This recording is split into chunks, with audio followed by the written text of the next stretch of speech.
Hello, this is a guy who likes fanfiction and is too lazy to read, so here is true potential in audio form. Check the description for the links to the author. Chapter 101, Final Preparations. Finally back home. Jiraiya yawned as he appeared in a poof of smoke out of his office. The Hokage took a few seconds to stretch and wake himself up a little bit before turning to the door and opening it. Sitting at the desk was Tsunade, who was laying her head down on the desk and massaging her temples. A smirk developed on Jiraiya's face as he walked towards her. "You look hungover, Tsunade. Have been you drinking in my office?" he asked. Tsunade looked up at the sound of his voice. A scowl developed on her face as she pulled herself out of his chair. "Fuck you. Is that an offer?" Jiraiya's grin widened. "You know I'd be down." Tsunade's scowl deepened. She was about to say something when a yawn escaped her lips. Her scowl was replaced with a frown.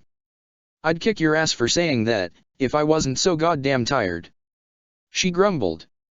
"Seriously, Jiraiya, I knew Sarutobi-sensei always complained about the paperwork, but how the hell do you actually do all of it?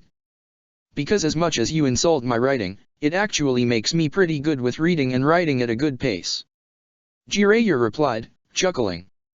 "I know it's a lot of work, but hey, that's the job. If I didn't do it, then I'd be giving power away to a council or some shit to make the decisions here, and that's never going to happen." Tsunade yawned once again. When she finished, she shook her head. "Yeah, I'm glad you took this hat and not me. I hate this shit. Please tell me you finished whatever training you need to do and that you won't need to be doing grunt work for you while you're out." "Don't worry, I'm done with my training for now," Jiraiya said, nodding his head. "I'm finally at the point where I can enter Sage Mode without needing to summon Ma and Pa. Still takes a bit of time, but it's worth it now." "Good," Tsunade said. Her eyes narrowed slightly as she pointed at the desk. "You received some scrolls, by the way. From Suna, Kiri, and Iwa."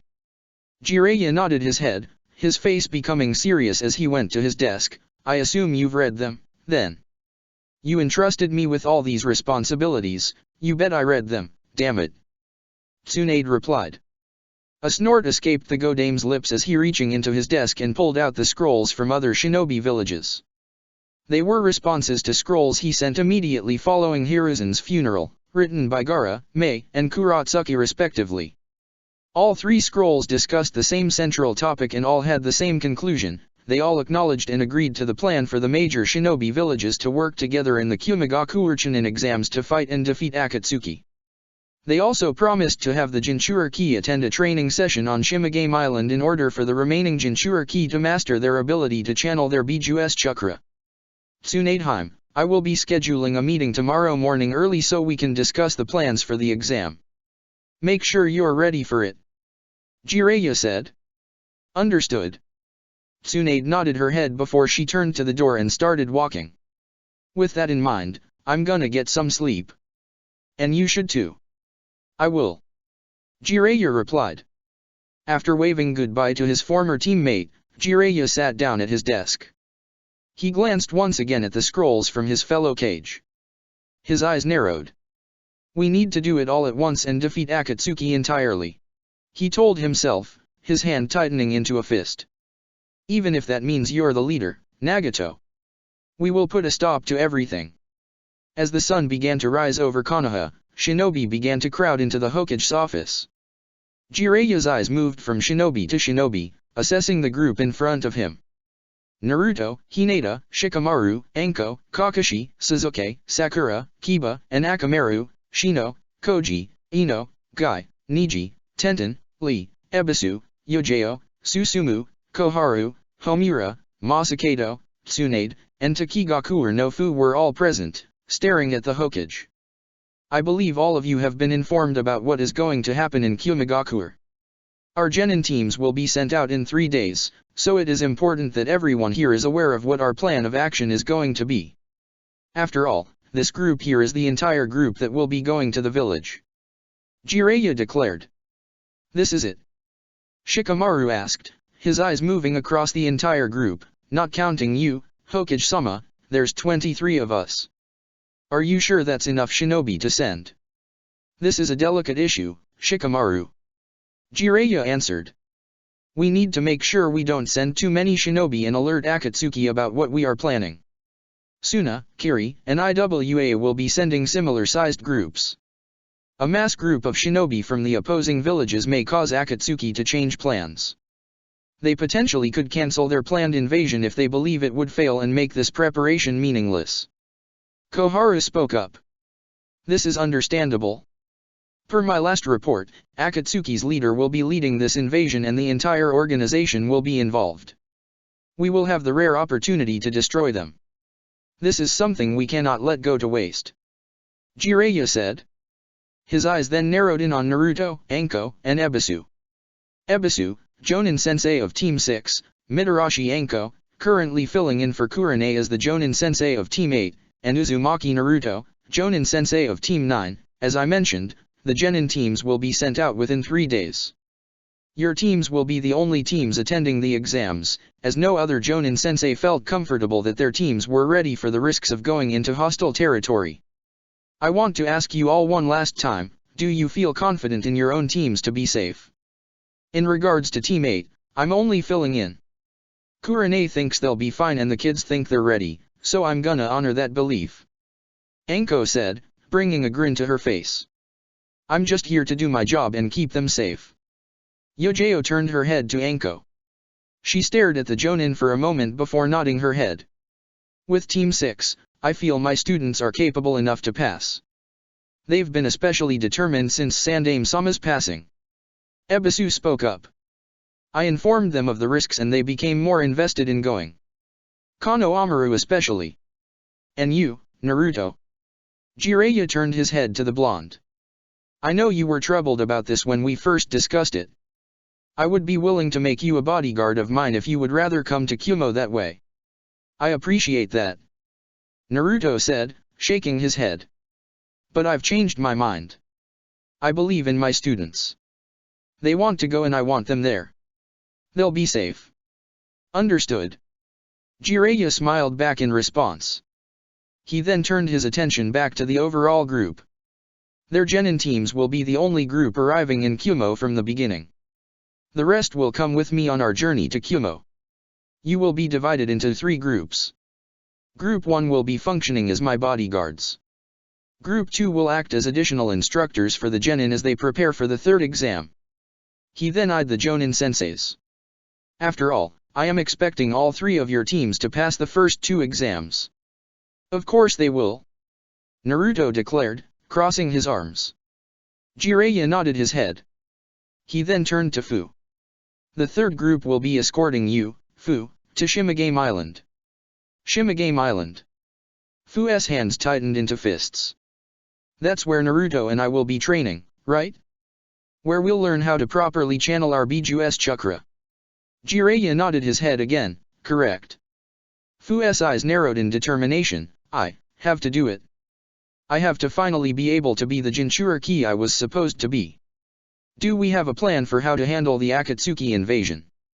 Niji asked. Not yet. That will be coordinated with the Raikage. Jiraiya answered. Niji frowned in response. Jiraiya's eyebrow rose slightly in response, but he ignored the Hyuga and continued, I believe the only central idea we have is that we will try and bait Akatsuki's leader and key members of the organization into a fight with the 9 Jinchuriki in order to keep them contained and away from doing massive damage to the village. However, we do not quite know how large their numbers will be. I would imagine they must be somewhat substantial. This organization is not foolish. Homura stated. Surely they've recruited a large number of missing ninja. They're also S-ranked shinobi in general. Shino noted. These are not normal assailants and it would be wise to treat them accordingly.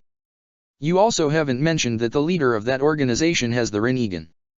Masakado noted, scowling. The Rinnegan. Tenten noted, biting her lip.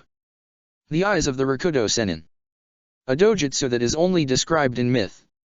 Their leader, Pain, is going to be a major concern for us. We only know some of the strengths of the Rinnegan but not everything. Jiraiya admitted, frowning. An image of a boy with red hair crossed into his mind, but he quickly shook his head, pushing those thoughts away. He turned his attention to Naruto and Fu. If everything goes according to plan, you two will be the one to engage him. Use that as extra fire for your training. Fighting someone with the Rinnegan, it sounds almost unreal. Fu admitted. Her hands tightened into fists as she stared at the Hokage with a look of determination. But we'll manage. That asshole has tried to hunt me down and his goons nearly destroyed my home village. I'll get my payback. He'll regret crossing us Jinchuriki. Naruto nodded his head, looking at Jiraiya with the same determined look. This Pain guy probably is the overall bigger threat, but I wanted to remind everyone that Kabuto is now a known member of Akatsuki. Shikamaru said, scowling. That means they have access to Edo Tensei shinobi. They do. Which is why we need to be ready to counter it. Jiraiya turned his attention towards Sakura and Susumu. Sakura, Susumu, Masakado, Naruto is going to be busy hopefully engaging their leader and I am not certain how I'll fit myself into the overall plans, so you two are going to be the primary seal masters of our village. I am going to show you both the Edo Tensei scrolls and teach you how to seal away revived Edo Tensei bodies. Understood. Both Sakura and Susumu spoke in near unison. Masakado silently nodded his head. Do you believe your spy will be getting more information back to you? Sasuke asked. Jiraiya's eyes softened on the Uchiha. Teiwa is already planning on meeting with the individual. We should have information hopefully. What are your thoughts, Hokage-sama? Yojao spoke up. As I said earlier, I think this gives us the opportunity to completely destroy Akatsuki and make both our village and the elemental nations as a whole a safer place. Jiraiya stated. His eyes narrowed on the group around him. This should go without saying, but this is an S-ranked mission for all of you. This very well could be one of the most important missions any of you will go on in your entire career. Are you all ready for this? The group nodded their heads in unison. Naruto took a step forward, seemingly acting for everyone, as a grin developed on his face. We're ready, he said. Good. The Hokage stated. Then, make the most of the remaining time we have left. Train and mentally prepare. With those words, the group of shinobi left the Hokage's office. After meeting with Jiraiya, Hinata returned to the Hyuga clan compound to get ready for training in Ryokai Cave. Changing her clothes into simple, casual clothes, she gathered her belongings and began to leave the compound, preparing to meet with Anko to go to Ryokai Cave. As the former heiress was about to leave the compound, she saw her cousin waiting by the compound's entrance, underneath the gate. I was waiting for you, Hinata. Niji greeted, bowing slightly. Niji and I-san. Hinata bowed her head back, smiling. What can I help you with? I wanted to discuss this planned Kumigakure mission with you. Niji spoke. Do you have a moment? Hinata bit her lip for a moment. Anko-sensei will get irritated if she has to wait for me, but... She shook her head, of course I have a moment. Nodding his head, Niji walked towards the exit. Hinata followed behind the two cousins began to walk away from their clan's compound. For this mission, are we aware that we are defending Kumo in this fight? Niji asked. Yes. Hinata said, frowning slightly. What do you mean by that? Kumo is not our ally and never has been. Niji answered, closing his eyes. While I do agree overall with the overall goal of Hokage-sama to wipe out Akatsuki, I do find it unfortunate that we are putting ourselves at risk for Kumo's sake. Hinata's frown deepened. Innocent people will die in this, Niji and I-san. I don't think it's unfortunate we help Kumo. Niji's eyes opened up as he began to glare at his cousin. You do not think it is unfortunate? That we are fighting to defend the village that tried to kidnap you and killed my father. Kumo the village had nothing to do with that. Hinata replied, her frown falling into a scowl. That was the work of their Raikage. The Raikage represents the will of his village. Niji said. Hinata shook her head, no, he does not. Niji stopped walking for a moment, causing Hinata to stop as well. The two stood still in the street for 30 seconds, staring at one another, before Niji finally sighed, looking away. I am not saying the people of Kumo deserve to die, nor that I will not follow mission orders. I'm just saying that it's ironic and it feels like fate is mocking us. Because Kumo has never cared about us before and they will never care for us after. We are a means to them, that's all. He said. Hinata took a step forward towards her cousin. She placed a hand on his shoulder, but he brushed her hand off. Her frown returned to her face. Niji-san, I know what you're feeling. About this. About Kumo. She said softly. Niji scowled in response, I know you know. Which is why I'm surprised you seem so willing to help them. How are you able to ignore what happened so effectively? Honestly, I haven't. Hinata admitted. A look of confusion developed on Niji's face as Hinata began to scowl again. I said I blame the Raikage for those incidents and I still do. And I'll be honest, if I found out he died, I wouldn't really care. She said. I would not mourn him. Niji's eyes widened momentarily. That's a surprising sentiment to hear from you about anyone, Hinata. I can't forgive him. I never will and I do not like him in the slightest. Hinata elaborated. Her scowl faded as she sighed. But I don't wish for him to die, especially if he is doing any good for his village. The average person of Kumo should not be punished for his actions. And in the future, he will not be Raikage. I want whoever the Godame Raikage is to be able to look at Konoha as someone who will be able to have their backs. That way, our villages can put the past aside and move on. And situations like what happened to me and Hisashiaji-san will never happen again. I see. Niji nodded his head. The two cousins were silent. Niji closed his eyes, reflecting on Hinata's perspective while she watched him. A few seconds passed before he opened his eyes and smiled at his cousin. It may take some more time before I can fully adopt that viewpoint, but I agree with it. Niji admitted. I understand. Hinata nodded her head back, smiling gently. You were affected by my kidnapping just as much as I was, Niji-san. You have every right to feel whatever you feel about Kumo. I know, in the end, your heart is in the right place and you won't hold innocent people accountable for the actions of their leader and that you will fight to help keep them safe. Heh. Niji smirked. You have a way with words. You really would have made a great Hyuga clan head, Hinata. Hinata shook her head, you'll make a better one. I promise. Her cousin shrugged in response, only time will tell. Still, I am impressed you are able to keep such a level-headed response to helping Kumo and the Raikage. Well. I must admit, my aggressiveness about that was probably lessened after I got the chance to punch the Raikage in the face. Hinata admitted sheepishly. Excuse me. Niji's eyes widened exponentially. His cousin only giggled nervously in response, which caused his confusion to magnify. You not only met with E, you got to punch him in the face. And you are still alive. It's a long story. Hinata admitted, rubbing the back of her head. I'll tell you more later, Niji-san, but for now, I really need to get going to training. Pulling himself away from his shock, Niji nodded his head, understood, although I do expect to hear about this later. Of course. Hinata waved goodbye to her cousin as she began to hurry off. Bye Niji-san. Niji waved goodbye as his cousin rushed off down the streets of Konoha. The elder Hyuga turned his head back towards the Hyuga clan compound. I'm going to have to train harder myself as well to prepare in order to fight these Akatsuki shinobi. He told himself. His eyes narrowed as an image of his father entered his mind. He took a deep breath. And I'll need some mental training as well so I can face my father's murderer and not try anything foolish. With those thoughts, Niji returned to the Hyuga clan compound to begin his own training. Upon leaving the meeting with Jiraiya and the other Konoha shinobi, Naruto had went straight to MT Miyaboku to resume Sage Mode training with Fukazaku and Shima. Hours quickly passed by as the Uzumaki sparred with the Elder Toads and experimented with more elemental ninjutsu.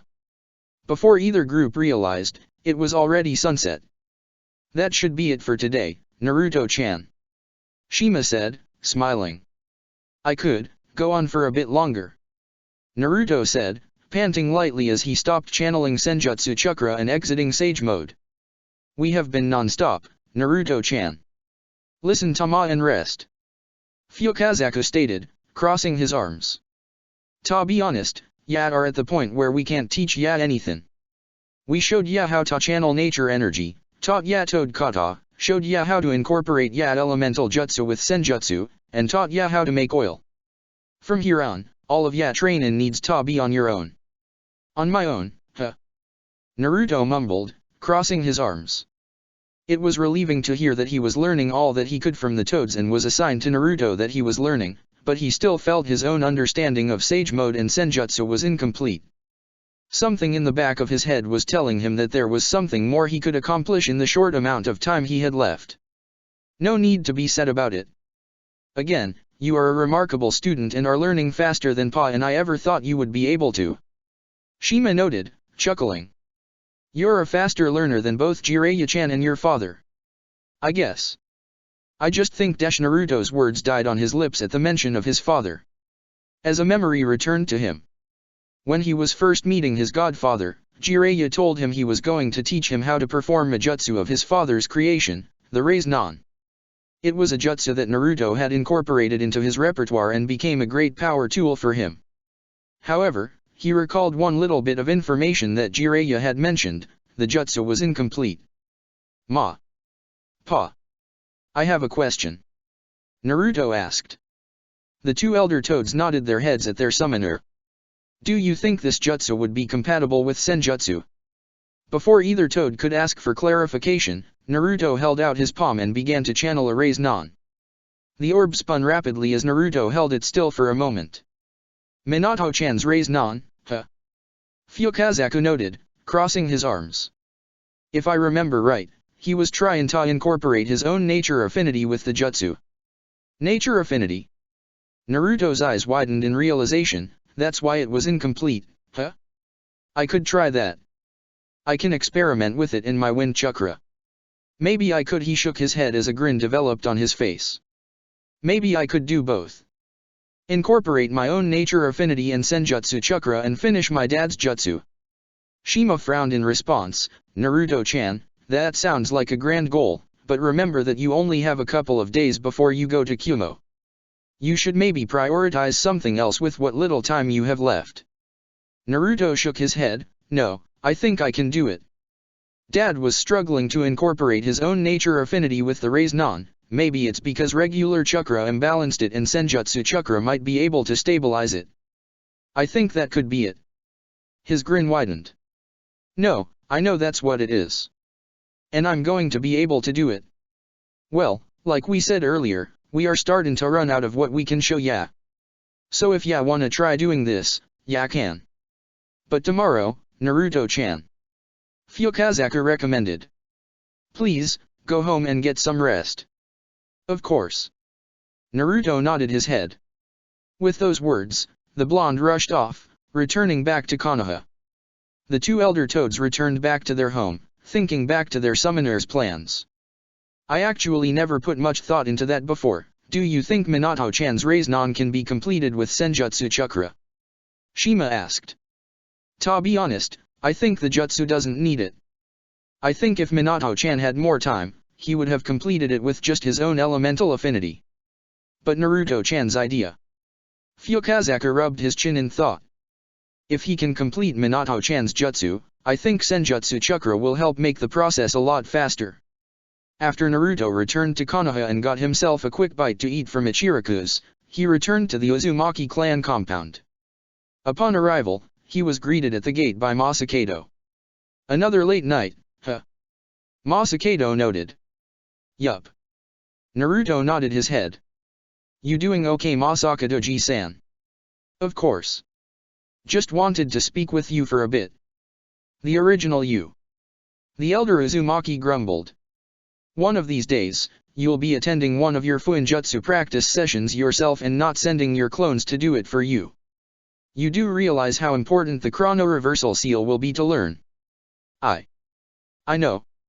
Naruto admitted, looking downward. But I'm just trying to maximize my time, you know? Because I know my clones can practice with the finer details of bush strokes and creating the seals while I work on learning something more strenuous that requires my body to be there. So that way I can make progress on everything all at once. Masakado crossed his arms. You probably already got your clone's memories from the day, yeah? So you know that they're close to reproducing it, yes? I would like for you to at least try and use the seal and produce it yourself before this mission of yours. Naruto nodded his head, I know. I promise I will. Good. Masakado said, sighing. I just have a bad feeling for this mission of ours, I guess. Maybe because Kumo is involved, but being at a hidden village that is about to get invaded like that makes me anxious for you. It reminds me of the fall of Uzashigakure. Ah. Naruto frowned in response. He quickly shook his head, it's not going to go like that. We're going to keep Kumo safe. And we'll destroy Akatsuki.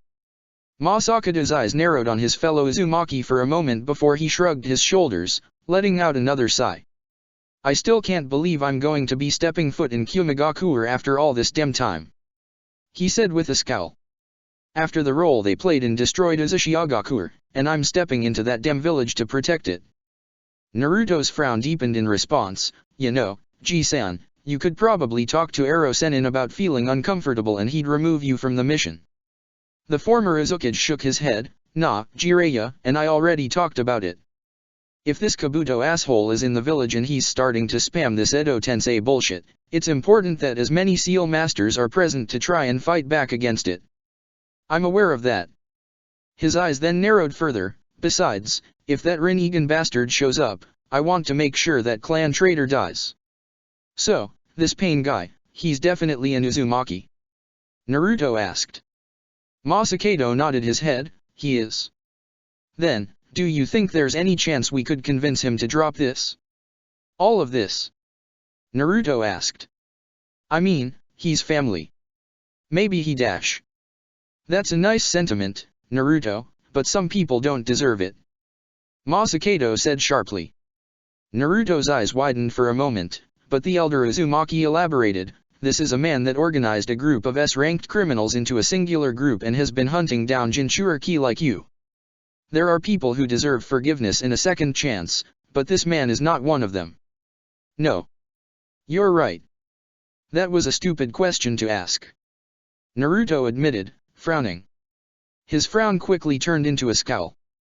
The deaths of all those people in Takigakure are on his hands. And he'll pay. That he will. Masakado declared.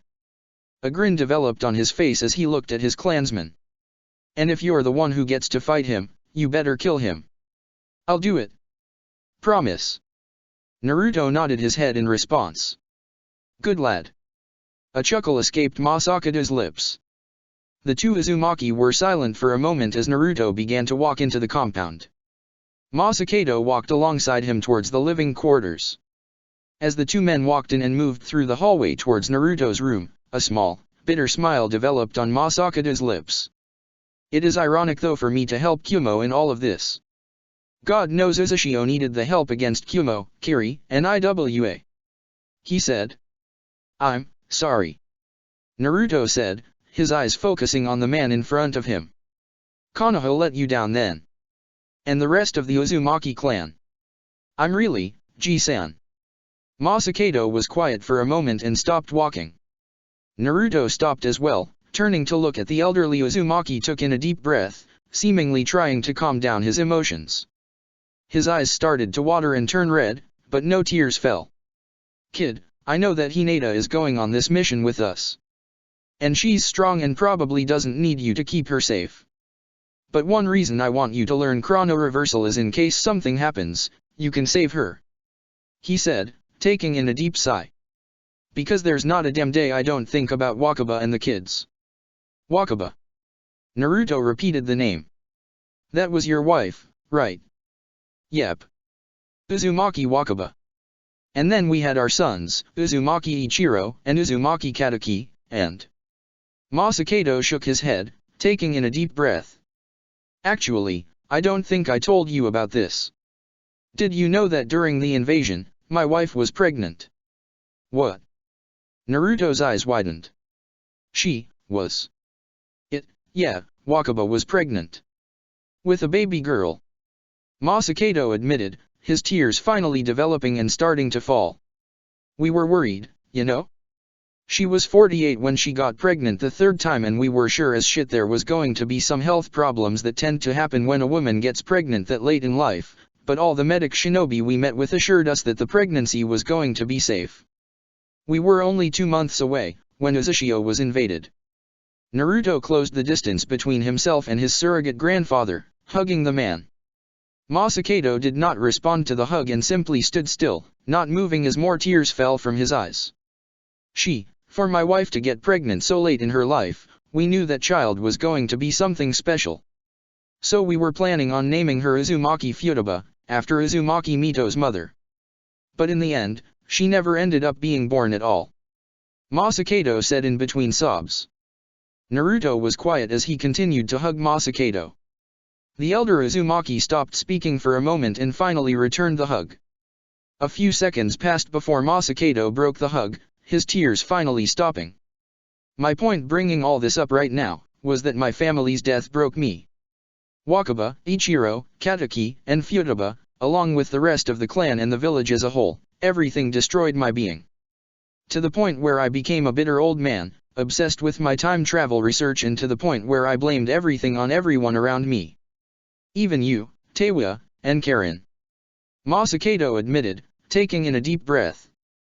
The fact that I was so consumed in my bitterness that I attacked the first Uzumaki I met in years instead of welcoming you three into my life immediately is probably my biggest regret in my life after failing my family and village in the invasion.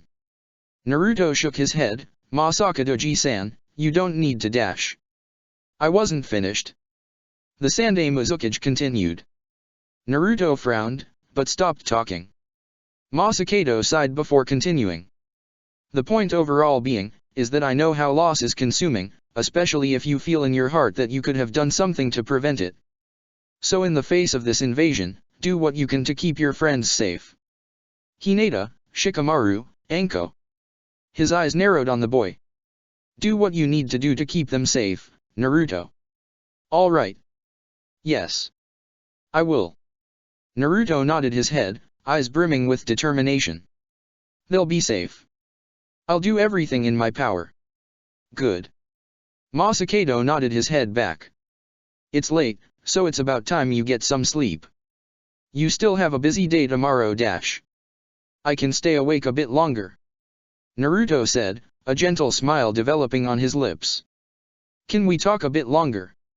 The elder Uzumaki tilted his head slightly. What about? Well, that was the first time I heard about your daughter. Or I heard much about your family at all. Naruto admitted. So, would you want to tell me some stories? Masakado was silent for a moment. A few seconds passed before he nodded his head, a smile developing on his face. Head to the kitchen, Naruto. Let me see if Susumu, Setsuko, and Masamune are available. I'd like to share some stories with you all. The elder Uzumaki stated. Naruto nodded his head as he rushed to the kitchen. He was later joined by all the Uzumaki shinobi in Konoha, where Masakado began sharing stories of himself and his family. Of how the Sandai Mizukage met Wakaba in Uzushiagakure's shinobi academy and how he grew up admiring her for her brilliance with Fuinjutsu. Of how she loved to sing and how she composed a full love song when she asked him out on a date. Of how she and Masakado would sing lullabies to their 2 sons whenever they were anxious. Masakado had a seemingly never-ending amount of stories as he began to share with the modern Uzumaki clan stories of his own family and the Uzumaki clan of the past. As the next day began, Mitarashi Anko walked out of her apartment and hurried over to Training Ground 44, the Forest of Death. She arrived at the gate to the training ground and sat down on the ground in a meditating pose. She then closed her eyes and started channeling natural energy. Anko's eye color changed to yellow and her body developed a few minor scales. She took in a deep breath, allowing her body to absorb more of the nature energy around her. This is going smoother. I'm able to channel it out of Ryokai Cave and without the sage's help. I might be ready to start using this shit in combat. She told herself. More minutes passed as Anko continued to funnel natural energy throughout her body. Her training stopped as she sensed the presence of 4 shinobi approaching her. She stopped channeling the energy, causing her appearance to revert to normal as she pulled herself off the ground. Another minute passed before Kurane walked up to the training ground alongside 3 genin. The first was a boy with a beige-colored skin tone, short, spiky purple hair and blackish-brown eyes. He wore a gray jacket that was unzipped over mesh armor and wore gray pants.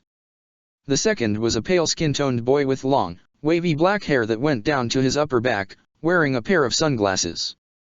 He wore a black long-sleeve bodysuit with black gloves. The only part of his skin that was visible was his face and neck. He wore sunglasses over his eyes and had a necklace with a red pendant that looked like a ladybug. The third was a girl with beige-colored skin, dark blue eyes and long dirty blonde-colored hair that was held up in a bun with a green bow. She wore a dark blue blouse that matched the color of her eyes and had on a gray skirt that went a few inches above her knees. Upon seeing the group, Anko grinned as she waved at her fellow Jonin. "About time you all got here. What's up, Kurane? These your brats?" Anko asked. "Yes, this is them," Kurane answered, smiling in response. Anko's eyes turned towards the three genin, who were all studying her. Anko's grin widened. "So, since your sensei made the wise decision of getting knocked up and shit, I'm taking you all to Kumo. My name's Dash Mitarashi Anko, former student of Orochimaru of the Sunin." The blue-eyed girl spoke up. "Known as the Snake Mistress of Konoha and Konoha's Walking Firestorm, you are considered one of our village's top jonin and also have joint shinobi status with Kirigakure, as you are a member of the Seven Swordsmen of Kirigakure." Konoha's Walking Firestorm. Anko tilted her head slightly. "That's a new one. It's actually in the most recent edition of the bingo books. I was able to acquire one." The girl stopped speaking for a moment before she shook her head, bowing slightly. "Oh, where are my manners? Ranjaku Yuna, genin of Team 8 and a scholar of shinobi history. It is a pleasure to make your acquaintance. Abaramate Tsunmasa." The boy dressed in all black spoke in a quiet, detached tone of voice. "And I'm Uzuki Kazuo, the future Rokyudame Hokage." The purple-haired boy spoke up with a grin. "You're a friend of Yojaone's, aren't you?" "Yeah, I guess you could call me and her friends," Anko said. Her eyes then focused on him. "So, you're gonna be Hokage, huh? What makes you sure about that?" "Because I'm basically a badass," Kazuo asked cheekily. Anko snorted in response, which caused him to chuckle. "Nah, seriously, I'm not sure I will be. I know a lot of people want to be Hokage, but I love this village and want to do what I can to make it the best it can be. And I think I got a shot given time." Anko smiled in response. "I'm sure you do. We'll see." The smile faded as she turned to address the genin as a whole. "So, I'm sure Kurane's already told you all as much as she is allowed to. About the shit that's going to go down in Kumo." Immediately, all three genin looked at the Snake Mistress of Konoha with a serious expression. "This is the last chance I think you'll have to turn back from this. Are you sure you three want to go to the exam? Konoha needs to send teams to this thing. Otherwise, the village can't help out in Kumo." Kazuo shrugged his shoulders. "We'll be fine. We understand the risks." Tsunmasa spoke up, adjusting his sunglasses. "It is of no concern if we die, we all are going to die someday anyway."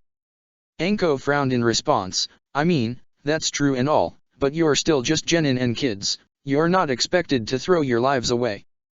The Abarame shook his head. "Do not confuse my ambivalence for a desire to die. We simply wish to fill our parts for Konoha and are willing to do our part even at the risk of death. Besides, we are not going to die. We'll be fine." Kazuo replied, shrugging his shoulders. "We can't die there. None of us will. We'll live to tell the tales of all that happens." Yuna said, smiling. "History will be happening and we'll be there to witness it all go down. It's going to be absolutely glorious." Anko crossed her arms for a moment. Her eyes then moved up to face her friend. "Your thoughts, Kurane?" "I know my students are somewhat eccentric, but they are capable," Kurane said. "I trust them. I believe they will be able to survive this ordeal and gain something from going." "All right." Anko nodded her head.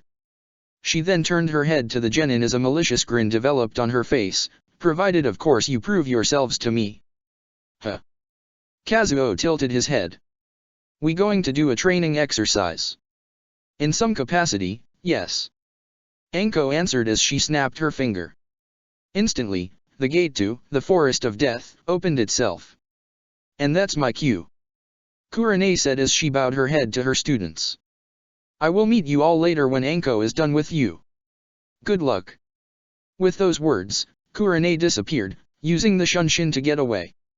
The three genin blinked in response as they turned to face Anko again.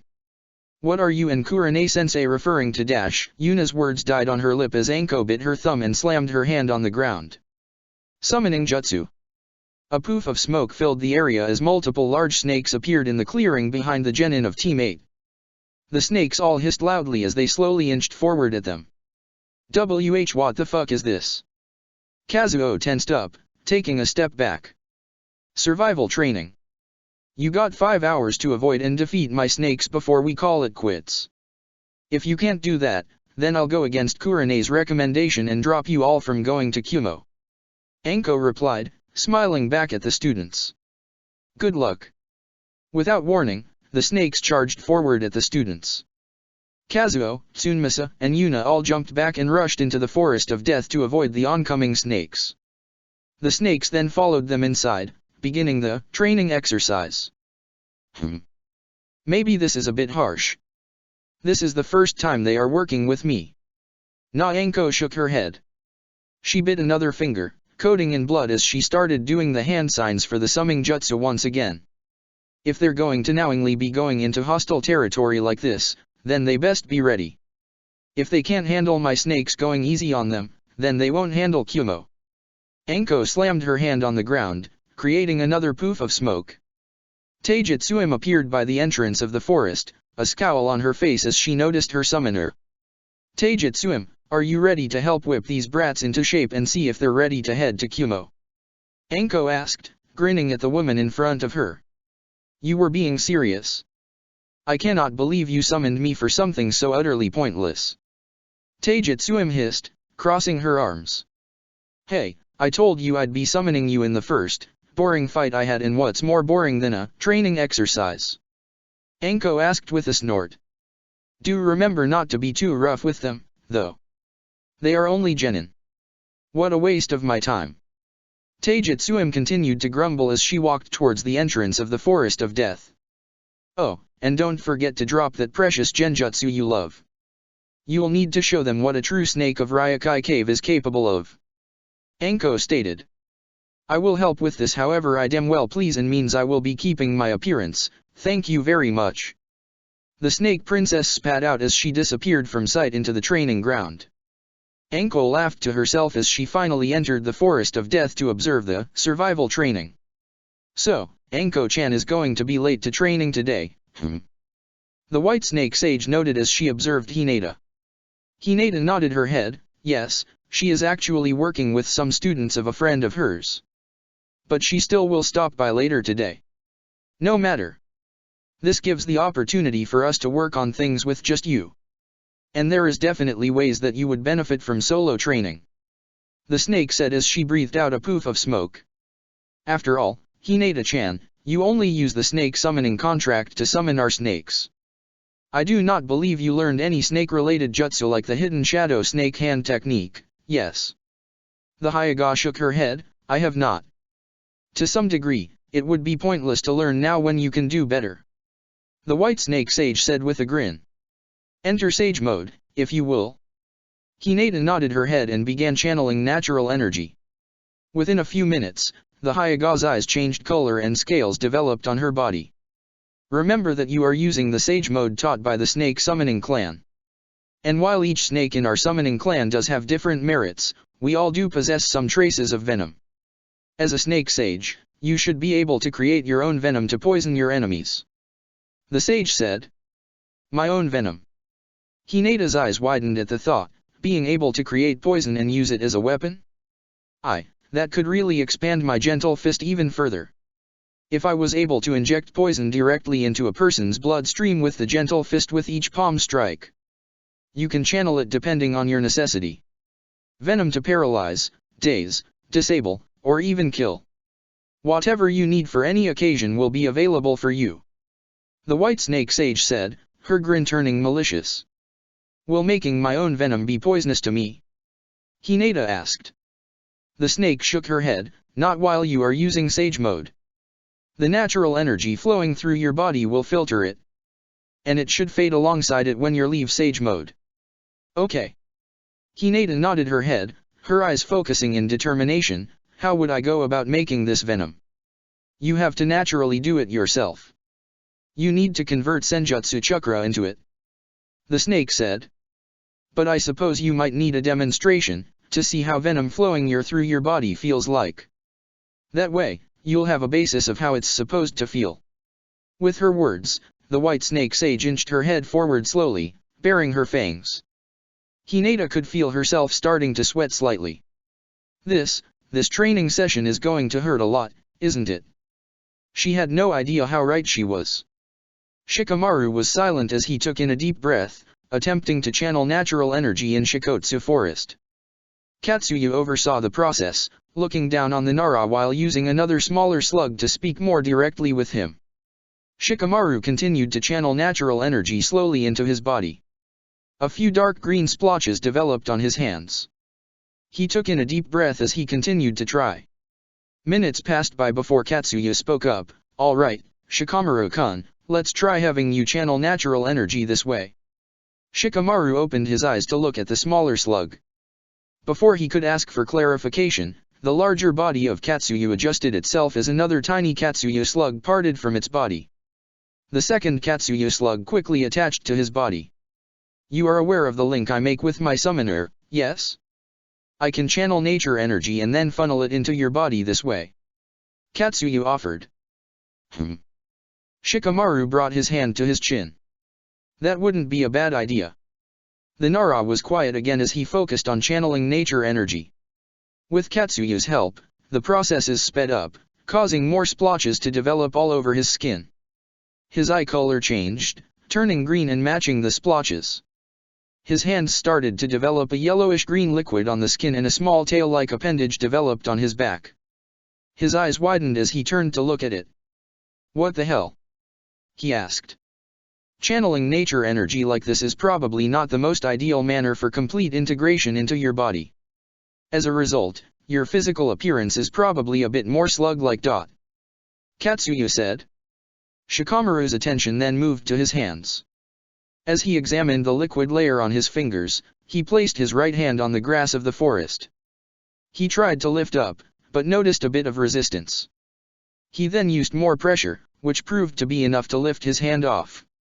A knowing smirk developed on his lips. So, this little outer layer liquid here is adhesive, huh? He asked. Katsuyu nodded her head. Yes, although if you entered Sage Mode normally, you could create that slime on request and not have it automatically there. You really should try not to channel Sage Mode this way and need to practice more so you can use it on your own without having to rely on me as a crutch. Shikamaru nodded his head back. I understand. Nevertheless, you should still take this moment in Sage Mode to practice. Katsuyu suggested. And while you can definitely experiment with your own ninjutsu and see how Senjutsu Chakra enhances it, why don't you try something you could only do with our clan's techniques? Would that be acid? Shikamaru asked. Correct. Katsuyu said. As a slug sage, your body's pH is going to operate differently than normal. You should be able to produce and use acid extremely easy. I do not believe it would take much work at all to channel it. Try to simply spit it out. Shikamaru's hands tightened into fists as he turned his attention to the forest around him. He walked to a nearby tree. He took in a deep breath and then spat out. As Katsuyu had stated, Shikamaru spat out a deluge of acid that connected with the tree in front of him. The acid created a sizzling effect on the tree, leaving a burn mark on it. His eyes widened at the sight. Whoa! Shikamaru's eyes focused on the burn mark. That really was rather easy to produce. Acid could be a rather useful tool for your fighting style. I know you are partial to fire, but there are some situations where acid might be more beneficial than using fire-style ninjutsu, although the same could be said in reverse. The boss slug said before humming to herself. However, there's more experimentation you can do with your training. Good, because I'd like to experiment. And see what else Sage Mode is capable of. Shikamaru stated. As the day came to an end, Naruto, Hinata, Shikamaru, and Anko all met with one another at Ichiraku's. As they all sat down, having placed their orders, they turned to one another to discuss their days. "So you're trying to finish the Raise Non?" Hinata asked. Naruto nodded his head. "I think I'll change its name. Going to call it Raisin Shuriken, I think. So far with my experimentation, the Raise Non has started to change shape during my practice. It looks less like an orb and more like a giant shuriken. I wasn't aware the Raise Non was incomplete." Shikamaru admitted. "I forgot that it wasn't until I thought about mixing it with Senjutsu. Then I remember this whole thing Ero Sennin mentioned about Dad wanting to do more with the jutsu and not getting the chance to," Naruto said, chuckling. "To be honest, it's hard as hell, but I think Sage Mode is really helping it. I've been using Senjutsu Chakra to help shape the Raise Non while using my regular ninjutsu to supply my Wind Chakra nature to it. And so far, progress is going well." "So you're basically using the Raise Non as a basis to invent a whole new jutsu?" Anko said, grinning as she reached over to the blonde and patted him on the shoulder. "Good shit, Whiskers. I'm trying," Naruto said, grinning. "Just trying to get stronger, you know? Sage Mode training has been going well and I've been spending a lot of time with my clones working on mastering this one seal Masakadoji-san's been trying to show me for years. Trust me, we're all trying to get stronger," Shikamaru said, sighing. "Sage Mode training is going well for me as well, but I'm still having trouble entering the damn thing. I'm using Katsuyu-sama as a crutch to help channel constantly nature energy, but I know I need to stop doing that soon." Naruto shook his head. "Hey, Ero Sennin used Old Man Fukazaku and Old Lady Shima for that reason and he only just got to a point where he can stop that. There's no shame in it." "No shame, yeah, but I need to stop it," Shikamaru replied, frowning. "It's gonna suck if I have to channel enough chakra to summon Katsuyu-sama each time I want to use Sage Mode." "Getting a little off topic, Naruto, but are your brats ready?" Anko asked. "Mine? I think so." Naruto nodded his head. "We've still been training every morning and I did increase my hours with them. I've been really working on diversifying their sets and making them stronger. Hanabi did mention that her attempts at learning medical ninjutsu have gone better than usual recently with you overseeing it," Hinata mentioned. Naruto nodded his head. Yeah, I may not get medical ninjutsu, but I definitely provide a good body to experiment with. Kurama helps really heal the wounds and any harm she might cause if she messes up, so I think I give her a lot more opportunity to practice." He then placed his hands on the table. "Kanji took to Fuinjutsu like I knew he would and he seems invested in it. And Katsumi is really becoming a real muscle of the team. I know they'll end up being fine, despite the invasion." "Was just curious," Anko noted. "I finally got the chance to observe Kurene's brats that I'll be taking care of. They're definitely strong for Genin. I think in a normal exam, they'd be promoted easily." She sighed. "Guess I'm just anxious about having to look after them in the invasion, I guess." Naruto frowned in response. "I do know what you mean, there. But like..." He sighed. "You have to faith, I guess." "Faith?" She shook her head. "I guess that's one way to look at it." Before she could continue, Tuki and Ayam walked out with trays, carrying a bowl each for the members of Team 3. All 4 members bowed as they took their bowls and began eating. After a few quiet minutes of eating and having placed in orders for another bowl for each, the group returned back to talking once more. "You know, this'll be the second Chunin exams we all have been to where a village is getting invaded," Shikamaru noted, shaking his head. "Starting to think these things are as cursed as C-ranks." Anko snorted in response. "Oh, you think those things are cursed too? Fuck C-ranks. They're either boring as shit or they're secret A ranks that you never mentally prepared for. There's no in between." "Agreed." Naruto nodded his head while Hinata voiced her agreement with a giggle. Another moment of silence passed by for a few seconds before Hinata turned to face Naruto and Anko. "You two will be getting to Kumo first before us. I know nothing dramatic should happen until we're all there, but still, you two need to do more than just watch over your genin. You need to stay safe yourselves. She told them. We will. Naruto said, smiling back at his girlfriend. We'll be safe. Yeah, there's nothing to be concerned about immediately. Anko added. All that matters is making sure we are all ready for the invasion. That's why we are all doing Sage Mode training. Shikamaru said. His eyes then moved to Naruto. And why you got some Jinchuriki training you get to do. Heh. Naruto grinned in response. Going to be interesting. It'll be awesome to see everyone again. I'm excited to see what you'll be able to do when you have complete control of the Kyuubi's chakra. Hinata admitted.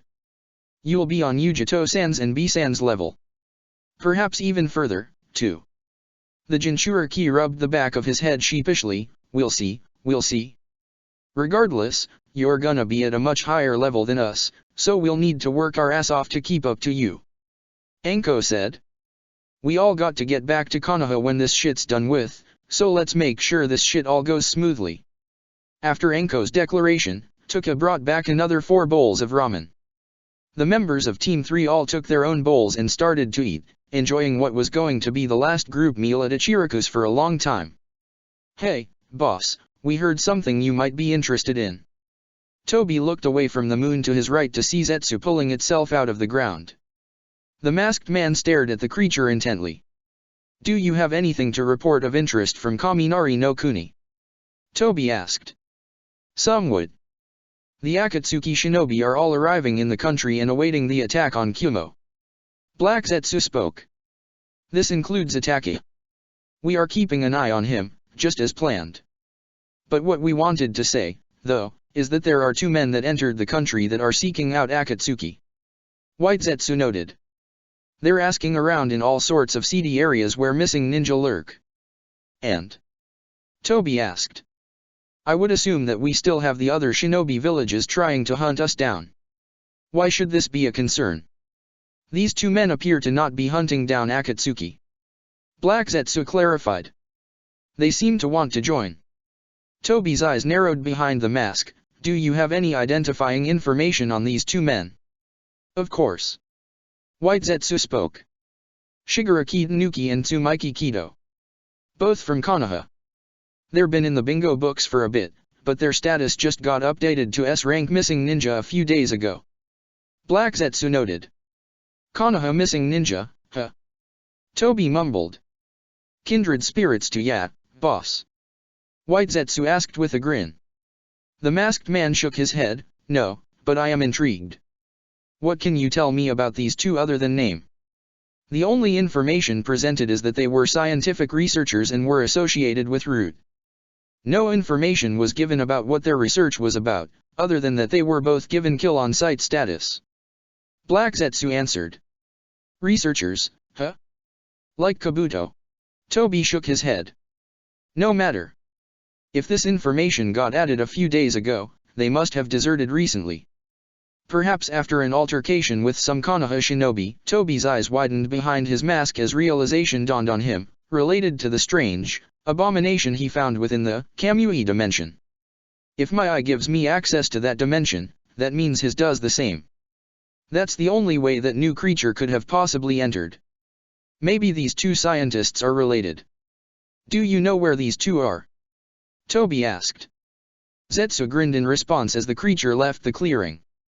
Toby quickly followed behind. Chapter 102, Arriving in Kumogakure. The sun began to rise over Konoha. The gates to the village opened.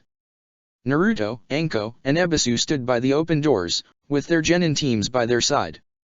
Standing across from them was Jiraiya, Hinata, Shikamaru, and Kurane. You all are going to undergo a great, arduous journey during this Chunin exams. Konoha thanks all of you for your bravery and, as far as I am concerned, all 9 of you will make amazing Chunin. Jiraiya said, smiling as he eyed the genin. His expression hardened as his eyes moved to the jonin. For now, you 3 will be alone in Kumo. The rest of the group will join during the intermittent time between the 2nd and 3rd exam.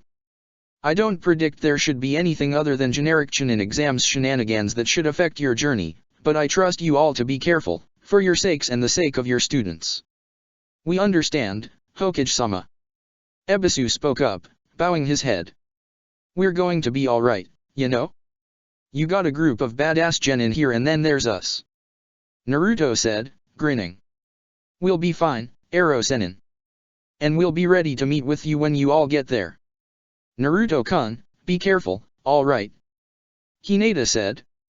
More might be going on than we know. We only know about a planned invasion during the third exam, we don't know a ton more than just that. Shikamaru said. You need to be careful. Naruto nodded his head, we will. I promise you both.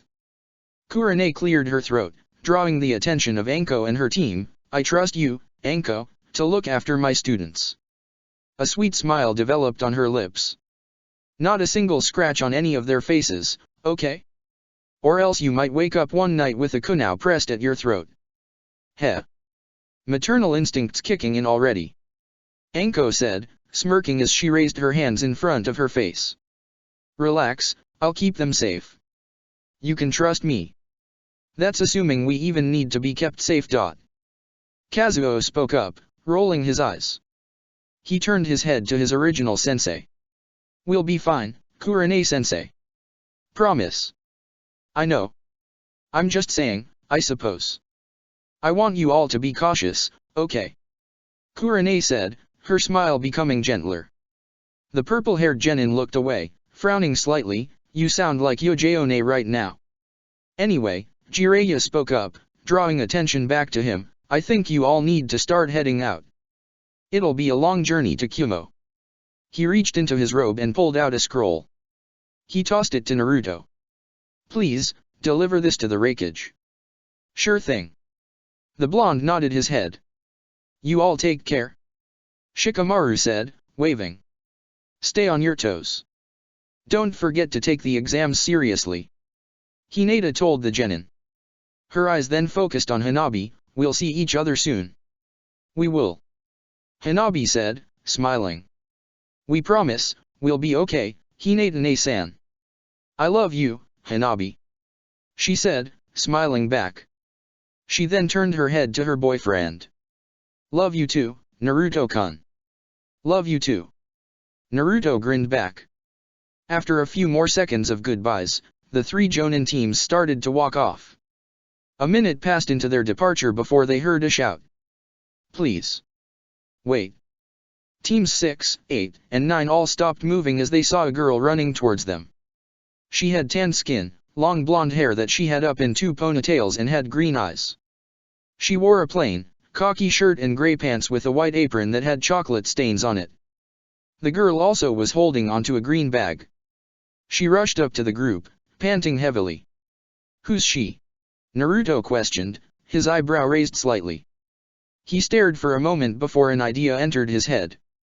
I think she works at that one tea shop that Dosu and Shikamaru go to together. Isn't she? Naomi, what are you doing out here? Katsumi asked, looking at the blonde-haired girl in confusion. Shouldn't you be helping your parents get the shop open? Yeah, but that's not important. You didn't tell me you were leaving this early, you jerk. The girl, Naomi, frowned as she spoke between her panting. I hate running. Sorry. Katsumi said, chuckling. But you didn't need to stop by this morning, you know? We said bye last night. The civilian girl took a moment to finally catch her breath before she continued speaking. Of course I had to say bye. You're going to be out of the village for over a month and you're gonna come back and have some super special ninja promotion, because I know you'll pass. She then turned her head to the rest of the shinobi and smiled sheepishly. Oh. Hi, I'm Katsumi's best friend Icho Naomi. And, good luck you all. I made cookies for you all. Reaching for her bag, she gave it to Katsumi, who quickly opened them to see multiple bags of different cookies, chocolate chip, raisin, cinnamon, sugar, frosted, matcha, and other flavors. Bags were quickly passed out to the genin and the jonin. Thanks a lot Naomi-san. Udon spoke up. It is appreciated. Tsunmasa said. That was very considerate of you. Ebisu noted as he opened his bag and took out a cookie. Don't think much of it. The civilian said, rubbing the back of her head. Just wanted to give you all a little road snack, I guess. Don't eat them all at once so you have some. Kyumegaku's a ways away, you know. It is. Katsumi said, frowning. I'm going to miss you. I'll miss you too. Naomi replied. Before Katsumi could respond, Naomi inched closer to the brunette and gave her a quick peck on the lips. Katsumi's eyes widened as her face started to redden exponentially. Naomi, why you? She stuttered, trying to piece together an intelligible thought, a task she failed at. Heh. Naomi giggled in response, a small pink flush developing on her cheeks. See you soon, okay? Be safe and kick ass. With those words, Naomi walked off, waving goodbye to her friend and the rest of the shinobi. Ah, that was sweet. Too sweet. Anko snickered as she walked over to the civilian-born Kunoichi and placed her hand on her shoulder. Got yourself a girlfriend, don't ya? No. Katsumi shook her head, her blush becoming redder and redder. Naomi is my best friend and dash. Someone gives their best friend a kiss on the cheek or something. Kanji spoke up, a grin developing on his face. A kiss on the lips, though, that's definitely dash. You shut your fucking mouth, Kanji. Katsumi shouted in response. The three genin teams laughed for a moment at Katsumi's expense, causing her blush to continue getting redder and redder until the group continued on their journey towards Kyumegaku, enjoying their brief moment of brevity. 10 silhouettes of all members of the Akatsuki appeared, standing atop rock formations around a statue in the middle of a cave. Heh, it's been a bit since our last meeting. Kisame spoke up, grinning. I trust everyone's ready to take down Kyumo? Itaka-san and I just arrived in Kaminari no Kuni a few nights ago. Sasori no Dana and I will be arriving in about a day or two. Deidara noted. When we arrive, I plan on activating the seals of my sleeper units in Kyumo to report back to us. Sasori spoke. Ah, that's convenient. Kabuto spoke up, rubbing the back of his head. Perhaps I could borrow one when Haiden and I arrive. Do you intend on more grave robbing? Sasori questioned. Kabuto nodded his head, causing Sasori to sigh. Very well, just make sure at least one of my spies lives to help us with the mission. We have more important things to discuss. Pain spoke up, drawing attention to himself. The first thing we need to discuss dash. Before we begin, Pain-sama, can I make a quick announcement? Toby nearly sang as the masked man, grinning behind his mask. I found us not one, but 2 new recruits. Both Pain and Konan turned their heads to the masked man with a mixture of confusion and suspicion on their faces. Recruits? Konan asked. Technically, I found them. Black Zetsu spoke up. They're 2 missing ninja from Konoha who were seeking out Akatsuki to join. Missing Konoha ninja. Kabuto's eyebrow rose slightly. As if on cue, 2 new silhouettes appeared directly in front of Toby's. Both men turned their heads to Pain. You must be Pain. My name is Shigaraki Tanuki. Tanuki spoke up, bowing his head. My comrade to my right is Tsumaiki Kido. Kido placed his hand over his chest. We wish to join your organization. Whoa, new recruits. Really? Heiden's eyebrow raised. Thought we could only have as many members as we have rings. We don't have room for these fuckers. Well, we are about to invade Kyumegaku. We do need all the extra help we can get. Black Zetsu spoke. That is true, but that does not change the fact that we do not know who you 2 are, not if we can trust you. Pain spoke up, his eyes narrowing on the 2 men. Who are you both? And why do you wish to join Akatsuki? They're rude. Itaka spoke. The expressions on Pain's and Konan's faces did not change, but the 2 released an extensive amount of killing intent after Itaka's words. Is Itaka correct? Are you 2 from Root? Pain spoke quietly. We were. Tanuki said, scowling. Root, however, is no more. Shimura Danzo is dead. He's dead. Kabuto's eyes widened. Emotions rushed through the mind of the former spy. From being taken from the orphanage to receiving strict physical and emotional training to getting displaced in different villages across the elemental nations. Kabuto could link the start of his identity, and lack thereof, directly to Danzo and his interference in world politics. Hearing that he was dead was a surreal feeling, something he could not fully process. He really is dead. Kabuto took his glasses off for a moment and rubbed his eyes. When he reopened them, he was almost half expecting to see Danzo instead of the two former Root agents. He shook his head for a moment before a grin developed on his face. He's dead. He's finally fucking dead. What exactly are you hoping for? Konan asked, pulling Kabuto from his thoughts. Danzo's dead, so you both turn missing ninja? While I trust that man may not know an extensive amount about our organization, I am certain he knew enough to know he was no ally of ours and never would be. We are hoping to join and get revenge. Tanuki said, scowling. Konoha turned its back on Danzo-sama. The Hokage betrayed him, despite all he's done for the village. All he's done. Real funny. Kisame snorted, that man lives in so much deceit it makes me sick. If I ever had the opportunity, I would have shaved off every inch of skin from that asshole. Tanuki's scowl deepened. He was about to reply, but Kido held his hand in front of his partner's face. Tanuki silently grit his teeth while Kido took a step forward. We are aware that we have differences in opinions in regards to Danzo. But that does not change the fact that we share a common enemy, Konoha. The village is going to be hunting us down now and we would like to combat that before it is too late. Likewise, you all may require some extra help with your invasion. Kido noted.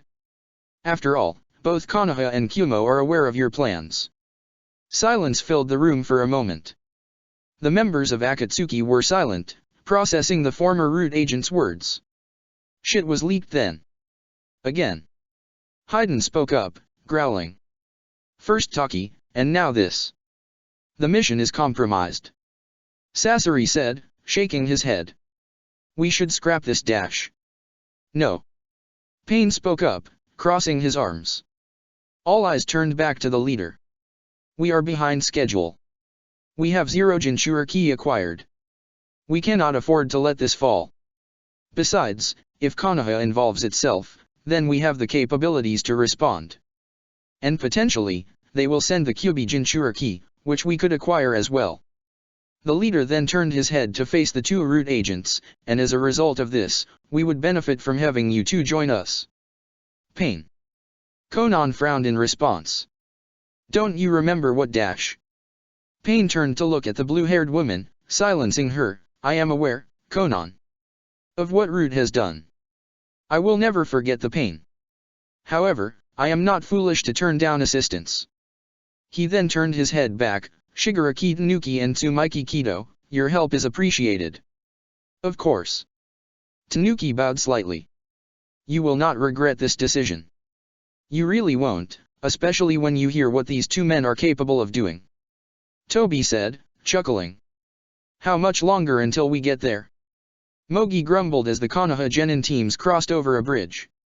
Maybe 2 more days? 3. Anko shrugged her shoulders. We're near the Shimo no Kuni Kaminari no Kuni border, so we're getting closer. Ugh. She grumbled, crossing her arms. I can't believe it's taking this long to get there. Didn't we leave 3 days ago? Katsumi asked, her head tilting slightly. It took us a lot longer to get to Shimogakure when our team went as a mission. I think we're making great progress. This only earned another whine from Mogi, which caused Naruto to chuckle. His eyes moved from the girl to her teammate, Kano Amaru, who was slightly ahead of the group. Sarutobi Kano Amaru, the grandson of the Sandaime, was someone Naruto met right after graduating the academy. He was a bratty child who thought, because he was receiving specialized tutoring, he was ready to take on his grandfather for the title of Hokage. Naruto saw a bit of himself in the boy and tried to set the record straight on what it means to be a shinobi. It worked, for the most part. Kano Amaru started to take his own training a lot more seriously and had a better understanding of what it meant to be a ninja. And he started to look up to Naruto like a brother figure-teacher hybrid. The two had sort of fallen out of contact due to busy schedules, but that did not change the fact that Kano Amaru always grinned when he saw Naruto and would always greet his Naruto Nii-san whenever he did. Until this journey to Kumogakure, where Kano Amaru was silent the entire way, only talking occasionally to Mogi, Udon, or Ebisu whenever they spoke to him first. Naruto's eyes narrowed in determination as he picked up his pace and walked up to Kano Amaru. He placed his hands on his shoulder, which caused him to turn his head back to Naruto. "Doing good, Kano Amaru?" Naruto asked, smirking. "Yeah. I'm fine." The boy replied, a grin developing on his face that did not quite reach his eyes. "Just want to get to Kumo already, you know." "Yeah, I know." Naruto nodded his head. "You anxious at all for the exams?" "A bit, but it's nothing I can't handle," Kano Amaru said sharply, his hands tightening.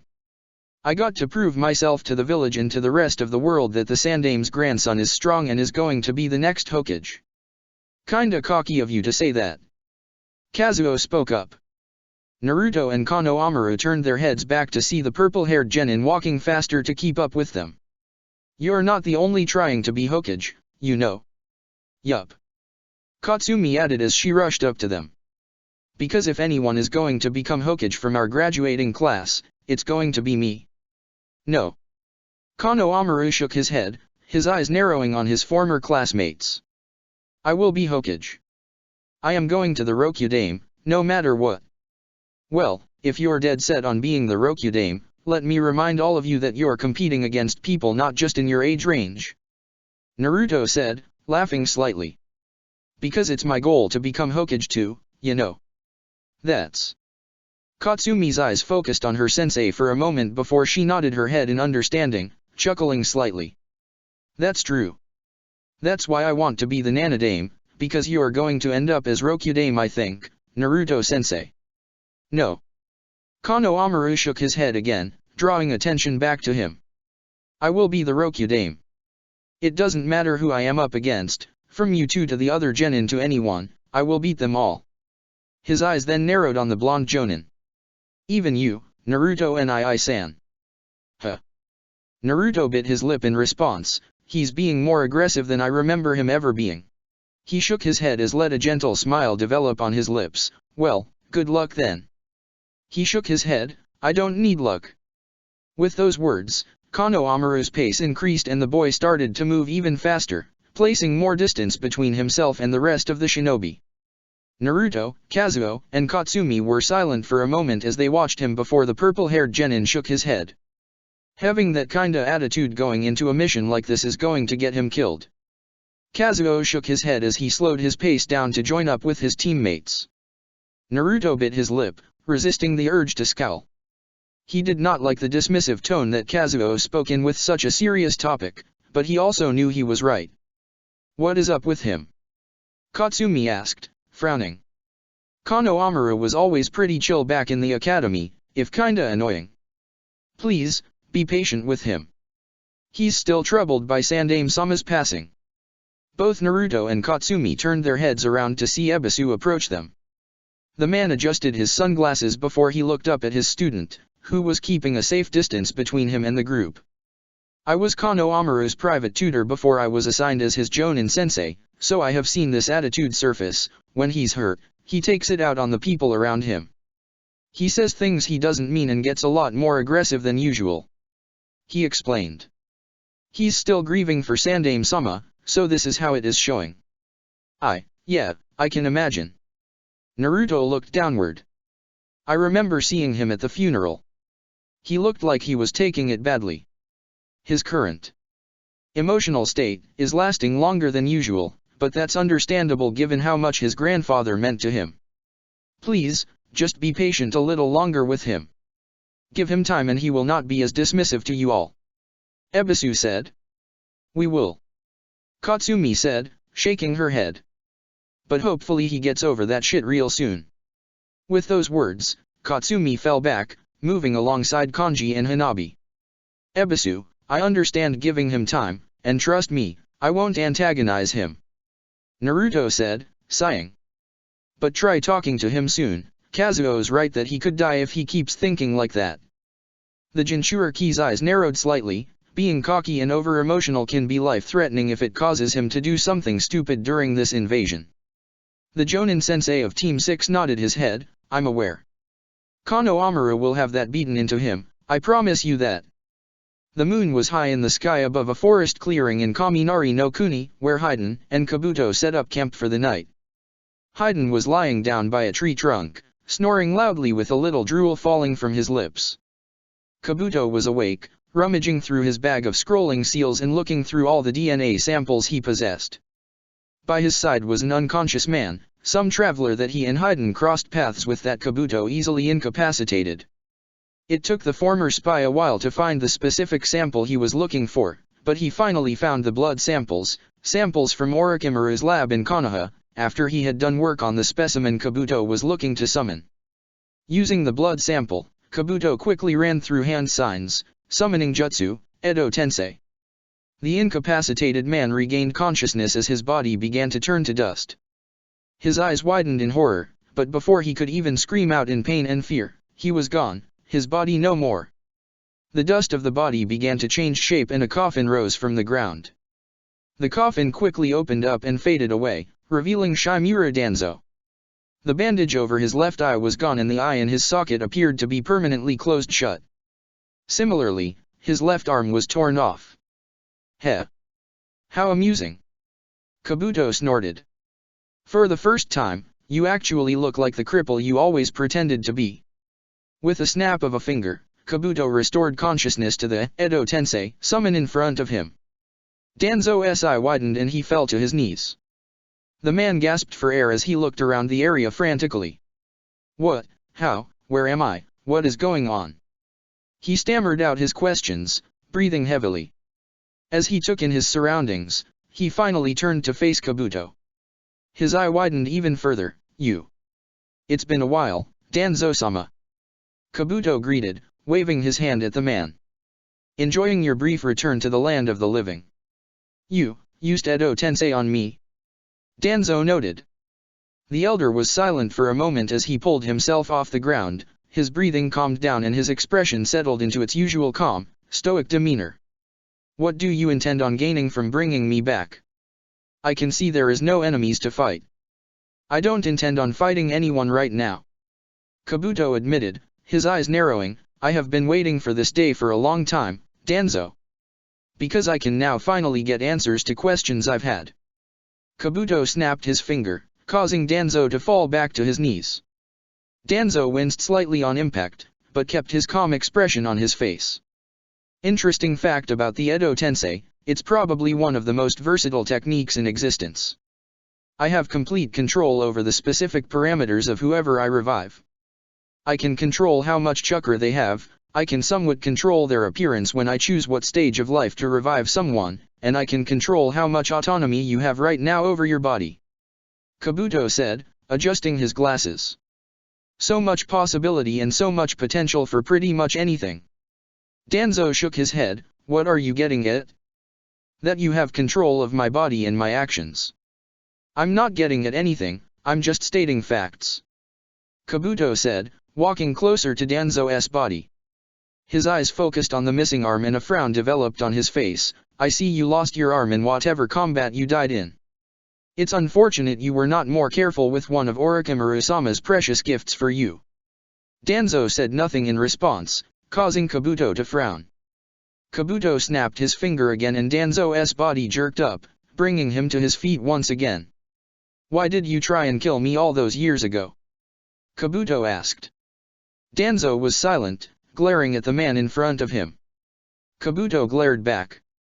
Immediately, Danzo's eye widened and he started to gasp slightly. You cannot refuse to answer anything to me. Remember that I have complete control over your existence in the state you're in right now. Kabuto stated sharply. You will answer my questions. You were becoming a liability. Danzo answered with gritted teeth.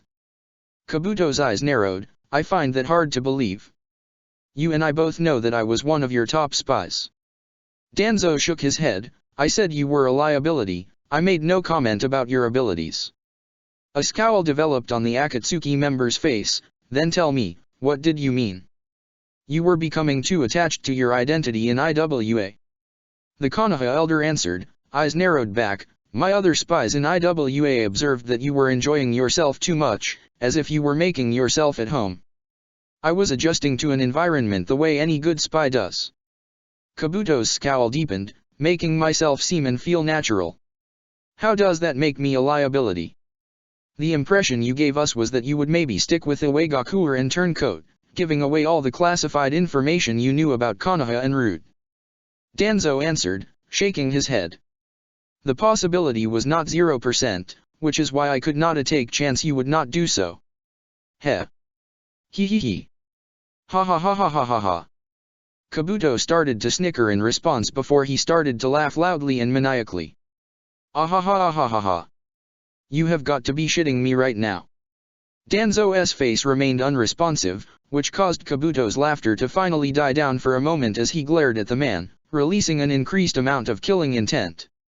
I gave everything for your organization. I made a sacrifice for the orphanage so that you wouldn't force any of the other kids or Nono to go into working for Root. I did everything perfectly to make you not regret taking me. I gave my entire existence and you threw away it because you thought there was a chance that someone like me could be disloyal. Danzo shook his head, looking at you right now and taking your actions into consideration, I would say I had the right judgment. You were never loyal to Konoha. A chakra scalpel developed on Kabuto's right hand. The Akatsuki member lunged forward at Danzo's body, cutting off his remaining arm.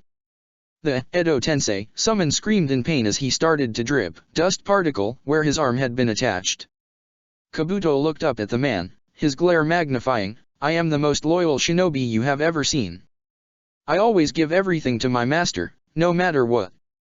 No matter what the ethics of the decision are, I do everything to make sure their will is accomplished. I was loyal to Konoha and I was loyal to you, until you ruined it. Until you took everything from me. My childhood, my identity, my freedom, and then you took away my mother. Danzo was quiet for a moment, breathing heavily. His silence only made Kabuto angrier as he snapped his left finger. Danzo's body fell to the ground with a loud thud. The Akatsuki member then bent down, getting his face directly in Danzo's. Answer me, why did Nono not recognize me? Kabuto asked. Ugh. Danzo gasped as a painful sensation rocketed through his body. I sent her pictures of another child who resembled you, gave her reports of this child. I wanted her to think you were someone else. Why? Kabuto demanded. Yakushi Nono had only just been forced back into her duties. I was concerned she would not be able to kill you if she knew who you were. Danzo answered. Why would you pick her then? Kabuto asked, nearly growling. Why did you send her? Because. Danzo bit down on his lip. Kabuto snapped his left finger once again, forcing Danzo's mouth back open to keep speaking. We wanted insurance, in case you beat her. I figured that if you killed her, once you realized it was Nono, you would have killed yourself, out of guilt. Kabuto's eyes widened. Memories rushed back to the silver-haired shinobi. Of his time at the Konohagakure orphanage, meeting Yakushi Nono. Of her kind, gentle smile as she nurtured and raised him. Of how she gave him her glasses when she realized he could not see properly. Of how she had fought with Danzo to try and prevent him from joining Root. Of how he had killed her in cold blood in IWA. Of the blank expression on her face when she did not recognize him the slightest. Of the complete, utter despair he felt upon seeing her body. Of his desire to end his life then and there after accidentally killing his surrogate mother. Kabuto was still for a moment as tears started to fall from his eyes. Memory by memory returned to him and before he knew it, his chakra scalpel fading away. He rubbed away his tears, but his crying did not appear to end in the slightest. Minutes passed by before his sobbing finally came to a stop. He finally turned his attention back to Danzo. His eyes were still wet from his tears, but they managed to amplify the rage in them. You miscalculated. He said quietly. I did. Danzo nodded his head in confirmation. Orochimaru was out there to make sure you did commit to killing yourself or to finish the job himself. I had no expected him to take you under his wing. You didn't expect it, but yes, that is what he did. Orochimaru-sama showed me compassion the way a good master would. Kabuto said sharply. He snapped his finger, forcing Danzo back to his feet once again. A grin developed on Kabuto's face as he glared at the former root head. It's just another example of the perfect irony that summarizes your every action. Danzo's eyes narrowed. What do you mean by that? It's because of you I met Orochimaru-sama the way that I did. It's because of you I joined forces with him. It's because of you that I am down the path that I am and that I have joined Akatsuki. Kabuto answered, his grin widening. And it's because of you that Konoha will burn to the ground. He shook his head. Konoha will not fall to you. By the way, did you ever wonder how I knew you passed away? Kabuto interrupted. I found out from two associates of yours, Shigaraki Tanuki and Tsumaiki Kido. They shared that bit of information after they joined Akatsuki. A look of shock developed on Danzo's face. Tanuki and Kido joined Akatsuki? Why? Well, technically, they're more like auxiliary members. But that doesn't matter. The only thing that does matter is that they believe Konoha turned their back on you en route and they want revenge. Revenge on your behalf. A snort escaped Kabuto's lips as he adjusted his glasses. They want to destroy Konoha in your name. Danzo's shock was replaced with horror. Kabuto took a detailed look at the man's face and he started to laugh harder than he ever had before in his life. I can promise you this, Danzo-sama, I will bring you back to life to watch when we get to doing that. Pain-sama's goal is to bring the world to its knees and unite the world in fear of the power of the Ten Tails. One of the things we will have to do is systematically take down every major shinobi village. We will destroy Konoha and you will be there to witness it when we do. Kabuto's laughter grew louder and louder, and hopefully by then, you'll understand the full extent of your many miscalculations.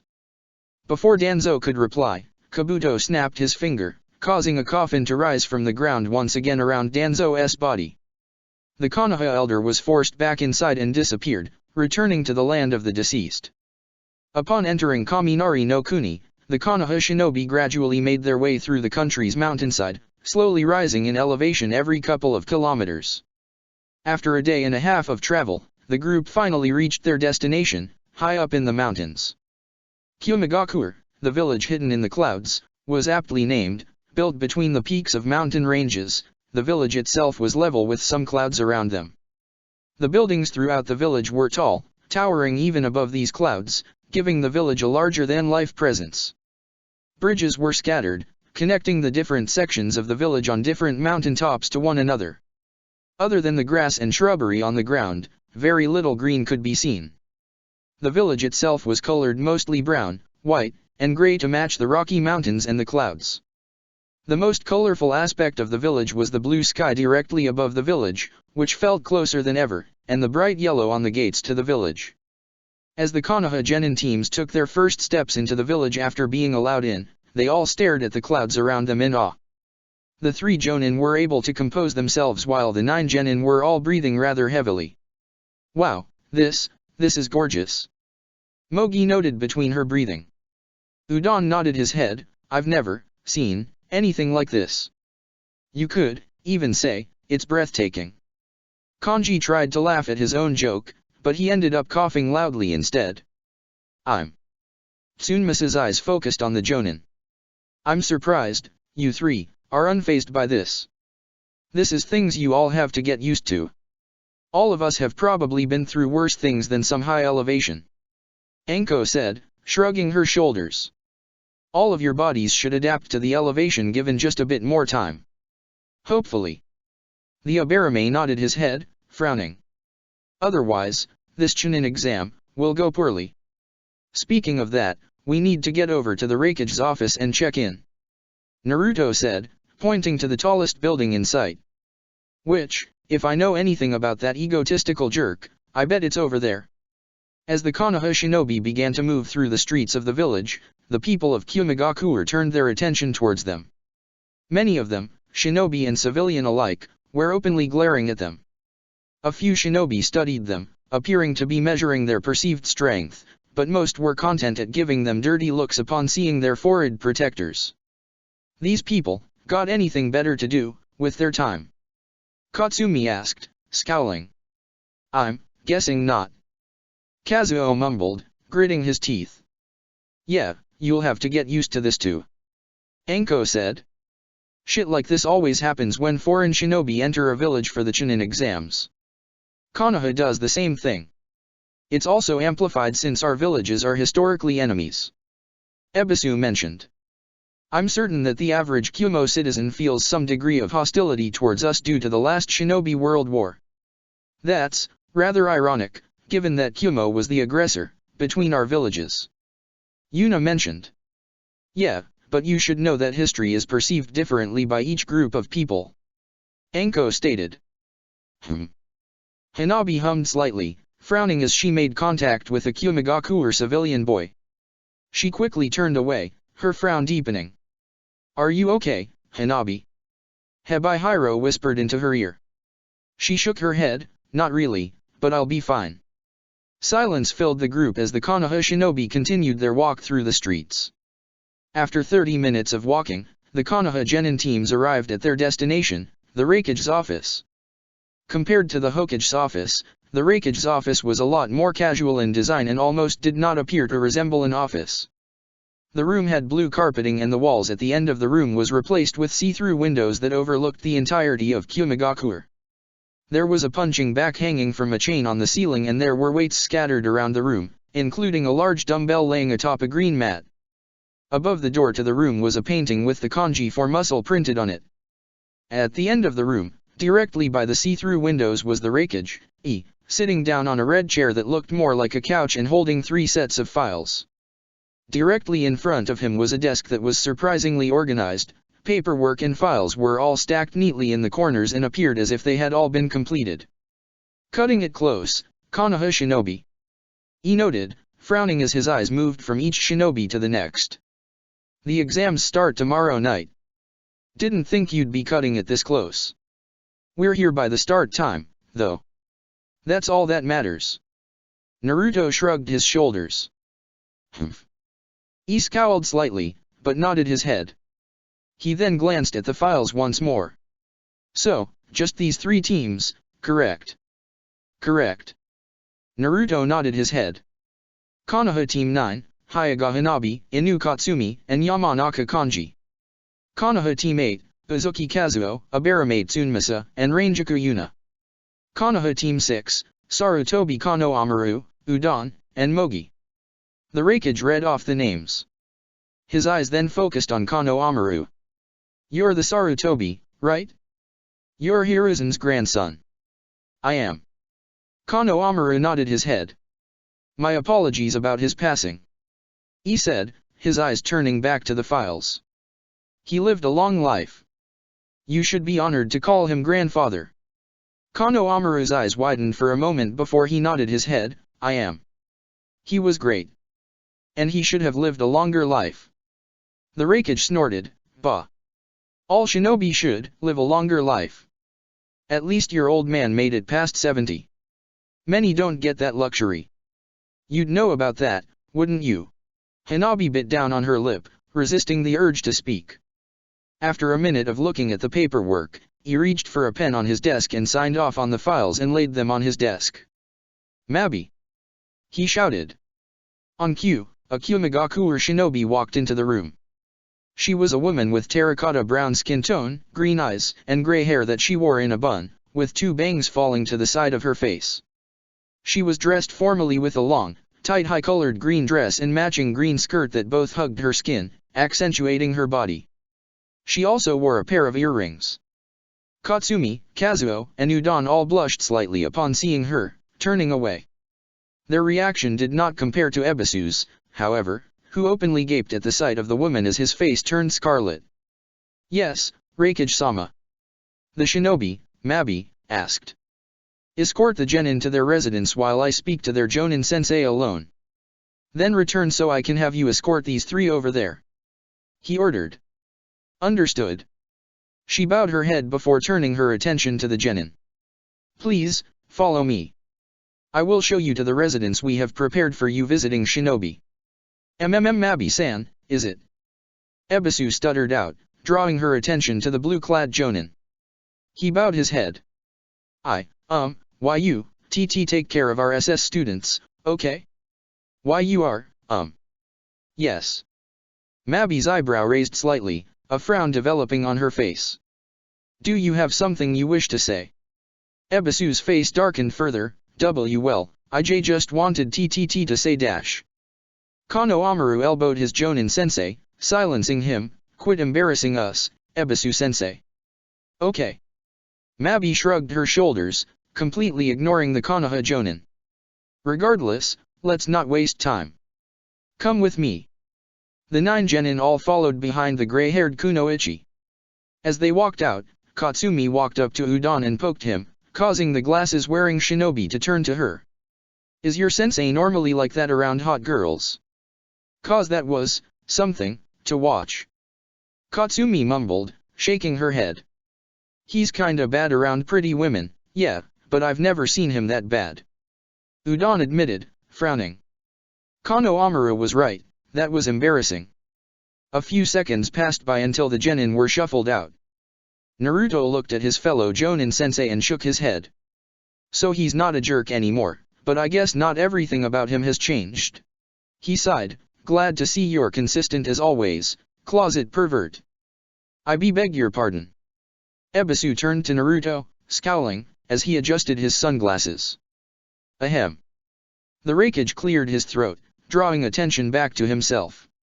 The 3 Konoha Jonin turned their attention back to him. I assume one of you has a report from Jiraiya to give me, yes? I do. Naruto nodded his head as he pulled out a scroll and handed it to E. The man immediately opened the scroll and began reading. After a few minutes of silent reading, he nodded his head and sat it down on his desk. The numbers Jiraiya plans on bringing is understandable. Suna, Kiri, and Iwa promised similar numbers when their shinobi arrived. He stated, I have already set up planned outposts throughout the village for key shinobi to be present at. I am concerned about what numbers the Akatsuki is planning on bringing. The most likely guess is they are going to have more missing ninja and a Megakure shinobi, if Hokage-sama's theory that their leader is running AIM is true. Anko said. You read the warning about Yakushi Kabuto, right? Naruto asked. He nodded his head. His Edo Tensei makes him a priority threat that needs to be addressed immediately. And I think there's a chance he could already be in the village trying to grave rob, like he pulled off in Suna and Iwa. I would imagine. The Raikage brought his hand to his chin. You are certain that his alias in this village is Yawa, correct? Naruto nodded his head. I do believe that I have a shinobi with that name in our registry that is currently on a long-term mission. If this Yawa steps foot in this village, I'll know and I'll have him executed. And we'll be guarding our burial grounds with extra security. While that's a good idea, I would still be careful with that. Naruto said, frowning. Kabuto had connections in Suna that got him past guards. I bet he could have some here in Kumo too. I'll be on the lookout for those too. Any moles that get discovered will receive their due punishment. He said. His eyes then focused on Naruto. You seem to know a lot about this Kabuto threat. If you wish, I will grant you access to our burial grounds or any areas you think are potential targets of his if you wish to try hunting him down if you believe there's a chance you'll find him, so long as you are able to alert Kumo Shinobi to aid in taking him down. Of course. Naruto said, smiling. You have my thanks, E. That's Raikage-sama to you, kid. The Raikage scowled, and there's nothing to thank. All I'm doing is trying to keep my village safe. So I'm trusting you to do your part in accomplishing that. We all will. Anko spoke up. Good. He said, his eyes still focusing on Naruto. When the second exam is finished, I will have B and Yujito escort you to Shimagame Island. I believe all the other Jinchuriki should be arriving at that time as well. Great. Naruto grinned at the thought of his fellow Jinchuriki. Hey, where is B anyway? I wanted to say hi. Busy. He stated sharply, crossing his arms. Don't bother him until he finds time in his schedule to see you. Naruto's grin faded, turning into a scowl. Fine. Before Naruto could say anything else, the door to the office. Mabi walked back, bowing her head to the Raikage, before she turned her attention to the 3 Konoha Jonin. Ebisu immediately became red in the face once again. Are you 3 ready? She asked. They are. He spoke on their behalf. If I need any of you, I'll send someone to collect you. All right. Whatever you say, E. Naruto shook his head, as he forced a smile on his face. Thanks for everything. We're here to do whatever we can to help out your village, E. The Raikage scowled in response, but said nothing. With those words, the three Konoha Jonin left the room, following Mabi out. That brat has no respect for authority at all. He concluded, crossing his arms. Calling me, the Raikage, by name. No honorific? Even after I corrected him once? Bah. His scowl deepened. He wouldn't last a day in Kumo as a shinobi here with that attitude. It did not take long for Mabi to escort the Konoha Jonin to their destination, a 3-story apartment complex not far from the Raikage's office. The complex was 2 identical buildings and appeared rather plain with walls painted white with minimal decorations, but they appeared to be recently built and in good condition. The other foreign shinobi already arrived, so we have limited access for what we can offer you all. Mabi said. Your genin already in their rooms on the 3rd floor. Allow me to show you all to your rooms. Thank you, Mabi-san. Anko said, bowing her head. Why yes. Thank you. Ebisu adjusted his sunglasses once again, looking away. As the trio approached the stairs up one of the buildings, they were stopped as 2 kunoichi came down the stairs, one from Tsunagakuer and one from Kirigakuer. Naruto's eyes widened. Temari? Naruto asked. Well, Naruto. Good to see you're here. Temari grinned at the sight of the Jinchuriki. I thought I saw your students here a moment ago. Good to see I wasn't seeing things. I wasn't aware you were a Jonin-sensei. That's cool. It's great seeing you here. Naruto said, smiling. He then turned his head to the other kunoichi. She was from Kirigakuer and had straight brown hair that went down to her upper back, with bangs over her forehead. She wore her Kiri flak jacket unzipped and had on a dark blue t-shirt, with mesh armor underneath that. She also wore black pants with a strike going down the side of each pant leg. She also had the Kirigakuer forehead protector tied around her neck. Attached to her back was a holster that had 2 scythes attached to it. Do you not recognize me? The woman asked, chuckling. I would assume not. I do not believe we ever talked much. Naruto shook his head. Yeah, you look familiar, but I don't dash. Oh, it's you. Anko nearly spat in realization. Kawada Misora. Misora nodded her head, correct. A pleasure to see you, Anko-san. Recollection dawned on Naruto's face. Ah. You're Doso's girlfriend. Yes, Doso-san and I are still seeing each other whenever we get the chance. Misora said. Yeah, not gonna lie, I don't know how I didn't recognize you immediately. Anko said sheepishly. You look almost identical to how you were when saw you last. Only difference is that you cut your hair, you're a little taller, and your boobs are a little bigger. Thanks for the observation. Misora scowled slightly before she shook her head. If you'll excuse us. Temari-san and I just met and we were planning on sparring. We can catch up later. Temari said. It's nice to see you again. With those words, the 2 kunoichi continued on their way out of the apartment complex. Mabi then continued up the stairs, as if the meeting had never happened. So, Temari's definitely going to be helping with the fighting, and so will Misora. Anko noted, smirking. Good. At least we know Suna and Kiri are sending quality shinobi.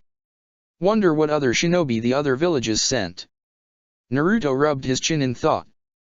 On cue, the 3 Konoha shinobi were brought upstairs. Mabi promptly escorted them to their rooms and gave them keys before leaving. Ebisu and Anko proceeded to head into their rooms. As Naruto walked over to his door and prepared to unlock the door, the room next to his opened up. A kunoichi with red hair walked out. She had a brown-colored flak jacket over a lavender-colored long-sleeve shirt that went to her navel and a pair of black shorts with black stockings. Attached to the back of her jacket were 4 different sealing scrolls. The girl wore a Kuzagakuer forehead protector and she had on a pair of glasses over her crimson-colored eyes. No way.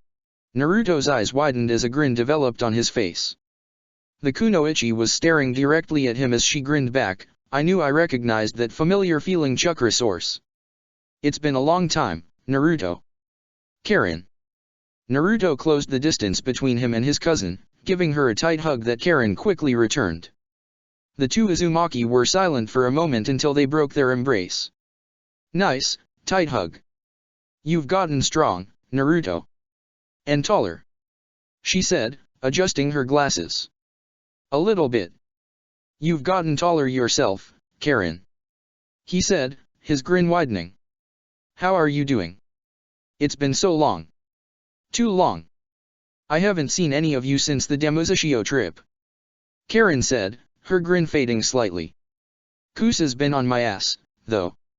I messed up immediately after getting back from Uzushiagakuer by requesting to be an ambassador to Konoha.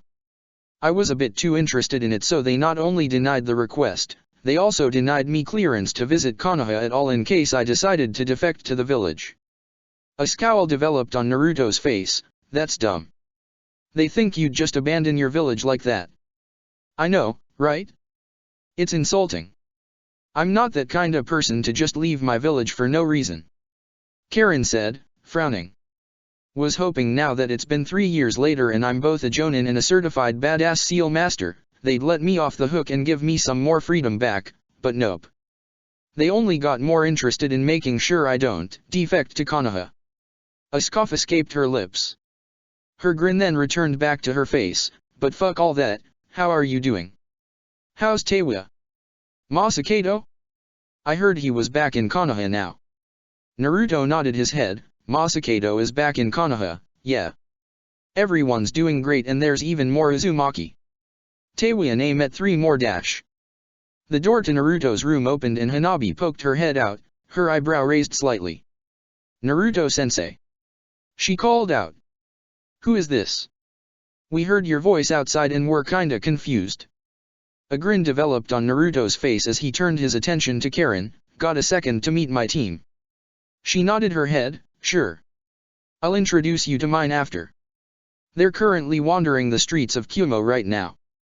Naruto's grin seemed to widen as he brought Karen into his room, introducing his genin team to his cousin. As the day came to a close, Naruto laid down in a sleeping bag on the floor of the room. Hanabi and Kanji had a bed to themselves while Katsumi laid down on a couch in the room. The lights were off. The members of Team 9 all laid down, talking to one another. You all feeling good still, right? Naruto asked. We've kinda adjusted to the altitude. So we should be fine for tomorrow, I think. Katsumi said with a shrug. Well, the first exam in these things is usually some type of information gathering, intellectual type of test, right? Kanji asked. We should be fine even if we're still a little altitude sick. You all will be fine. I'm not worried about the exams overall for you 3, especially not the first one. Naruto said, with a chuckle. But I was just wanting to make sure, you all are good here in Kyumo, right? Like, the atmosphere and everything. Kinda not. Hanabi admitted. Katsumi sat up from the couch to look over towards her teammate better. You okay, Hanabi? It's weird being here. Hanabi said, eyes looking downward. Considering all that happened with my clan here. Ah. Naruto frowned in response. I get it. I know that the Raikage isn't going to do anything, cause he's focused on keeping his village safe, and he said it himself when he and Hinata-san fought that he would never do something like that again. But like. She sighed. I get this weird feeling, I guess. Like I'm not wanted. Nah, I know what you mean. Katsumi said, frowning as well. The people here aren't that warm. It's like how the Shimo citizens ignored us, but kinda worse. I would like to be ignored, considering it's better than getting these weird, challenging glares. Kanji noted. It's like they're saying, human over here so we can fight. Hanabi sighed in response to his pun, which caused the Yamanaka to frown as well. But in the end, it doesn't matter. We're here together and nothing's going to happen to us. That's the most important thing, yeah. You 3 are a team. Naruto said, his frown turning back into a smile. And you all have each other's backs.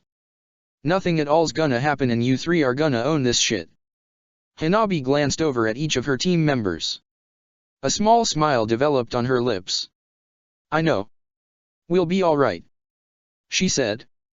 The group was quiet for a couple of minutes. Naruto turned his attention to his three students, noticing that all three were still awake. With a sigh, Naruto pulled himself out of his sleeping bag and walked over to Kanji's and Hanabi's bed. Both stared at him in confusion.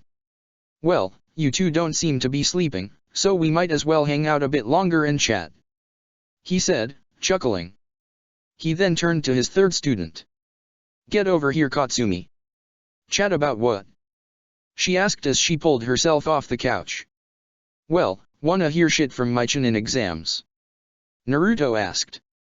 Cause there's some shit that happened there that you all might funny, you know. Like what? Kanji asked. Wasn't your exams super serious with the Tsunaoto invasion? Yeah, but even then, shit still happened. Naruto said, a grin developing. Like this one time when we were waiting for the third exam, when my friend from IWA, Kuratsuki, purposefully sabotaged my teammate Shikamaru's sleep because she was mad at him. The three genin of Team 9 all listened as their Jonin sensei began to recount his time in the Chunin exams, listening intently and laughing as Naruto explained the trials and shenanigans of his own Chunin exams and, in the process, helped calm any nerves that the three had. And, finally here, Kabuto and Haiden set up camp a few kilometers away from Kyumigakure, in a nearby mountain cave. Haiden laid down their bags while Kabuto stood up near the cave entrance, looking out towards the direction of the village. We're planning on meeting up with everyone in 2 days, yes? Kabuto asked. Haiden shrugged his shoulders, think so. I don't give a fuck. Noted. Then we have tomorrow free. Kabuto smirked as he adjusted his glasses. Then I have tomorrow night to try and acquire some DNA samples. You sure you want to go and do that shit? The Jashinite asked. If those two new recruits were being serious, then Kumo might have some higher security than IWA did. They shouldn't have their security up that fast yet. Which is why I need to strike now if I want to acquire any samples at all from here. Kabuto said. I know of at least 2 Kekii Genkai that I could acquire here, Storm Release and Swift Release. And I know if I got the chance to acquire the Shodei Raikage's body, I could get access to some really interesting techniques. A chuckle escaped his lips as his eyes narrowed on the village in the distance. Tomorrow night, I'll begin. And I can't wait to see the benefits Kumo will provide to my research. Chapter 103, The First Night Begins. Once again, as the sun rose over Konohagakure, Jiraiya stood in front of the gates of Konoha. Standing directly across from him was Fu, Sasuke, Shino, Ino, and Koji. Fu, officially speaking, we do not know the exact location of Shimigame Island, so you will be escorted to Kyumigakure. By the time you arrive, the second exam will be over, and you'll be brought over. Jiraiya informed them. The rest of you will be staying in Kumo afterwards. Fu will not need an escort after that and you all can get assigned work helping train the genin for the third exam.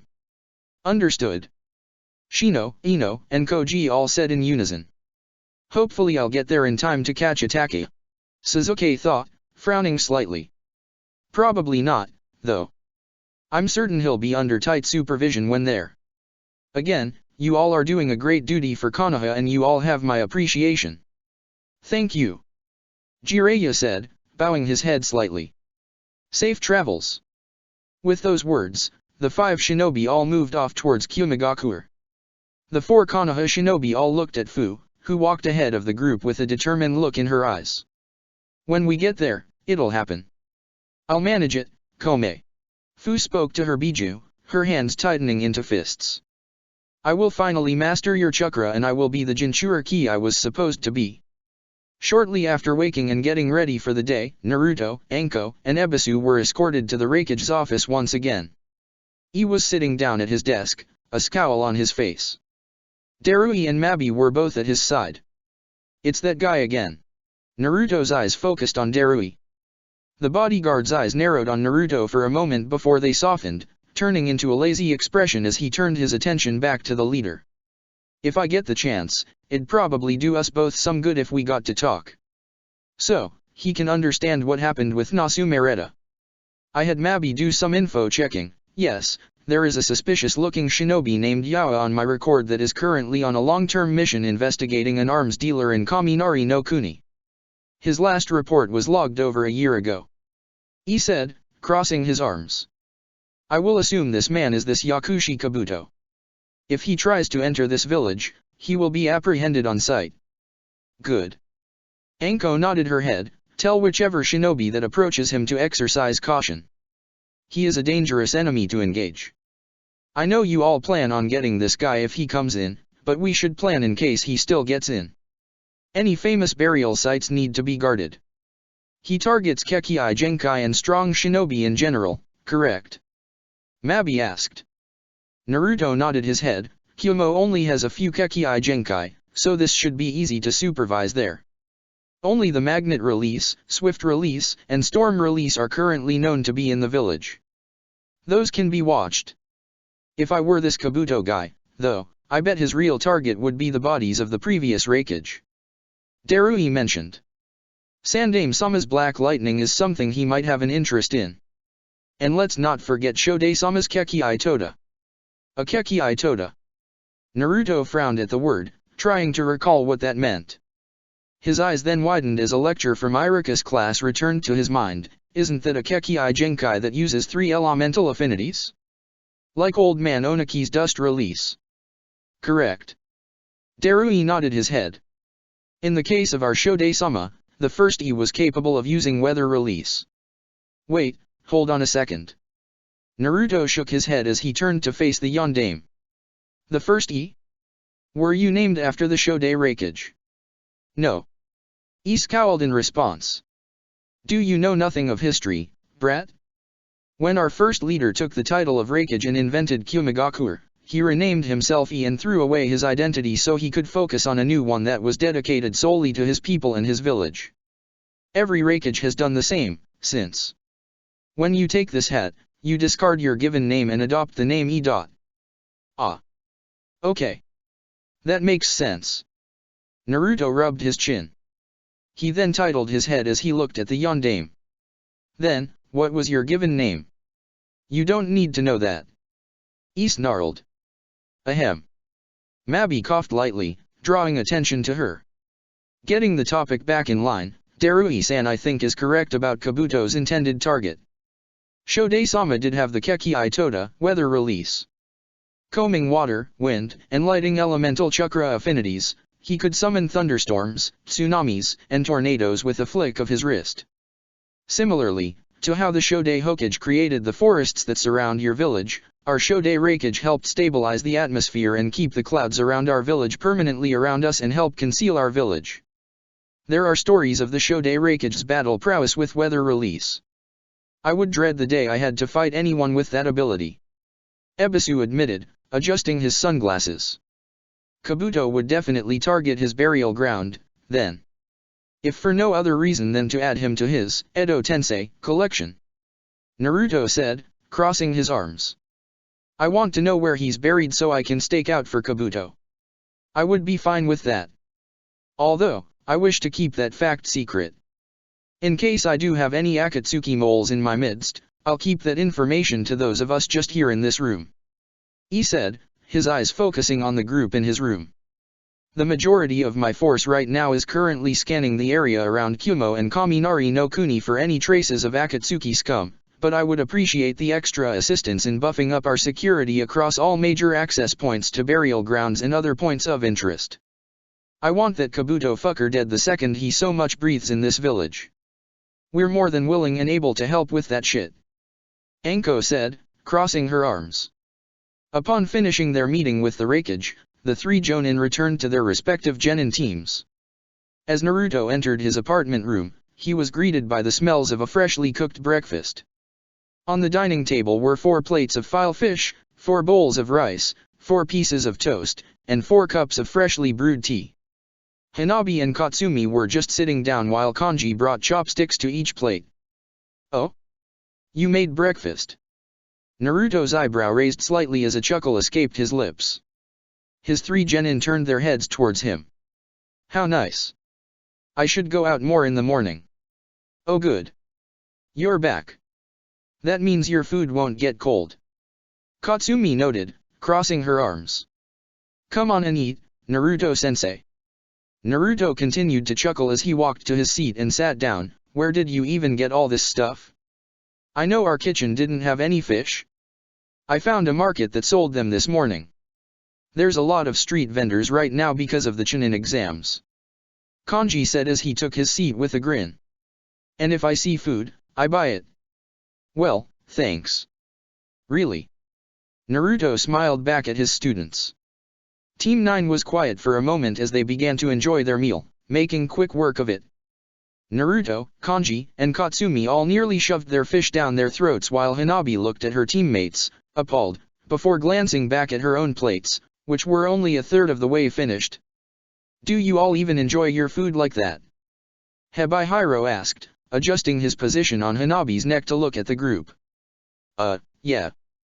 Kanji's eyebrow raised slightly as he finished his entire bowl of rice. Katsumi finished both her fish and rice at the same time and took a quick sip of her tea before she turned to her teammate, really enjoyed it. That's why we ate it so fast. That. Hanabi looked downward to her plates once again before shaking her head. That makes zero sense to me. As riveting as this conversation is, Naruto began, drawing the attention of his students, I gotta ask real quick, how are you all feeling about the exams tonight? Pretty comfortable. Katsumi admitted. I mean, we're gonna take it seriously, but we at least feel pretty ready for it. If it's anything like yours, we should be fine. We all have methods that can help us cheat and get information. Just a reminder, though, the first exam usually is information gathering. It's not a guarantee it will always be. Especially since this exam is occurring in Kumo. Naruto said. Did the Raikage tell you anything about what the exam is going to be about? Kanji asked. Nope. The blonde shook his head. He's not going to help out Konoha Shinobi so easily like that. Kanji shrugged his shoulders, I mean, you'd think he would want to though. It would be in his best interest if at least one Konoha team makes it to the final round. He probably just assumes that Ero Sennin sent good teams that don't need his help. Which, in fairness, he did. Naruto said, a grin developing on his lips. I feel very good about all of your chances. Heh. Hanabi smiled in response. We'll do what we can to make sure we do you all proud then, Naruto-sensei. Silence filled the table as Hanabi focused on eating while Naruto, Katsumi, and Kanji all drank from their tea. Once the group finished their breakfast, Naruto grabbed the dishes his students prepared and went to the sink to wash them. So, what are you going to be doing, Naruto-sensei? Katsumi asked. We have to report for the exam at 6 o'clock p.m., so do you got any big plans for tonight? Well, I'm gonna try and meet with Karen at least once. Naruto said, chuckling. Then I'll probably meet up with Anko-sensei and Ebisu to discuss what our plans are for tonight. His eyes narrowed slightly, we're going to try and see if we can find and kill that Kabuto bastard. That guy from Suna, huh? Hanabi bit her lip, frowning at the thought of the grave robber. He's probably here, isn't he? Her Jonin-sensei nodded his head, I'd bet. And if we could reduce Akatsuki's numbers by at least one before this invasion, that would be a great help. Naruto's mind flashed back to his encounter with Kabuto back in Tsunagakure, at the Kazekage's mansion. He recalled the 3 different Kekkai Genkai that Kabuto used to fight against him and how Kabuto casually referenced having Uzumaki Mito's corpse. He scowled at the thought as his hands tightened into fists.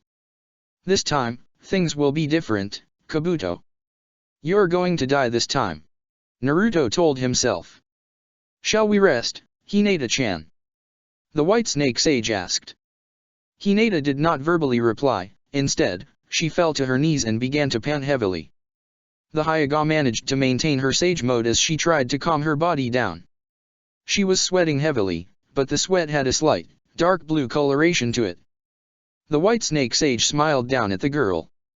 I must say, you're making great progress with producing and utilizing your own venom. You are going to be quite the lethal contender in your next fight, I assume. The snake said. Thank you. Hinata smiled back as she slowly pulled herself off the ground. I've been dash. Why are you still entertaining this bitch, Sage? A voice echoed throughout the caves. Hinata tensed up as she felt a presence slithering its way through the tunnels. 30 seconds passed by and the boss snake, Manda, appeared in the white snake sage's chamber. The purple snake towered over Hinata's body, glaring down at her as if he was poised to attack. Manda, you have not visited me in nearly a year and this is the first thing you say to me when you come by. The white snake sage asked, scowling as her mouth tightened on her cigarette holder. Leave. Not until you answer my question. Manda demanded. The summoner you have in this room is illegitimate. Remove her at once. Illegitimate. Hinata repeated the word, scowling. I signed the snake contract. Mamushi-sama dash. Manda responded by swinging his tail downward at Hinata. The Hyuga jumped up, causing the tail to crash into the earth and cause rocks to scatter the cave. Mamushi? Don't make me laugh. My mother is no longer the head of the Snake Clan. That is my title and I did not authorize your status. In the years since you have signed our contract, you have not once offered even a single human sacrifice. Manda shouted. You have no respect to the ways of our clan and I will dash. Manda. Stop. The white snake sage crawled out of her throne, inching her head towards the boss snake. Your mother still possesses the snake contract and I authorize all senjutsu training. Hinata-chan has every right to be a snake summoner and to practice our clan's senjutsu, even if you disapprove. The sage then breathed out a cloud of smoke directly at the boss snake's face. Quit acting like a hatchling and leave us in peace. Manda bore his fangs, hissing loudly as he grew closer to the white snake sage, respect who you are talking to. Know your place. As the two snakes looked poised to strike at one another, 3 large white snakes appeared from the underground, positioning themselves around Manda. Who are they? Hinata's thoughts died as she noticed the tiaras on the white snakes. Ah! Those 3 are Togorium, Taijutsuim, and Ichikashima-him. Know your place, Manda-sama. You are in the presence of the white snake sage and disturbed her while she was busy training a disciple of hers. Togorium stated sharply. Leave. Now. Taijutsuim hissed. The 4 white snakes continued to encircle Manda in the center, who was eyeing the white snake sage only. Hinata's eyes moved from snake to snake as she prepared to engage when the signal was ready. A minute passed by before Manda shook his head and turned away towards the exit. The boss snake slithered between Togorium and Taijutsuim. I do not wish to kill any of you, so I will let this slide for now.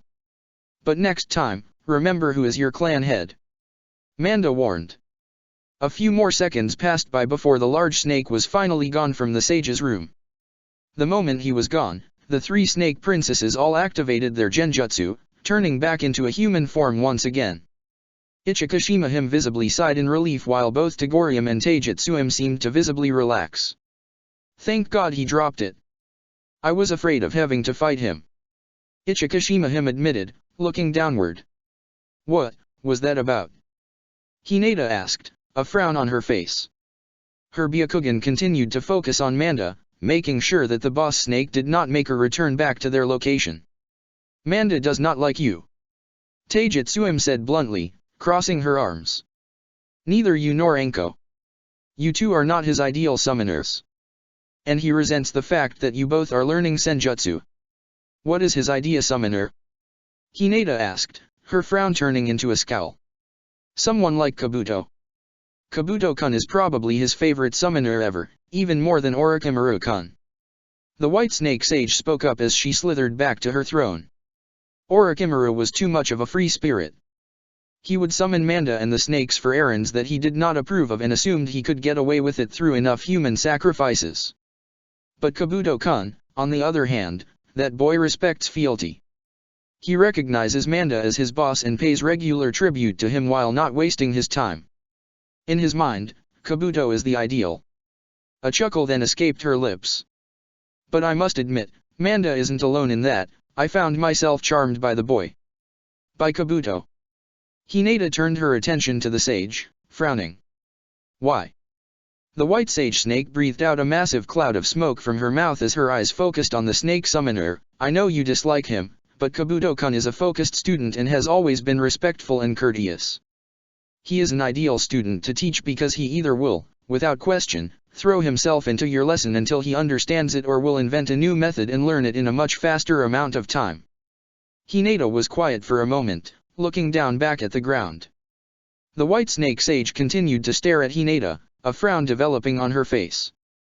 You appear troubled, Hinata-chan. I recognize that Manda may have affected our training environment for the day. Would you like to end it for the day? She asked. Hinata shook her head immediately. No. I can't allow myself to fall behind Kabuto. I need to get stronger and make sure he doesn't get too far ahead, she told herself. She continued to tell herself this as she returned to Senjutsu training. Wait, what? Karen's eyes widened. This village is going to get invaded.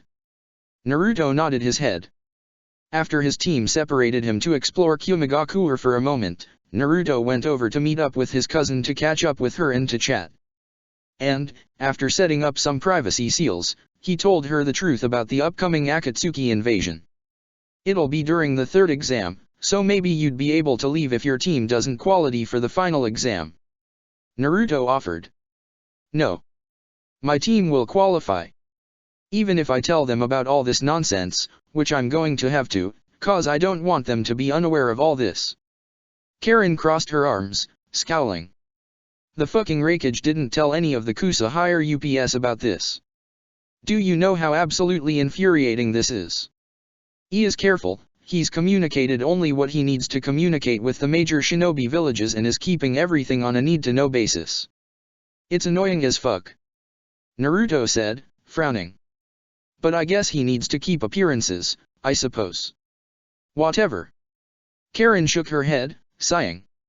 Well, guess you all can count on me as an ally while I'm here. The last thing I want is for innocent people to die. A smile developed on her face as she held out her fist towards her cousin.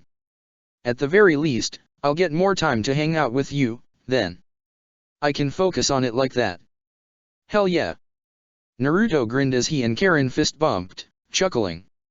You know, you're a lot more confident than I last remembered. You were a little shyer back when we were at Azushiagakure. Well, back then I was a mousy gen in meeting you all for the last time. And I think anyone would probably be shy when they're meeting you, Teiwa, and Jiraiya for the first time all at once. Karen replied, giggling back. She then held out her right arm, flexing some muscle slightly. But nowadays, I'm a badass jonin, which has done wonders for my self-confidence. I'm probably one of the top jonin Kusagakure has ever produced, and I'm easily their best seal master, damn it. Good. Good. Naruto grinned. What kind of seals can you do? My specialty is environmental seals. I'm more of a trapper, I guess, and I like to control a battlefield. Karen answered, adjusting her glasses with her right hand. But I got a couple of aces up my sleeves if I happen to get into a close combat fight. As she said that, a small adamantine chain developed out of her left palm. She swung the chain around lightly in a circular pattern. Naruto's grin widened even further as he created an adamantine chain out of his right hand. You can use the adamantine sealing chains too, huh? He noted.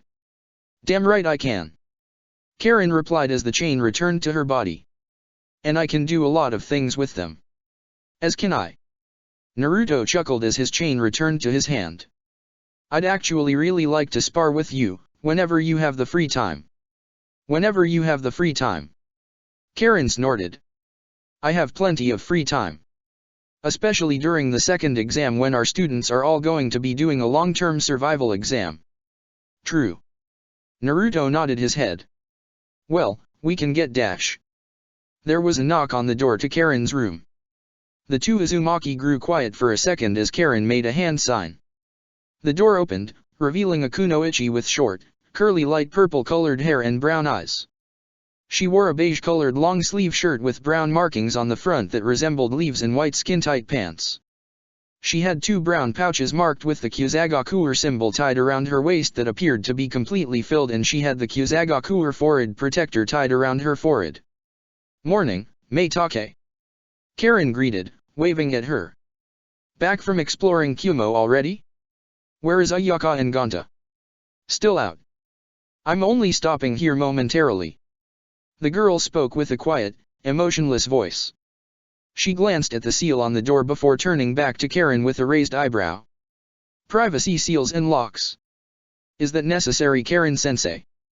Call it paranoia. I'm just catching up with my cousin. Karen said as she gestured towards Naruto. With that in mind, meet Uzumaki Naruto, the cousin I told you all about last night. Naruto, meet one of my students, Kono Meitake. Naruto smiled at the girl, nice to meet you. Karen-sensei, you aren't conspiring against us, are you? Meitake asked, her eyes narrowing on the two Uzumaki. You aren't revealing information about our team to the enemy. Huh? Of course not. A frown developed on her face. What do you take me for? I am the one who vouched for us to come Kumo, I'm not helping anyone out. The Kusa-genin pursed her lips for a moment before shaking her head. She walked to the back of the room. I'm only here to get something real quick. Pay me no mind. Getting money? Karen asked as she noticed her student reach for her bag and pull out her wallet. Things are expensive here compared to Kusa. It's rubbish, if you ask me. Meitake said as she walked back to the door. A pleasure to meet you, Uzumaki-san. I pray that our sensei is being honest and that she is not revealing any secrets of ours. With those words, Meitake left the room. Karen immediately reactivated the ceiling tags to the room. Naruto frowned in response. You should have told her the truth about the invasion. Naruto said. Not yet. I'm not telling her without telling all my students. Besides, I still need to figure out what to tell them in a way that won't freak them out. Karen sighed as she adjusted her glasses slightly. I'll tell them tonight. She seems doubtful? Distrusting. Naruto's frown deepened as he closed in his eyes in thought. Cautious. Meitake is. Karen nodded her head. There's a stereotype that all Kusa shinobi are overly analytical and Meitake takes that stereotype and runs with it. I don't think there's a single shinobi in the world smarter than her. Really? Huh. Naruto nodded his head as a chuckle escaped his lips. I'd actually be really interested to see her fight any of my students then. We'll see. The Kusa-jonin said. Her face then hardened slightly. Naruto, before we relax too much, I wanted to say something real quick. You mentioned when you said the Akatsuki was going to invade that you think Kabuto might be here, right? Do you know him? Naruto asked. I know of him. He is in the bingo books, you know. Karen pointed out. You're gonna try and hunt him down then, right? That's confidential, but yes. Naruto nodded his head. Why? I have something that may help. Karen noted as she reached into pocket. Naruto tilted his head slightly. What do you mean? I have a seal that might help you stay hidden from sight for a bit. Karen said as a smirk developed on her face as she pulled out a sealing paper. With time to kill, Hanabi, Katsumi, and Kanji all agreed to walk down the streets of Kumo together. It was rare to get the opportunity to explore another hidden village, so they all wanted to make the most of it. I have to admit, now that we're better with the altitude, this village is beautiful. Katsumi said, her eyes wandering. The three shinobi had turned a corner and entered a market of sort. There were many clouds that were level with the ground and the stands and buildings in this market were all colored bright colors, many blues, yellows, and light greens were visible. Seriously, this place looks ripped from a dream. Kanji noted. Wonder if anything like this exists in Konoha and we don't even realize it. Good question. Katsumi crossed her arms. What do you think, Hanabi? Hanabi did not reply.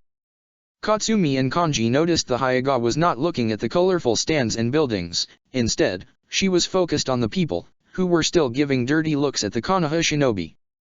Both her teammates frowned slightly. Kanji instinctively reached out to her shoulder, which caused Hanabi to tense up slightly. A lot of the people here just have issues with Konoha. It's nothing to lose sleep over. Kanji told her. We talked about it last night, Hanabi, we're all together. He's right, you know. Katsumi added. We're a team of badasses. Some glares and shit aren't going to change that. I'm aware. She nodded her head, a small smile developing on her lips. It's just dash. Oh look. There's some Konoha trash walking around our village. Thought you jerks wouldn't show your faces around here until the exam started. Team 9 turned around to see two people walking towards them. One was a boy with short black hair, tan skin, and light brown eyes. He wore black pants and a dark yellow short sleeve, unzipped jacket with no shirt underneath, intentionally showing off his muscles on his arms and his chest. He wore a Kyumigaku or forehead protector around his right forearm. The other person was a girl with shoulder-length, wavy blonde hair, green eyes, and ivory-colored skin. She wore brown pants and had on a similar-colored dark yellow sleeveless shirt, showing off her own muscles. She wore her Kyumigaku or forehead protector around her neck. Konoha trash. Katsumi scowled. Who the fuck are you talking to? Do we see any other Konoha shinobi around here? The girl hummed slightly as she looked around the market dramatically. Guess not, we must be talking to you, Dips Hits. Is this supposed to be an attempt at intimidating us? Kanji asked with a snort. Or are you two auditioning for a play of some sort? You sound like the most generic bullies out of any manga. The fuck do you mean by that? The boy asked, scowling. I'm being completely serious, you two can't be actual shinobi, right? Kanji's snort turned into loud, unapologetic laughter. This has to be some type of prank or something. Who even are you two? Name's Urusai. The guy stated, scowling. And she's Teranei. We're two members of the best genin team Kumo has participating in this exam. The best? Really? Katsumi shook her head, joining Kanji in his laughter. Guess you Kumo shinobi are shit then, huh? What did you say? The girl, Teranei, demanded as she stepped forward. She said you're shit. And yes, you both are shit. The two Kumo genin, as well as Kanji and Katsumi, turned their heads towards Hanabi, who was scowling. She crossed her arms as her Byakugan activated unconsciously. Hebihiro inched forward from her neck, hissing loudly. If you're half the shinobi you're claiming to be, then you should know how embarrassing this is. You're making a scene and trying to intimidate us, but it's not working. So just give up and go home. She said, cracking her knuckles. If you want to fight, save it for the exams. And we'll kick your asses then. Both Hanabi and Hebihiro leaked a moderate size of killing intent, causing both Urusai and Teranei to take a step back. Both Katsumi and Kanji continued to stare in disbelief at their teammate. Whatever. Urusai turned away, composing himself. We were just scoping out the competition. But if you really want an ass beating that bad, then whatever. Just wait until the exams start. You're gonna regret this. Teranei added. With those words, the two Kumo genin walked off. Hanabi continued to glare at them as they moved away for a few more seconds until she finally shut off her Byakugan and took in a deep breath. Jerks. They can't just come up and talk to us like that. It's rude. She said, frowning. She then turned her attention back to her teammates. She was about to say something, but she then noticed that, instead of irritation or anger on their faces, both Katsumi and Kanji were simply staring at her in shock. Guys? Hello? Are you okay? Hanabi, you just swore. Kanji noted. I did. Hanabi blinked for a second before she started to blush. Sorry, I've just been kinda in a bad mood since we got here and they were being really rude and I dash. Hanabi, you swore. A grin developed on Katsumi's face as she swung her arm around Hanabi's shoulder, bringing the younger girl closer to her. And you said shit with such righteous anger, I loved it. Eep. Hanabi gasped slightly as Katsumi hugged her tightly. Didn't he mean dash? Lunch. My treat. You buy whatever the fuck you want, you earned it. Katsumi declared cheerfully. Wait, I dash. Hanabi's words died on her lips as her two teammates rushed her over to the nearest cafe they could find to reward their teammate. There you are. Kabuto said, grinning. The silver-haired shinobi made a few more steps forward into the cave, coming face to face with Sasori and Deidara. Standing directly behind Sasori was another shinobi, a kunoichi with umber-brown skin, short black hair, and dark brown eyes with a burn mark over her right eye, wearing the standard Kumigaku or flak jacket and uniform. Sasori nodded his head in acknowledgement at his former spy before gesturing towards the kunoichi. This is Hiretsuna, one of my sleeper agents in Kumo. She will help you enter the village easily without drawing attention to yourself. A scowl developed behind the puppet's face. Do not get this one killed off like you did with Yura and Mukid back in Suna. I may have other agents here, but she is the one who receives the most info due to her status as a high-ranking jonin. I promise, I will not get her killed. Kabuto said with a chuckle as he turned to face the sleeper agent. A pleasure to meet you, Hiretsuna-san. She bowed her head in response. The pleasure is mine. Any ally of Sasori-sama is an ally of mine and I will do my part to help you. Oi Kabuto, where's the religious fanatic? Deidara asked, scowling. He's not doing anything stupid right now and blowing our cover, yeah? No, Hayden is currently training. He's on his best behavior. Kabuto said. He even promised to hold off on doing sacrifices for the time being, to prevent any suspicious deaths in the area. Oddly conscientious of him. Sasori noted, nodding his head in approval. With that in mind, Deidara and I will be leaving. We will be ready for the meeting in 2 days. Before you go off, Sasori-sama, I have a gift for you.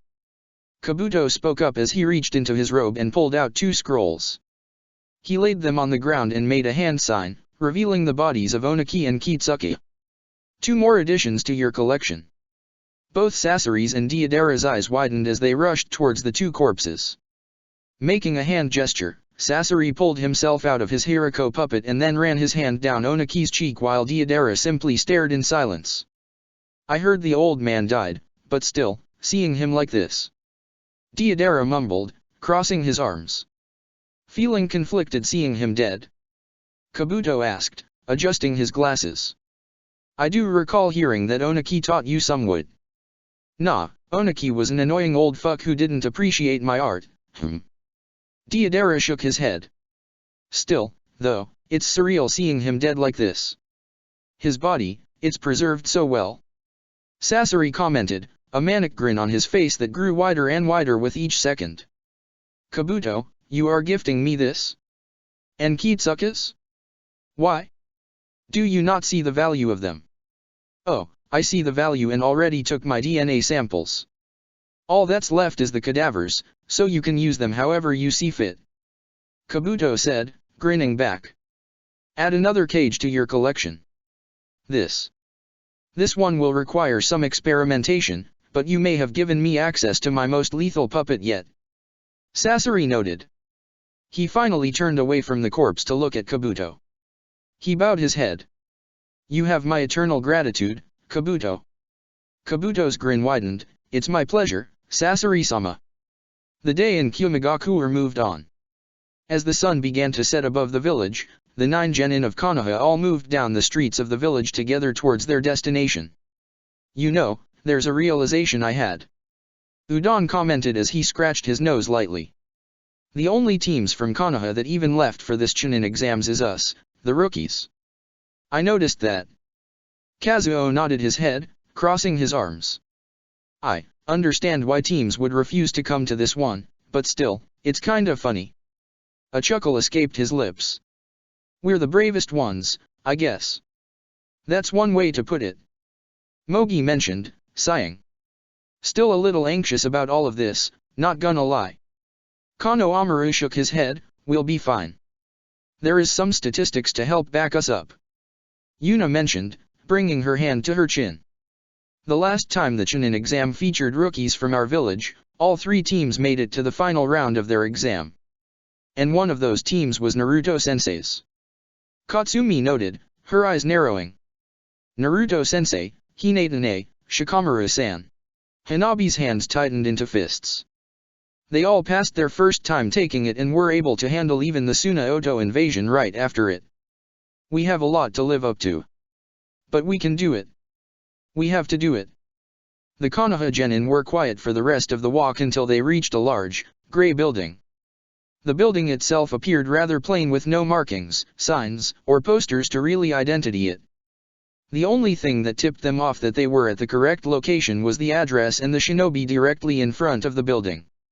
Standing directly in front was a tall, fair-skinned woman with shoulder-length, straight blonde hair and blue eyes. She wore a low-cut gray outfit, showing off her cleavage, with mesh armor underneath, and wore a short gray skirt. She had red handguards on and appeared to have a portion of the Kyumigakuer flak jacket on over her stomach. Attached to her waist was a red tanto and she was holding a clipboard with papers attached to it. The woman's eyes narrowed on the group as they approached. Names. Kazuo blushed, trying his hardest to make eye contact with her. Konoha Team 8, reporting for duty. Uezuki Kazuo, Abaramate Tsunmasa, and Ranjaku Yuna.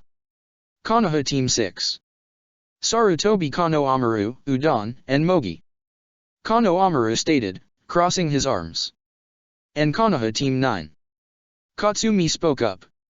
Inu Katsumi, Hyaga Hanabi, and Yamanaka Kanji.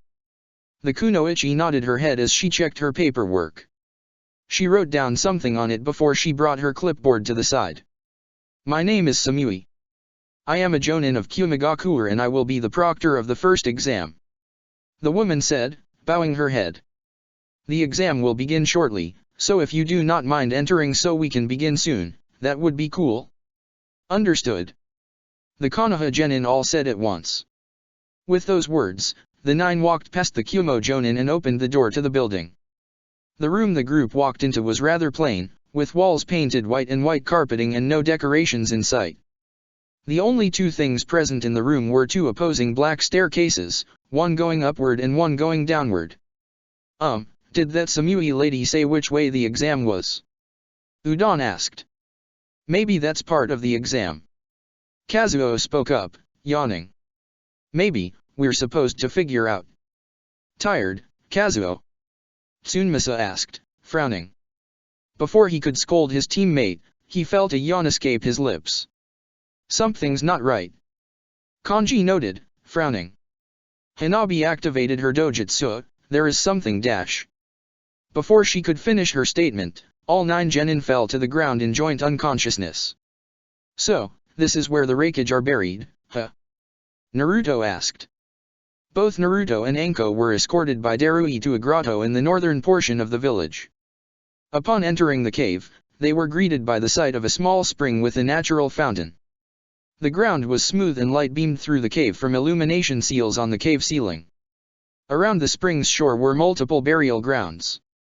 Displayed in front of each burial ground was a picture. This grotto was the burial site for the Shodai Raikage and his wife. It was the location where the Shodai asked his wife to marry him, before Kyumigakuer as a village was even created. The Nidame and Sandame were buried here as well. The Yondame also expressed a desire to buried here one day. Darui explained. As such, this grotto is referred to as the Lightning Memorial. Quaint. Anko noted. So, we'll be allowed to stay here overnight, then? Naruto asked. Darui nodded his head, you have the Yondame's blessing. A dull guy like me can't argue against that.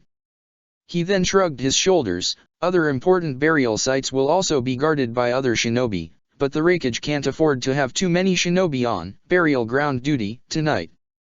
Especially since the exams have officially started.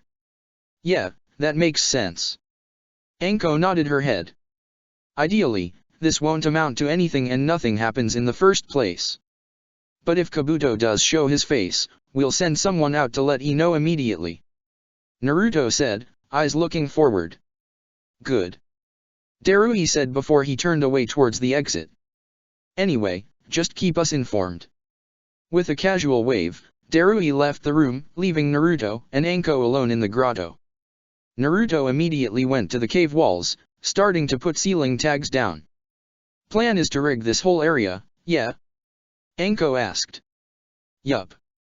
Naruto nodded his head, placing seal after seal on different corners. With each seal, the seals sank into the earth, hiding themselves from view. To be honest, I do hope he comes. We can finally get that asshole killed. Yeah, it's about time that bastard is killed.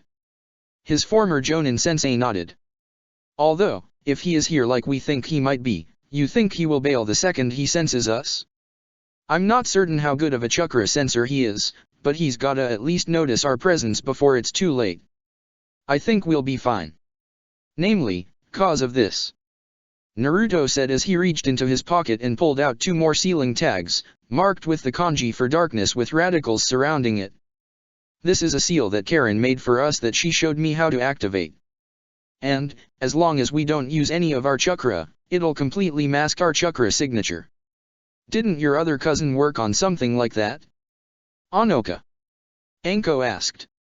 Naruto nodded his head. She did, yeah. And really, I need to figure out how to make it as well. But regardless, so long as we got these, Kabuto should not expect anything if he comes by. And we'll get the jump on him. Good. Alright then. Anko nodded her head. Then I guess all we have to do is just wait, then. Naruto nodded his head as he went back to applying more sealing papers. Just wait and see. It was the beginning for a potentially long night for both Naruto and Anko. As Naruto continued to focus on getting more sealing tags ready, his mind went back to his students. A smile developed on his lips. Hopefully they're kicking ass in the first exam already. Wake up maggots! A loud, angry voice boomed through Hanabi's ears. The Hyuga grumbled as she slowly pulled herself up from lying down. Where am I? She was no longer where she remembered being last. Hanabi was now locked in a small prison cell alone. Hebihiro was still tied around her neck, but there was no sight of Katsumi or Kanji. The floors, walls, and ceiling were all painted dark blue. The only window present in the room was on the door. Hanabi activated her Byakugan and noticed that there were multiple prison cells like this, housing a single occupant in each cell. Altogether, there were over 120 prison cells. I think all you maggots are awake. Good. The voice boomed again. Hanabi's Byakugan narrowed in on the point of origin of the voice. It was a fair-skinned young man with short, blonde hair and an asymmetrical bowl cut with green eyes. He wore the standard Kumigakuer shinobi outfit with a matching flak jacket. He also wore bandages on his arms, had shin guards, and had the kanji for heat tattooed on his left shoulder. Now that you're all awake, listen up cause I'm only going to be explaining this once. My name is Utsui and I am the younger brother of Samui, the first exam proctor. I am the hotshot in charge of all of you right now and, I'll be honest, none of you deserve to be Chunin. The man shouted. What the fuck is that supposed to mean? The shinobi in the cell next to Hanabi's, a boy from Kumigakuer, shouted. Did any of you ever once consider that an exam like this could be a trap? You all just blindly entered a building without any thought whatsoever and fell victim to a trap. Utsui said, crossing his arms. The hell? This was part of the instructions for the exams. Another Kumo shinobi that Hanabi recognized as that Urusei guy shouted. We are literally just following the orders you were given. And you gave them no second thought. Bah. Utsui rolled his eyes. This could have been life or death. How do you know if Samui or I were loyal Kumo shinobi? We could have just been fucked up deviants who led a bunch of newbies to slaughter, all because we felt like it. Shit like this just happens, sometimes, and you can't just wait and hope nothing like that ever happens to you. Life doesn't work that way. He has a point, but he's not being very considerate about this. Hebihiro whispered into Hanabi's ears. Because it should be safe for you to assume that you should follow the exam rules dash. Well, since you all managed to get caught up like this, you all have a much harder exam now. Utsui said sharply. If you can't tell, you're in the downstairs holding cells of the building you were just in. Your single goal is to get upstairs. On the second floor, my sister is waiting for you to congratulate you on passing the exams. A grin developed on his face. Couple of catches, though. First, only the first 60 people upstairs will be passed. If you're number 61, you're out of luck. So only 20 teams will be allowed to pass. Akuzagakuer Genin, a kunoichi with purple hair, asked. When did I say teams? I said people. Utsui rolled his eyes. This ties into my second point: to get out of the cell, you should get out on your own. A shinobi should be able to do it on their own. I'm not the only extra proctor that Samui is employing here. If any of us catch a shinobi out of their cell helping another genin, they'll regret it. So he doesn't want us helping each other. Hanabi frowned in response. Third point: this exam has a time limit. Atsui announced, chuckling. You all slept for rocks for 5 hours, so it's now 11 o'clock. You have exactly 2 hours to get upstairs and meet with Samui. Anyone who fails to do this will be failed. Silence filled the cells as all the shinobi began to process his words. The instructions were rather simple: bust out of their cell and meet up with the real proctor to complete the exam. Now, I'll give you all a heads up. There's a couple of ways you can break out of your cells, so find some way that works. But fair warning, if your plan is to brute force your way out, you best have some Jonin level strength. Atsui said. He then turned around. But that's all I'm saying. I'm not gonna answer any questions from now on. You're on your own. On our own. Hanabi frowned. Many upset shouts were heard from various cells as some of the genin began to demand more information or a clear directive. Atsui only chuckled in response. Maggots, you do realize I said you have a time limit, right? He reminded, his chuckling turning into full, loud laughter. Sure, you wanna waste precious time arguing with me? While some shinobi did, in fact, continue to shout loudly at the blonde, most came to a realization about what he was implying and calmed down. The first exam of the Kyumigaku Urchinin exams was underway and, understand it or not, the teams needed to respond to it accordingly. Shortly after 11 o'clock, Kabuto began to creep his way through Kyumigakur. Before long, he arrived at his destination, the Lightning Memorial Grotto entrance. He stood a few feet away, standing alongside Hiretsuna. There was some security detail around the village, but I will keep it diverted. No one is in this area right now. Ideally, you will be in and out. The sleeper agent told him. Your help has been appreciated. Thank you, Hiretsuna-san. Kabuto bowed his head. With those words, the Akatsuki agent entered the grotto. His eyes focused on the fountain for a moment before they narrowed on the burial mounts. The Shodai, Nidaime, and Sandaime Raikage, both the Nidaime and Sandaime will make useful acquisitions, but the Shodai. A grin developed on his face as he walked directly to his burial ground, staring at the picture next to it of the Shodai Raikage. Your weather release Kekii Tota is something I cannot wait to research further. As Kabuto got down to start digging up the body, the ground next to the burial ground started to crack. His eyes widened in surprise as he quickly clapped his hands together. Iron style, armor of iron. Raise-non. Naruto emerged from the ground and shoved his raise-non into Kabuto just as Kabuto's body became encased in iron. Naruto increased the force he used on the jutsu, causing Kabuto to get sent flying backwards into the wall of the cave. His iron armor prevented the raise-non from tearing into his body, but he felt the armor collapsing shortly after contact with the wall. A scowl developed on Kabuto's face at the sight of the Uzumaki. I didn't sense you, how the hell dash? Kabuto's words died as two long snakes rushed forward from the ground, reaching Kabuto and biting down on his left hand. He winced in pain. Fuck. You didn't sense us, huh? Good. That means your seals worked, Naruto. Anko noted as she pulled herself out of the ground, holding onto Kabuto with her hidden shadow snake hands. It's over, Kabuto. Naruto declared as he made a hand sign. The ceiling tags on the walls around Kabuto began to appear and light up. Kabuto's eyes widened in horror. They got the jump on me. Shit. He told himself as he made a hand sign with his right hand. I can't die here like this.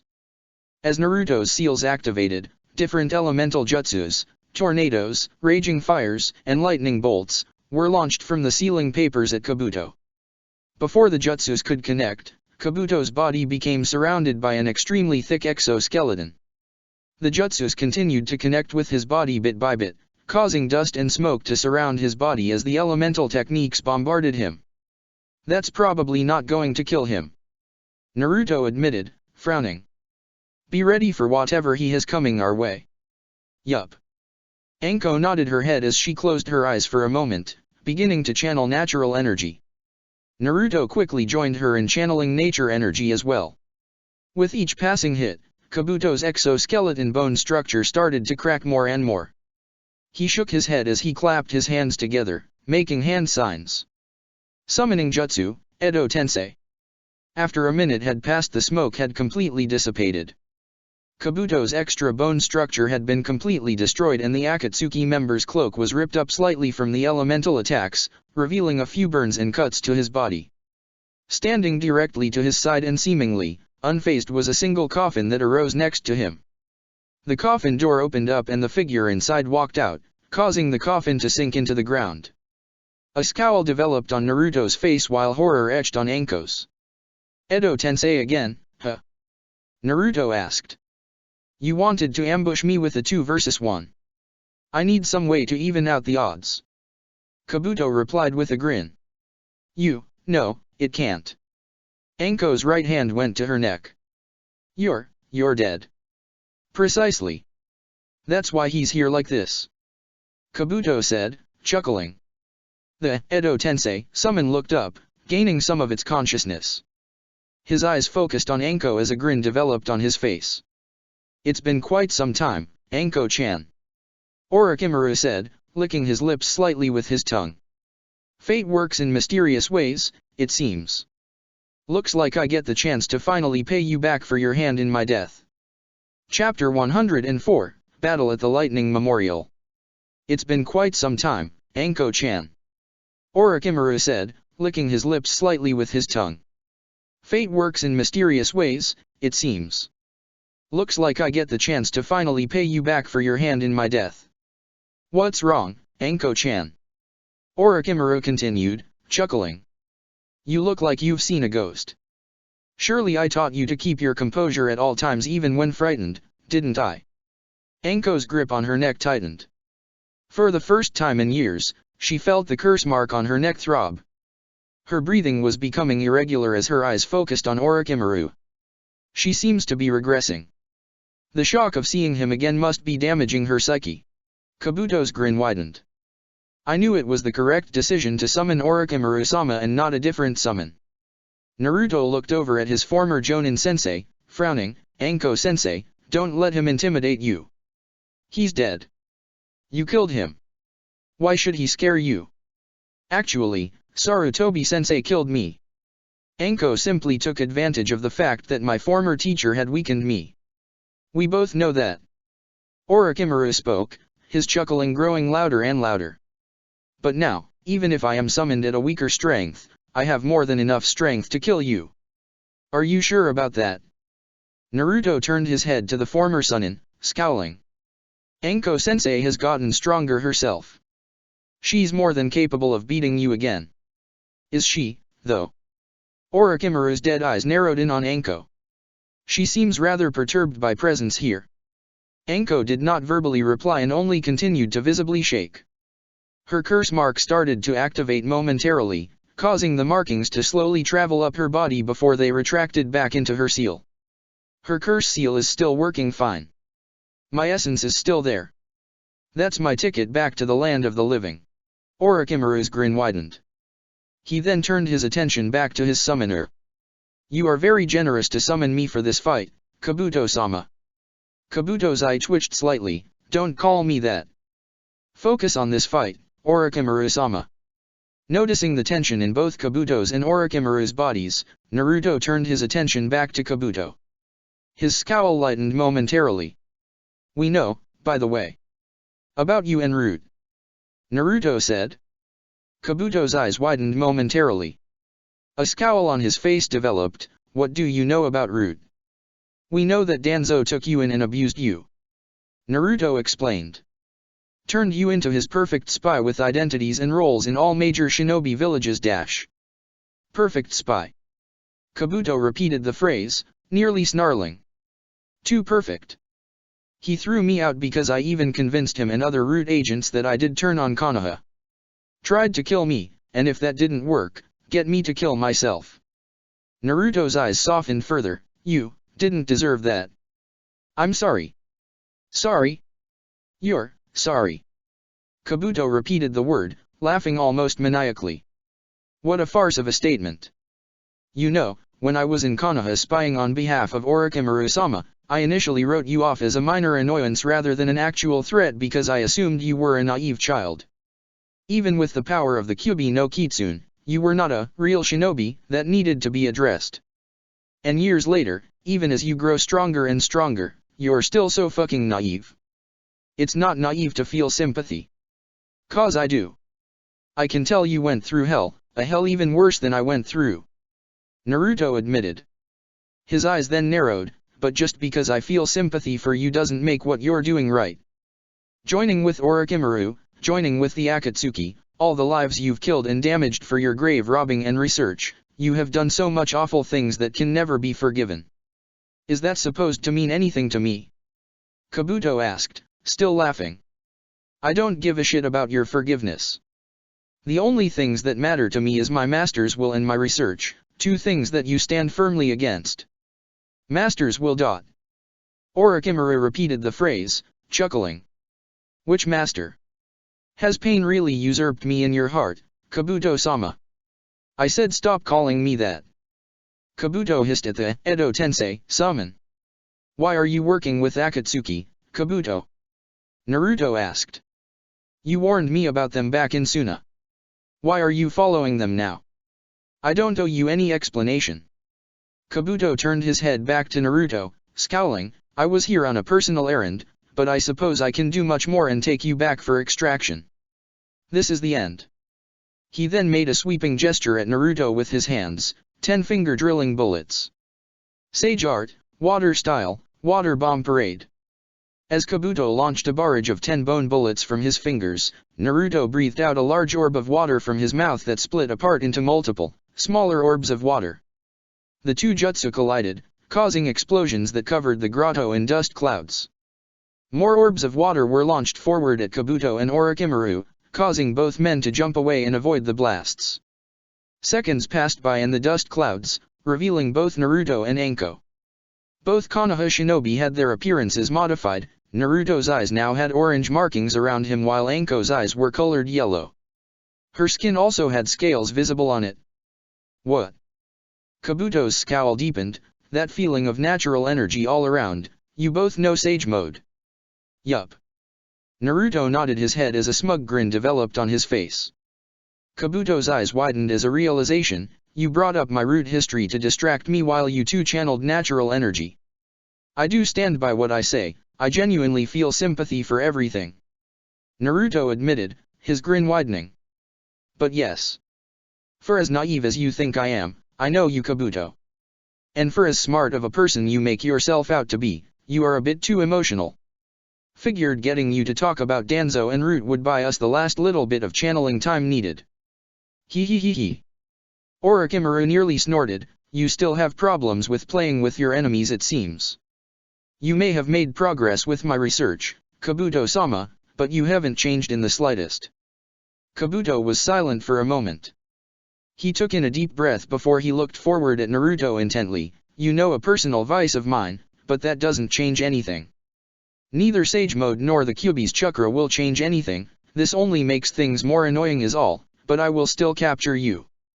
He then looked over at Anko, and kill you. Anko took in another deep breath. Her subconscious was the only thing allowing her to even channel nature energy despite her moment of panic. Now, with Sage Mode activated and Senjutsu chakra rushing through her body, Anko's mind calmed down. She quickly unsealed the Shivuki blast sword and gripped it tightly in her hands, glaring at Kabuto. No, you're the one who's dying today. Her eyes then turned to Orochimaru. I already killed you once, Orochimaru. I will beat you again. Ah, there's the Anko-chan I remember teaching. I see that familiar spark in your eye. Orochimaru noted as his body tensed up, lowering slightly. I can't wait to finally see it get extinguished once and for all. With those words, the Edo Tensei summon charged at her once again while Naruto and Kabuto rushed each other. Maggots, you do realize I said you have a time limit, right? Utsui reminded, his chuckling turning into full, loud laughter.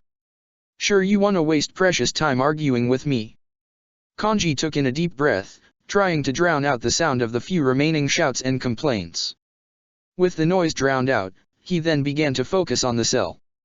Okay, think. The cell is completely bare, nothing but the door to the room is present. There is a window that's big enough to stick your head out of and there is no glass. Lock to the room is on the outside, but it's out of reach for us to pick, nor is there any obvious key anywhere. That's all that's visibly here, Kanji told himself. He then looked around the room and started to feel the walls of the room, making sure his hand touched at least all the surface area. Nothing feels loose or anything, so probably not a trapdoor that opens up. As Kanji started to contemplate what to do, more loud noises could be heard. He walked over to the window to look outside and saw many completely sturdy doors that appeared to be unfazed. Many genin were trying to knock down their doors with brute force, either through physical attacks or through jutsu, to no avail. It's not going to work, but I might as well try. Kanji shrugged his shoulders as he made 6 hand signs and held out his hands, lightning style, thunderbolt. Lightning developed in his palms before getting released in a massive discharge towards the door. By the time the lightning subsided, the door remained perfectly still, no sign of damage whatsoever. Yeah, that Utsui guy was right.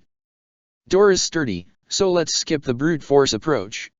Kanji rubbed his chin in thought. As Kanji began to analyze his room more, he felt himself starting to sweat. As seconds continued to pass by, he started to sweat even more and more. Why is it so hot? He wondered as he began to rub his forehead. What the hell? Kanji looked outside the door to see 2 new shinobi rushing through the hallway outside of the cells. One was a dark-skinned young man with spiky white hair and dark brown eyes, wearing an oversized black shirt with a hoodie attached over his Kumigaku or flak jacket and black pants. He had a sword attached to a holster on his back and was sucking on a sucker. The second was a dark-skinned young lady who appeared to be the same age with long, spiky red hair and amber-colored eyes. She wore a long, short-sleeve gray dress with the Kumigaku or flak jacket over it, yellow earrings, and fishnet stockings. She also had a sword attached to the holster on her back and she wore her Kumigaku or forehead protector around her head, like a bandana. They must be the other, extra proctors that Utsui mentioned. Kanji's eyes narrowed as they moved to the left, to the corner of vision that the window permitted him to. But what are they looking at? Kanji could see a genin walking out of a cell, somehow. He was a boy with pale white skin, short and light brown hair. He wore a dark blue skin-tight shirt and white shorts that went down 3 inches above his knees. The boy had a Kurigaku or forehead protector tied around his neck and had on a pair of his goggles over his green eyes. How the fuck did you manage to break down the door like that? The red-haired woman nearly demanded. Not break, how did you destroy the door? The white-haired guy corrected. That goes beyond Chunin level. Destroyed. Kanji repeated the word, frowning. Now I'm really curious. Damn blind spot's hiding the cool shit from me. Beyond Chunin level? I appreciate the flattery, but it's unwarranted. This type of exam isn't designed with someone with my skill sets in mind. Because while I am sure these cells were built to handle extreme heats and other forms of abuse, even still, everything does have a boiling point, which is a weakness my Kekkei Genkai allows me to exploit. The boy explained, chuckling. Kekkei Genkai, huh? He must be talking about boil release. Kanji realized, frowning. Did that guy really just melt one of these doors? Shit. We got a capable team from Kurigaku or 2, huh? I bet he's a student of that blind Kiri Shinobi Naruto-sensei and Anko-san knew. As the Kiri genin walked slowly to the stairs to move his way upstairs, many of the remaining genin continued to try and bust down their doors, again, to no success. Kanji's eyes moved from the genin to the 2 extra proctors, who were still seemingly studying the melted door. An idea immediately entered the Yamanaka's head. He held out his hands, mind transfer jutsu. Within a second, Kanji's body fell to his knees, hitting the door slightly. The white-haired boy immediately stiffened as Kanji's mind took control of his body. Perfect. Now Kanji's thoughts died down as he felt the Kumigaku Urchinin's subconscious try and fight back. Hey, dibs on not explaining this to Samui that one of the genin melted a door. I know how expensive this shit is and she's gonna be pissed. The red-haired woman said, chuckling slightly. She then turned to her partner, who was just standing still. A scowl developed on her face. "Oi, why are you just zoning out?"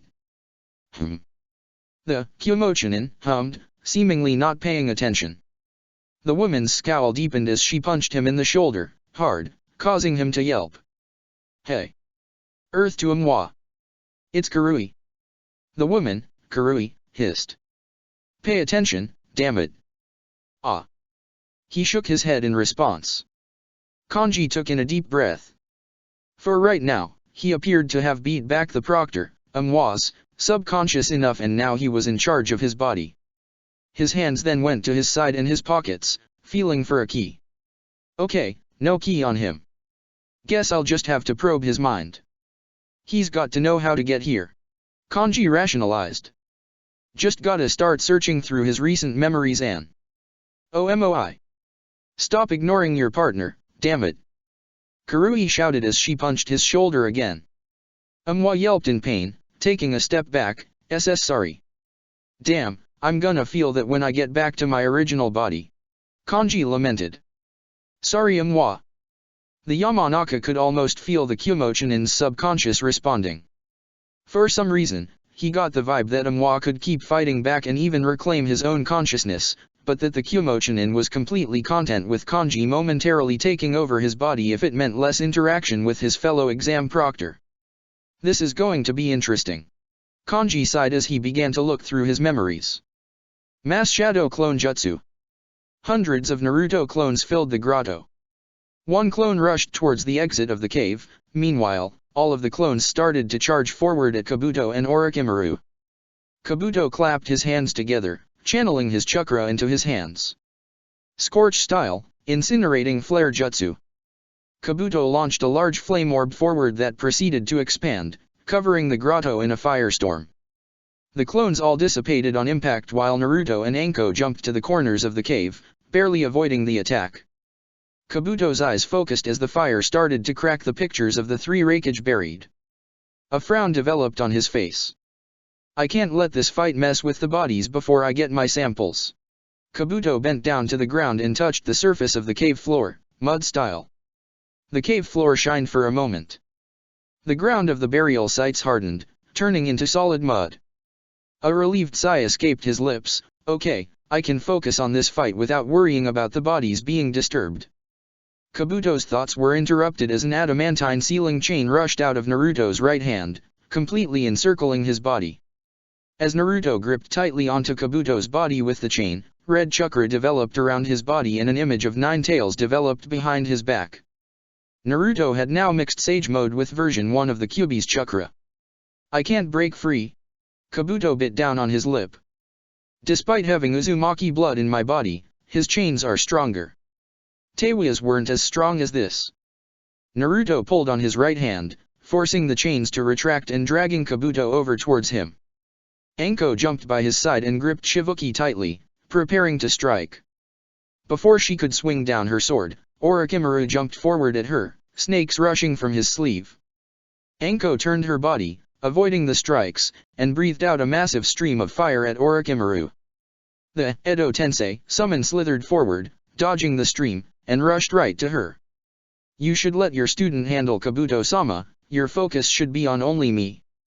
Orochimaru stated. Seeing Anko distracted with Orochimaru, Naruto focused on the approaching Kabuto, creating a Rasengan in his left hand. Just as he is about to slam it into Kabuto's face, Kabuto opened his mouth.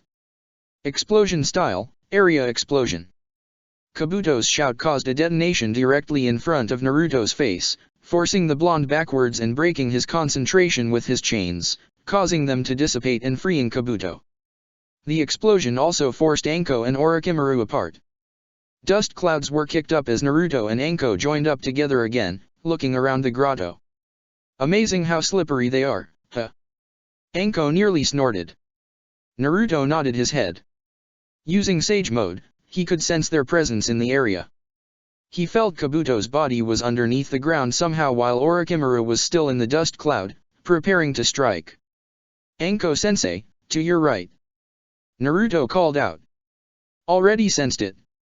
Anko called out as she gripped her blast sword. Her blade intercepted Orochimaru's, which created enough force that the dust clouds were dissipated. The Sunin was gripping his own sword tightly, trying to overpower Anko's. A scowl developed on her face as she looked at his weapon. "So, you still had Kusanagi in death, huh?" she noted. "Of course I do. It is mine, after all," Orochimaru reminded her. His eyes then focused on Anko's weapon. "And I see you have acquired an interesting blade yourself. The Shivuki Blast Sword of Kirigakure." Anko's response was to make a hand sign, causing the blast sword's scroll to unwind, releasing exploding tags towards Orochimaru. He jumped back, narrowly avoiding the mass detonations. "We have to find a way to beat the Edo Tensei. Sealing away his body might be the way to go about it." Naruto's words stopped as he felt the ground underneath him beginning to crystallize. "What? Crystal style, crystal prison?" Naruto's body became encased in a pink crystal. Kabuto emerged from the mud of the ground, grinning. He then held out his right hand, causing an adamantine sealing chain of his own to surround the crystal, holding it tightly. "There. Now I can transport you back for extraction," Kabuto stated. He noticed Naruto glare from his position within the crystal, which earned him a chuckle. "Now, Naruto, you already know how durable and strong the adamantine sealing chains are, as well as the sealing properties. Combined with crystal release, you won't dash." Naruto seemed to breathe out from his mouth, causing a massive blade of wind to release from his mouth. The wind cut through the crystal, causing it to fall apart from the outside, freeing Naruto. The wind blade cut into Kabuto's right arm, causing him to hiss. Both crystal release and the sealing chains should have prevented his chakra. Kabuto's eyes widened as a realization occurred to him: Senjutsu. That's how he easily broke out of the crystal prison. "You got so many different Kekkei Genkai, Kabuto, but you know, there's a saying for people like you," Naruto stated as he struggled against Kabuto's chains. "Jack of all trades, master of none." Kabuto gritted his teeth, overconfident. "Are you?" "I'm just saying," Naruto replied, gritting his own teeth as he continued to struggle. "But answer me this, Kabuto, why are you helping out Akatsuki? I thought you warned me about them back in Suna? Said you'd rather me not die to them." "Motivations change with perspective and new knowledge, Naruto," Kabuto replied as he made a hand sign with his left hand, lava style, volcanic stream. Kabuto pushed his hand forward, causing a stream of lava to rush from his hand directly at Naruto. The Uzumaki continued to struggle until he finally pulled himself out, causing Kabuto's chains to fall to the ground. He then sidestepped just in time, avoiding the lava. "Motivations change? What is that supposed to mean?" Naruto asked, before shaking his head. "Guess it doesn't matter, though. You were already someone we needed to kill anyway." As Naruto and Kabuto focused on one another, Orochimaru charged at Anko, gripping Kusanagi. Anko's blast sword unraveled, launching more explosive tags around her that exploded just as the Sunin got too close. The Edo Tensei summon jumped back once again, avoiding the explosions. "Are you afraid to let me close to you, Anko-chan?" Orochimaru chuckled. "Where was all that bravado from all those years ago? It's all still there?" Anko hissed as she made a hand sign: Sage Art, Flare Aura. Anko's body was completely encased in fire. Unlike her standard Flare Aura jutsu, however, the flames surrounding her body were colored blue. Anko took in a deep breath and exhaled, which caused the flames around her to expand even further around her. "I remember this technique of yours," Orochimaru noted, scowling. "But it will do nothing. I already paid the price for my ignorance against this technique. I will not make it a second time." Water style, Giant Vortex Jutsu. Channeling the fire into her hands, Anko began to form large balls of blue fire in her palms. Sage Art, Fire style, Hellfire Rain. As Orochimaru created a massive blast of water, using the water from the grotto, Anko threw multiple fireballs directly forward at the Sunin. The fire and water connected, and after being hit by two of Anko's fireballs, Orochimaru's water blast evaporated into steam. His eyes widened. Her fire release is that strong that it overpowered a water jutsu as powerful as Giant Vortex. How? From Senjutsu alone. Orochimaru's scowl deepened as he moved quickly to his left, avoiding more fireballs, which promptly created fires on the rocky surface. Anko continued to follow Orochimaru's movements, throwing more fireballs and creating more fire. All this is doing right now is creating more fire she can use to trap me. I can't allow me that, I need to stop her. With 3 hand signs, Orochimaru clapped his hands together, integrating his chakra into the ground. The surface under Anko's feet immediately turned into a muddy swamp, swallowing her feet and throwing her off balance. Swamp of the underworld. One of my former students knows this jutsu, I'm not intimidated. She snorted as she channeled chakra into her feet. Anko forced herself out of the swamp's grasp, but she was distracted just long enough for Orochimaru to close the distance between himself and her. Jumping directly towards her, Orochimaru swung Kusanagi. Anko immediately swung Shivuki, coated with the fire of her flare aura, and blocked with enough force that the sword was sent flying out of Orochimaru's hands and into the wall of the cave. Still next to one another, Orochimaru opened his mouth, causing his tongue to elongate and expand. The tongue encircled Anko's neck multiple times before she could react. The snake mistress gasped for air as she struggled to breathe. The fires around her body began to burn at Orochimaru's tongue, but the Edo Tensei did not seem to notice. He pulled her closer to him as he lifted his right hand.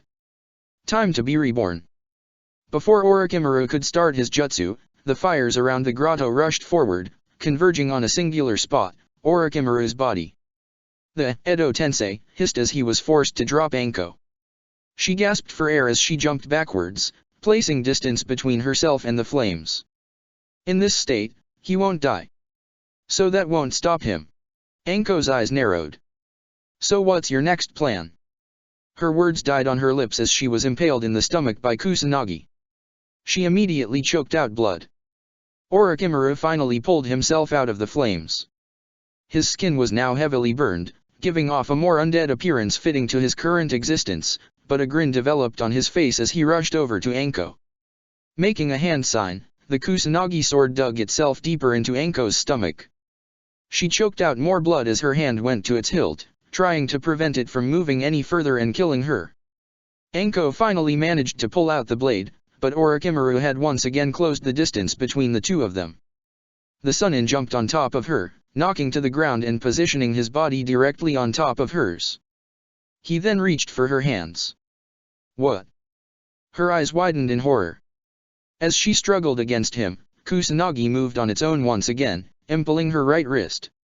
She bit her lip down hard. Ugh. This has been fun, Anko-chan, but it's time to end this. Kabuto-sama needs you dead and, personally speaking, I have something I would like to do that would be easier to pull off if you aren't struggling. Orochimaru taunted as he made a hand sign that he forced Anko's right hand to mimic. Anko bit down her lip harder as she began to channel as much Senjutsu chakra as possible. Come on Anko, you can take this. Ninja art, Twin Snake Sacrifice Jutsu. Sage art, Fire style. 2 large snakes materialized into existence and began to coil, spiraling all around their bodies. Within an instant, both Anko and Orochimaru were surrounded by the 2 snakes.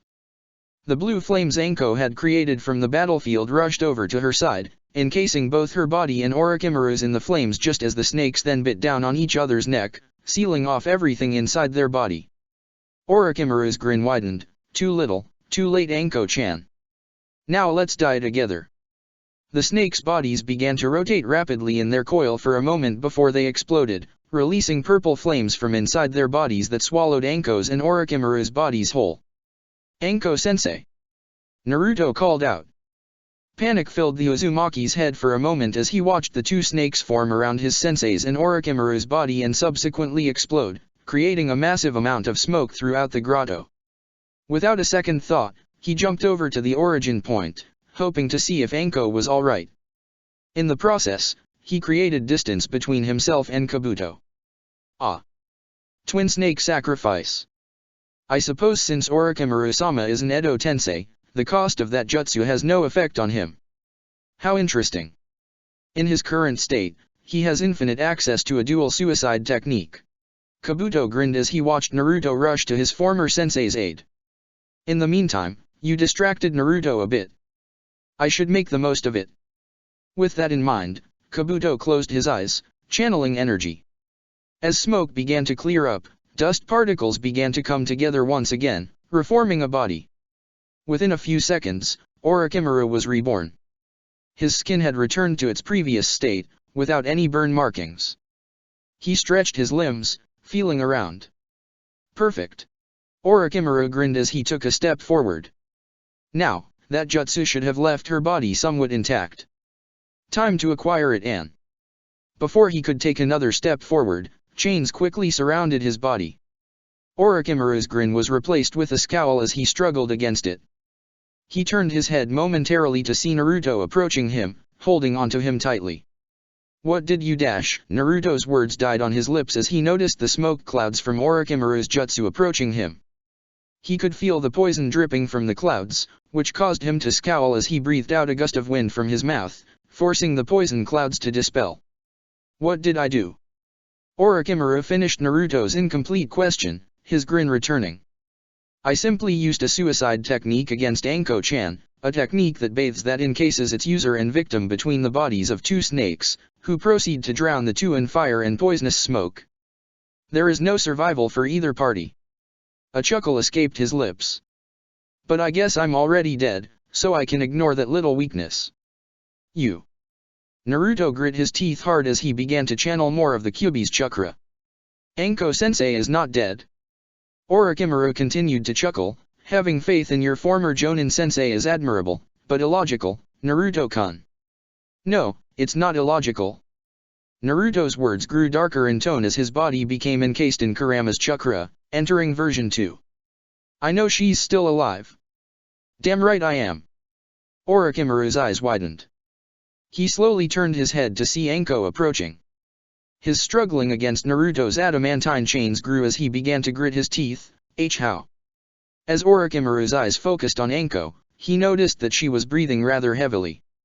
Her jacket appeared to still have remnants of the purple flames on it and there were visible portions of her skin that looked burned. She also walked a little slower than he felt she normally would.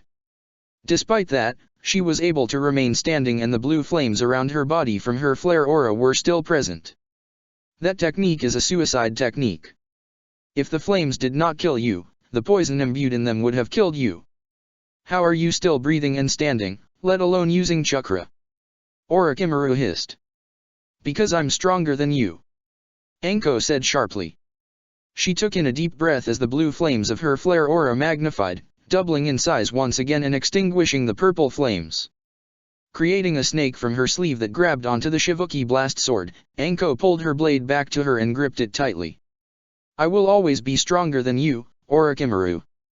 Hell yeah you are. Naruto grinned. No. She's weakened. She's downplaying. I can tell that.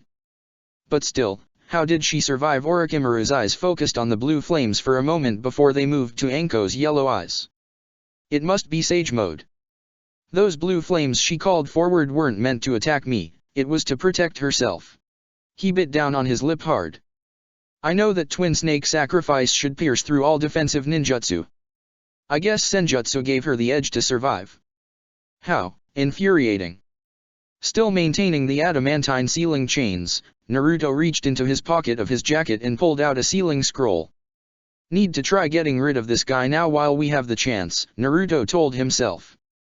Ero Sennin had me practice how to seal Edo Tensei zombies before we left. While I got him constricted like this, hopefully I can pull this off. Sage Art, White Rage Technique. Before Naruto or Anko could react, a giant red dragon-like creature of chakra entered the area and coiled around itself, which created both a blinding light and a massive shrieking noise that filled the entire grotto.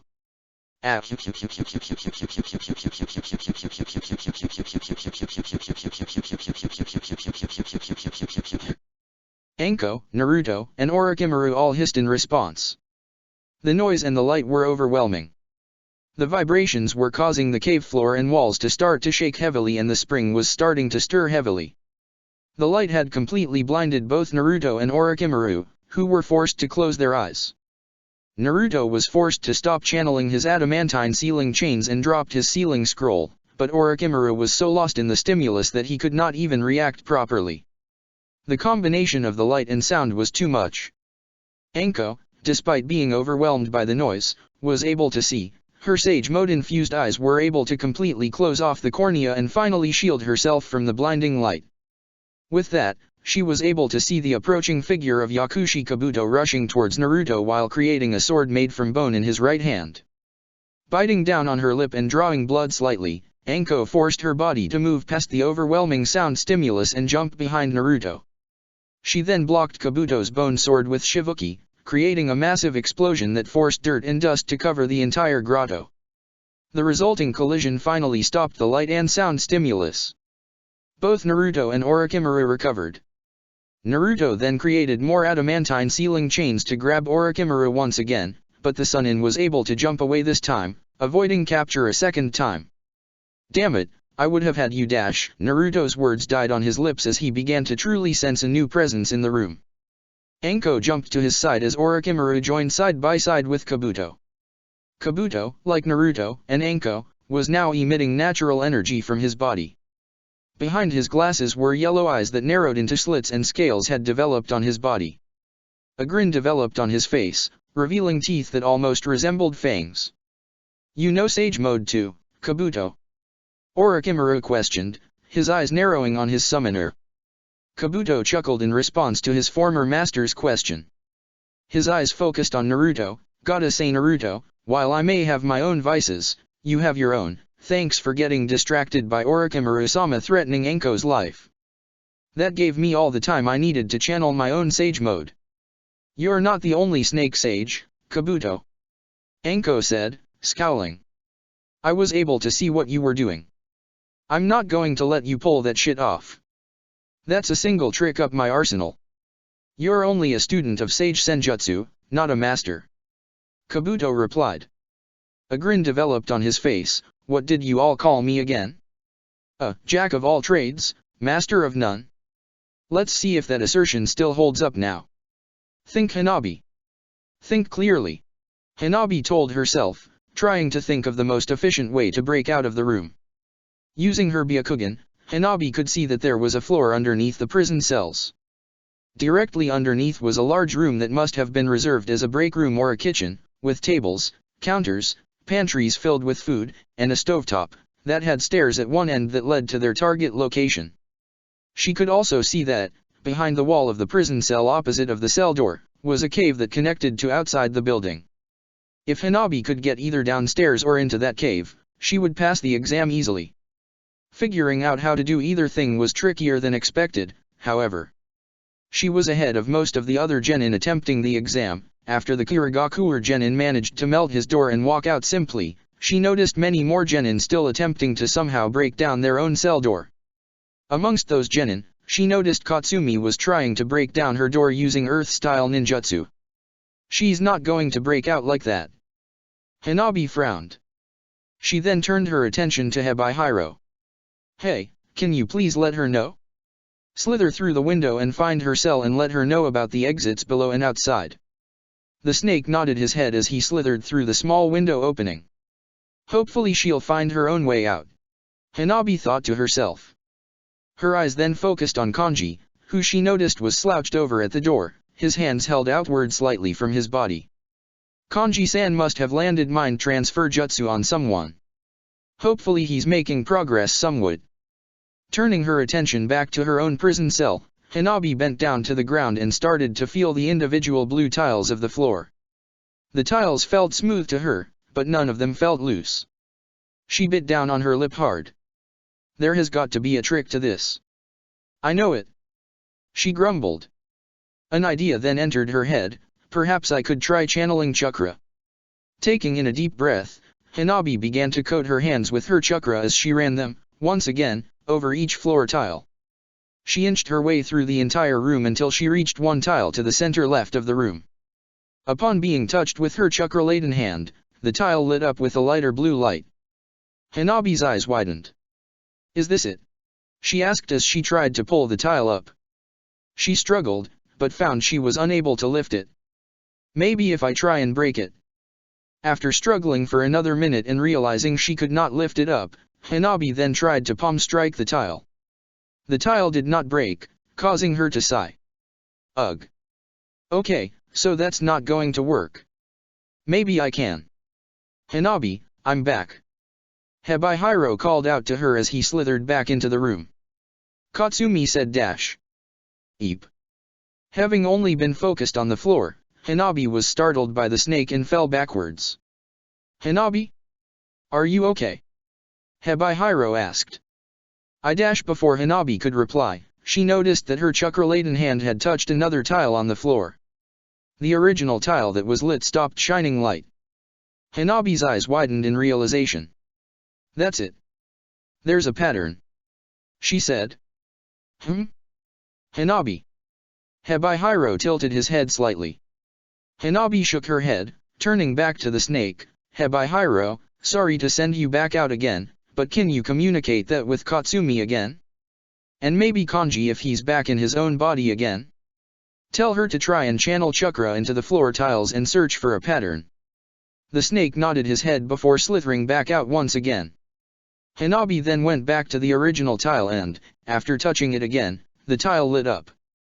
She then moved to the tile right next to it, which caused the light to become extinguished once again. This is probably going to take a lot of trial and error, but I think this will work. This has to work. She told herself, grinning. Hopefully Kanji and Katsumi will be able to understand as well. Sage Art, Inorganic Reincarnation. After taking a deep breath in, Kabuto breathed out a white powder directly into the ground of the cave. What's he doing? Naruto's eyes narrowed as he and Anko tensed up. It almost feels like he's channeling nature energy into the ground itself. What is? Naruto's thoughts were interrupted as the ground underneath his feet started to open. He and Anko jumped away just in time as a sinkhole developed. As they moved through the air, rocks from the ground floor flew upwards at them, moving hard. Naruto and Anko were both unable to get away and were pelted by the rocks. This isn't normal earth ninjutsu. The ground is moving entirely on its own. Naruto hissed as he looked over at Kabuto, who was charging at him with a bone sword in his right hand. Kabuto swung his bone directly at Naruto, but the Uzumaki jumped back. The blonde then sidestepped, avoiding another barrage of rocks. Kabuto snapped his finger and a hole in the cave's ceiling collapsed, causing more large rocks to fall directly at Naruto. Sage Art, Fire Style, Widespread Ruin. Before the rocks could connect, blue fire rushed throughout the entire grotto, covering all inches of cave floor with fire. The blue fire connected with the falling rocks, causing them to fall apart into smaller rocks.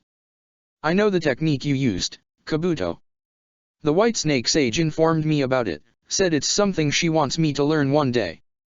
Anko spoke up, creating an orb of blue fire in her hands. And I know that high temperatures can revert any matter back to its harmless, lifeless state. You know about one technique. Fascinating. Kabuto rolled his eyes as he held out his right hand and left hand. Let's see how you two handle this. Crystal Style, Crystal Lance. Dance of the Clematis, Flower. Kabuto's right arm was encased in a massive, long, sharp blue crystal while his left arm began to shift shape, turning into a large drill-like structure made of bone. Orochimaru's eyes narrowed on Kabuto's bone weapon. Kimimaro needed to enter his stage 2 of his cursed mark to use that jutsu, yet you are able to use both it and one of Guren's most powerful techniques effortlessly at the same time? How? How have you accomplished what I had been spending my whole life researching in the matter of 3 years? If you have time to gawk, Orochimaru-sama, you have time to fight. Kabuto spat as he charged forward. Instantly, without any control of his body, Orochimaru rushed forward, Kusanagi quickly returning to his hand. Both Naruto and Anko tensed up. Orochimaru swung Kusanagi at Naruto, who sidestepped to avoid. Kabuto jumped at him, preparing to impale him with his bone drill. Fuinjutsu, Protective Winds.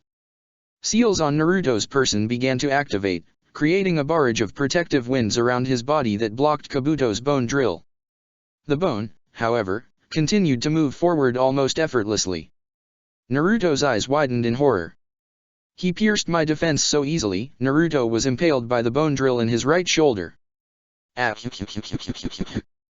Kabuto smirked as Naruto began to choke up blood. He lifted his left hand, which lifted Naruto up effortlessly. Fire style, Dragon Fire Jutsu. Kabuto glanced over towards Anko, who breathed out a massive dragon-shaped blue fire bullet towards him. He chuckled as he held out his crystal lance forward, intercepting the dragon completely and extinguishing it. Heh, nice thinking, Anko. I know historically, crystal release is countered by fire elemental ninjutsu. The benefits of infusing natural energy into it and giving my crystals more stability. Kabuto taunted. Anko grit her teeth in response as she charged forward at Kabuto. Before she could reach him, Orochimaru jumped in between and blocked with his Kusanagi. Well, Orochimaru-sama can keep her busy for a moment. Now, where was I? Kabuto's grin widened as he turned back to Naruto and touched the edge of his crystal lance against his left foot. Ah, yes. Immediately, Naruto's body began to crystallize slowly, starting with his foot and traveling up his leg to his other foot. Come on, Naruto. Stop this. Think, there's gotta be a technique you can do. One that should stop all this. Naruto grit his teeth. An idea entered his head, one he remembered the root researcher Tsumaiki Kido used against him. He took in a deep breath, tailed beast shockwave. Naruto roared, creating a massive shockwave directly into the crystal lance and at Kabuto. The force of Naruto's empowered roar caused the crystals to explode, freeing Naruto from them. The shockwave then barreled its way into Kabuto.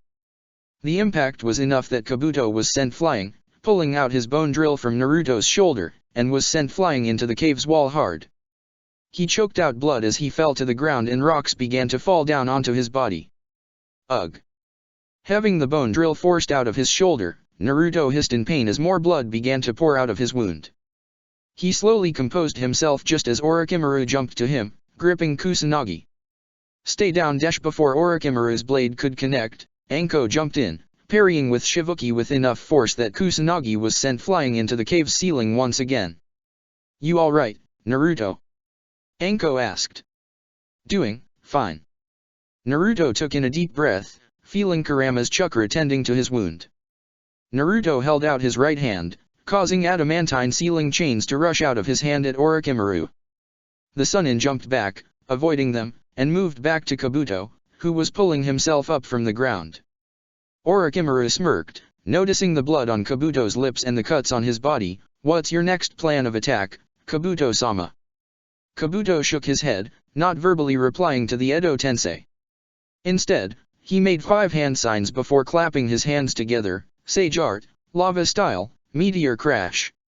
A large spiraling orb of lava developed in between Kabuto's hands. The Akatsuki member chucked it into the ceiling of the cave, cementing itself into the rocks.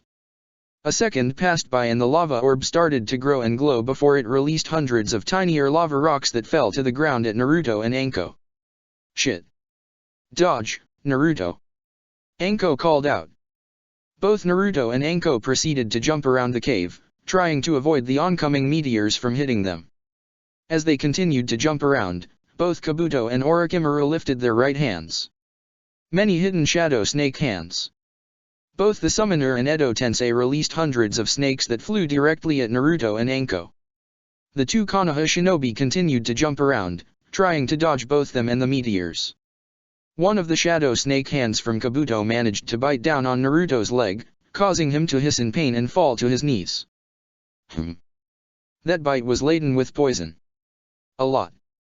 Nothing my chakra can't heal, though. Kurama's voice sounded in Naruto's head. Now focus back on the fight. I'm trying. Naruto's thoughts ended as one of the meteors crashed into his head. He screamed as he was knocked down to the ground hard. It felt like his whole head was on fire.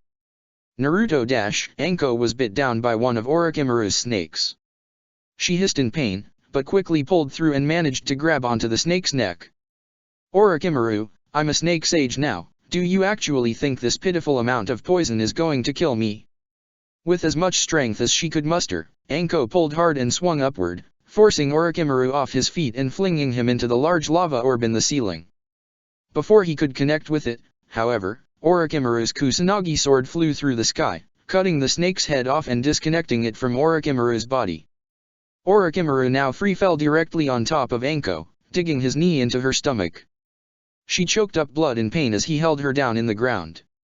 As she struggled to pull herself up off the ground, the meteors from Kabuto's jutsu began to rain down solely on her exposed body. She shouted loudly as the blue flames of her flare aura began to fade slightly. Kahihihi. Let's see how much more it takes before your fire finally goes out. Orochimaru said, licking his lips as he touched his right hand onto the curse mark on her neck. Before he could start his jutsu, Anko managed to adjust her legs and kick upwards. Orochimaru's eyes widened as she knocked him upwards into the sky. As he was about to begin his descent, adamantine sealing chains quickly surrounded his body. Urk! He hissed as he turned his attention to Naruto, who had pulled himself off the ground. Stay dead already, asshole! He growled as he, with his sealing chains, swung Orochimaru upward. This time, Orochimaru's body connected with the lava orb in the ceiling, causing it to explode. Immediately, the barrage of meteors ended. All right, that's done. Naruto said. He then turned his head and sidestepped, avoiding another barrage of shadow snake hands. Naruto and Anko got back up into position, both heavily breathing and with visible burn marks on their skins. Kabuto began to slowly approach them just as Orochimaru's body reformed next to him. No matter how many tricks you got, Kabuto, you're not going to change anything. You're still going to die. Naruto said sharply. You sure about that? Kabuto asked with a chuckle as he adjusted his glasses. I got plenty more tricks and you two look like you've been doing better. You'll see. Naruto's words died on his lips as a memory entered his head. He had sent a shadow clone out at the beginning of the fight to report to the Yondaime Raikage about Kabuto's appearance in the grotto. He just received a detailed memory from the clone, about how it had been trying to avoid being destroyed by an assailant before dissipating, having been caught before it could deliver his message. A scowl developed on his face. Someone destroyed my clone. Great. So that means we aren't getting backup from the Raikage. Naruto shook his head. Whatever. We'll manage. Whatever you're going to do, you'll want to hurry this up. This guy is going to get more deadly the longer this fight goes. Kurama spoke up. You need to finish him and finish him decisively. I know. I just need to. Naruto's eyes widened as an idea entered his head. Wait, that's it. That should finish him off. Ugh. Finally. Kanji shook his head after returning to his consciousness. Note to self, never invade that guy's mind again. When Kanji took over the Chunin Proctor Amwa's mind, he was not expecting to deal with the unforeseen consequence of having to interact with his partner, Kurui. She had to have them doing their jobs diligently and with focus, meaning he was not afforded even the slightest of seconds to space out. Nevertheless, after 30 minutes, Kanji managed to finally find the requisite memories and promptly left Amwa's body. That guy can deal with her. He shivered. Anyway, back to work. There were actually a couple of ways to break out of the prison cell, it seemed, based on whatever information the genin were able to glean. There was also supposed to be hints outside if the genin looked out the prison door's window to find them normally, but Kanji opted to memorize the fastest way for him. Kneeling to the ground, Kanji covered his hand in his chakra and touched a particular floor tile to the center left of the room. The tile promptly lit up. He then walked to the top right corner of the room and touched the tile there with his hand, illuminating it as well. He then moved to the floor tile directly at the door before moving 6 tiles backwards and touching that one. Kanji then finally went to the back left corner and touched the tile directly above it. After touching those 5 tiles in that specific order, the final tile opened up, creating a hole in the cell. Kanji immediately jumped down the hole and landed in what Amwa's memories told him was a break room. He began to look around the room for stairs. To his surprise, he found a couple of the shinobi in the room. He saw 2 shinobi from Kyuzagaku, a shinobi from Suna, one from Iwa, and a couple of Kumo shinobi sitting down. He also recognized Kano Amaru, Mogi, and Kazuo all waiting around. Well, about time you managed to get here. Kanji looked around the room towards the source of his voice and found both Hanabi and Katsumi sitting down in chairs. Hanabi was waving at him while Katsumi grinned, having her arms crossed. Kanji walked over to them, chuckling. You all were waiting on me, huh? I'm sorry. He said. It's fine. Hanabi shook her head. There's still an hour of the time. And we aren't going to the next stage without you. Kanji smiled back at his teammate. No other words were necessary. Now that Team 9 had been reunited, they ran towards the stairs and started up them together. They made their way up towards the prison floor, the entrance floor, and then finally arrived at the second floor of the building. The second floor of the building was laid out like an academy classroom, with seats that faced forward to a center stage. There were 7 people currently in the room. 3 of them were from Kirigakure, one of which included the boy with the boil release Kekii Genkai, and were all sitting together. In a few chairs next to them were 2 of the Kumigakure Genin, Urusei, and Teranei. Both were sitting with another Kumigakure Genin, a boy with black hair and brown eyes, wearing a dark blue bodysuit with a cloud pattern that seemingly covered his entire body and only partially showing his ivory-colored skin, and the 3 were all glaring at the Konoha shinobi as they walked in. Standing at the front of the room, behind on a podium on the center stage, was Samui. The Kumigakure Jonin looked at Katsumi, Kanji, and Hanabi and nodded her head in approval. Team 9 of Konoha, passed. She said, making a note on a scroll on the podium. If you 3, please, can have a seat in the room. I will update you on the next stage of the Chunin exams when the time limit is over. Who? Katsumi cheered as she took a seat down at the table.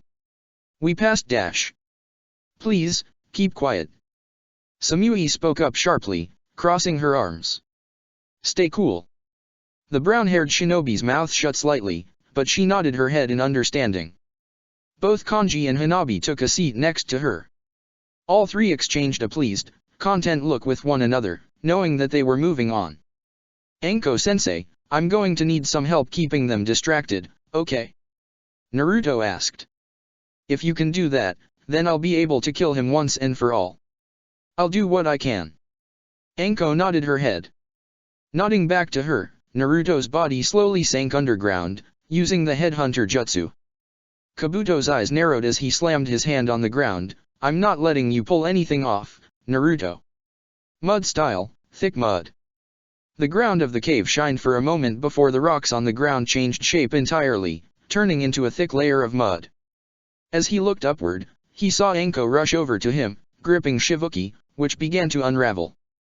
Kabuto then punched forward with his fist, explosion style, landmine fist. Both Kabuto's fist and the blast sword generated a simultaneous explosion that knocked both Kabuto and Anko backwards. As Anko tried to gather her bearings, Orochimaru's tongue shot from his mouth. Anko jumped into the air, narrowly avoiding it. I've seen all you are capable of doing. Got anything different to try this time, Orochimaru? Anko asked, grinning. Or, after dying, have you simply just accepted your place as a mediocre ninja? My, what a boring taunt. Surely, you could try and goad me better than that, Anko-chan. Orochimaru snickered as he made a hand sign. Immediately, Kusanagi flew into the sky directly at Anko's position. The Jonin dodged midair, causing the blade to lodge itself into the ceiling once again. I'm not trying to goad you, Orochimaru. I'm just reminding you of your place. Anko noted, grinning. As nothing more than a dead puppet to your former servant. Orochimaru's snickering stopped and a scowl developed on his lips. Dead, you say? We'll see about that. Orochimaru vanished, using the Shunshin to appear behind Anko. He attempted to kick her down to the ground, but she turned and caught his foot. Orochimaru's neck then extended, allowing him to bite down on her neck, right where her curse mark was. She screamed in pain as the curse mark started to glow an orange light slightly as he brought her back to the ground. You were saying something, Anko-chan. Orochimaru grinned. Now, welcome me back to the land of the living. Sage Art, Flare Aura. Immediately, Anko's waning flare aura reignited and magnified, encasing her entire body in blue fires. Orochimaru screamed in pain as the fire burned with such an intensity that it separated his neck from his body, causing him to fall apart once again. You're dead. Accept it already and stay fucking dead. Anko spat out before turning her attention back to Kabuto. She clapped her hands. And you, go join him already and fucking die. The magnified blue flames raced off her body directly at Kabuto. The Akatsuki member proceeded to sidestep and maneuver his way through the ground directly towards her, narrowly avoiding the flames. He continued until he directly reached her and he formed a bone drill in his hands. With a snap of her fingers, she changed shape of the remaining blue flames, completely encasing her hands with the fire. Dance of the Clematis, Flower. Sage Art, Erupting Burning Finger. Both Anko's and Kabuto's techniques connected with each other. Anko screamed in pain as the bone drill connected with her side, causing her to start choking out more and more blood. Anko's burning hand, however, managed to hit Kabuto in his chest. The flames burned off a layer of iron that was around his chest and hit his skin, piercing it, drawing blood, and causing internal bleeding. Kabuto hissed in pain as he stepped backwards from her, pulling out the drill. HMMMPH. That, impressive. That hurt like hell. He hissed. Good. Anko said, taking in a deep breath. She tried to take a step forward but she fell to the ground, cursing. The flare aura around her body faded away and she lost connection with Sage Mode, the natural energy in her body having been completely exhausted. She choked up more blood upon impact as she struggled to try and pull herself off the ground. Kabuto shook his head as he gripped his bone drill. As fun as that was, I have jobs to do. I need my DNA samples and I need to take Naruto back with me. He said sharply. You could get on with your work if you need, Kabuto-sama. Kabuto glanced back momentarily, noticing that Orochimaru had reformed himself. I can end my precious Anko-chan while you do all that busy work you need to do dash. No need. I'd like to kill her. Kabuto said as he extended his hand backwards. Just as he was about to plunge his bone drill into her one last time, the ground underneath him opened. An adamantine chain rushed out and grabbed onto Kabuto's chest, holding him in place. What? Kabuto hissed. He shouldn't be able to break out of the underground. Even with the Kyuubi's power and Sage Mode, my Senjutsu enhanced mud release shouldn't be able to be broken so easily. As Kabuto struggled to break himself free, Naruto jumped out of the ground, completely covered in mud. In his right hand was a spiraling vortex that resembled the Rasengan with an outer layer of wind blades, making it resemble a shuriken. As Kabuto continued to struggle, Naruto used the chain to pull him closer to him. Kabuto's body began to harden, forming a layer of iron, a layer of mud, and a thick exoskeleton layer around his body. Sage Art, Wind Style, Rasen Shuriken. Naruto slammed his Rasen Shuriken into Kabuto's body, which promptly sent Kabuto flying away into the cave's wall before detonating, creating a massive vortex of microscopic wind blades that tore into Kabuto's body. Kabuto's eyes widened in horror. What the hell is this? Bit by bit, the wind blades tore into each layer of Kabuto's protections. The Rasen Shuriken effortlessly tore apart the Shikatsumayaku exoskeleton and caused the thick mud layer to fall apart. Kabuto's iron skin then started to crack until it too was reduced to shreds. Within seconds, Kabuto's bare skin was revealed and was cut into by the Rasen Shuriken.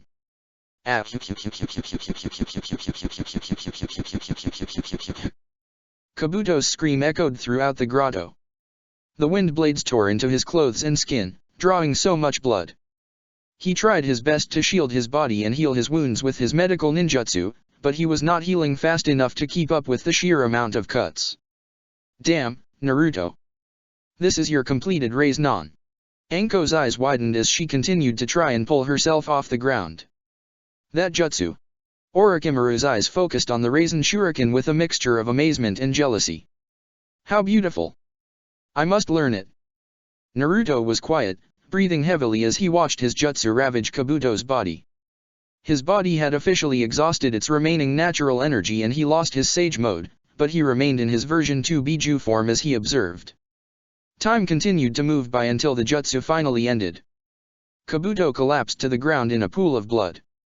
His outfit had been ripped to shreds and his body was filled with so many freshly bleeding cuts that he appeared red in skin tone. His glasses had been completely shattered and his eyes returned to normal, his body falling out of Sage Mode as well. You will. He breathed out heavily before falling to the ground. Damn it. It's over, Kabuto. Naruto declared as he took in a deep breath. Die. Tailed Beast Shockwave. As Naruto roared, creating a massive shockwave from his mouth that flew directly at Kabuto. Orochimaru jumped forward, moving out of his own volition and grabbed Kabuto's body. He then jumped away, saving him from the blast. Need a tactical retreat, it seems. Orochimaru noted, chuckling. Just, get me out of here. Kabuto hissed.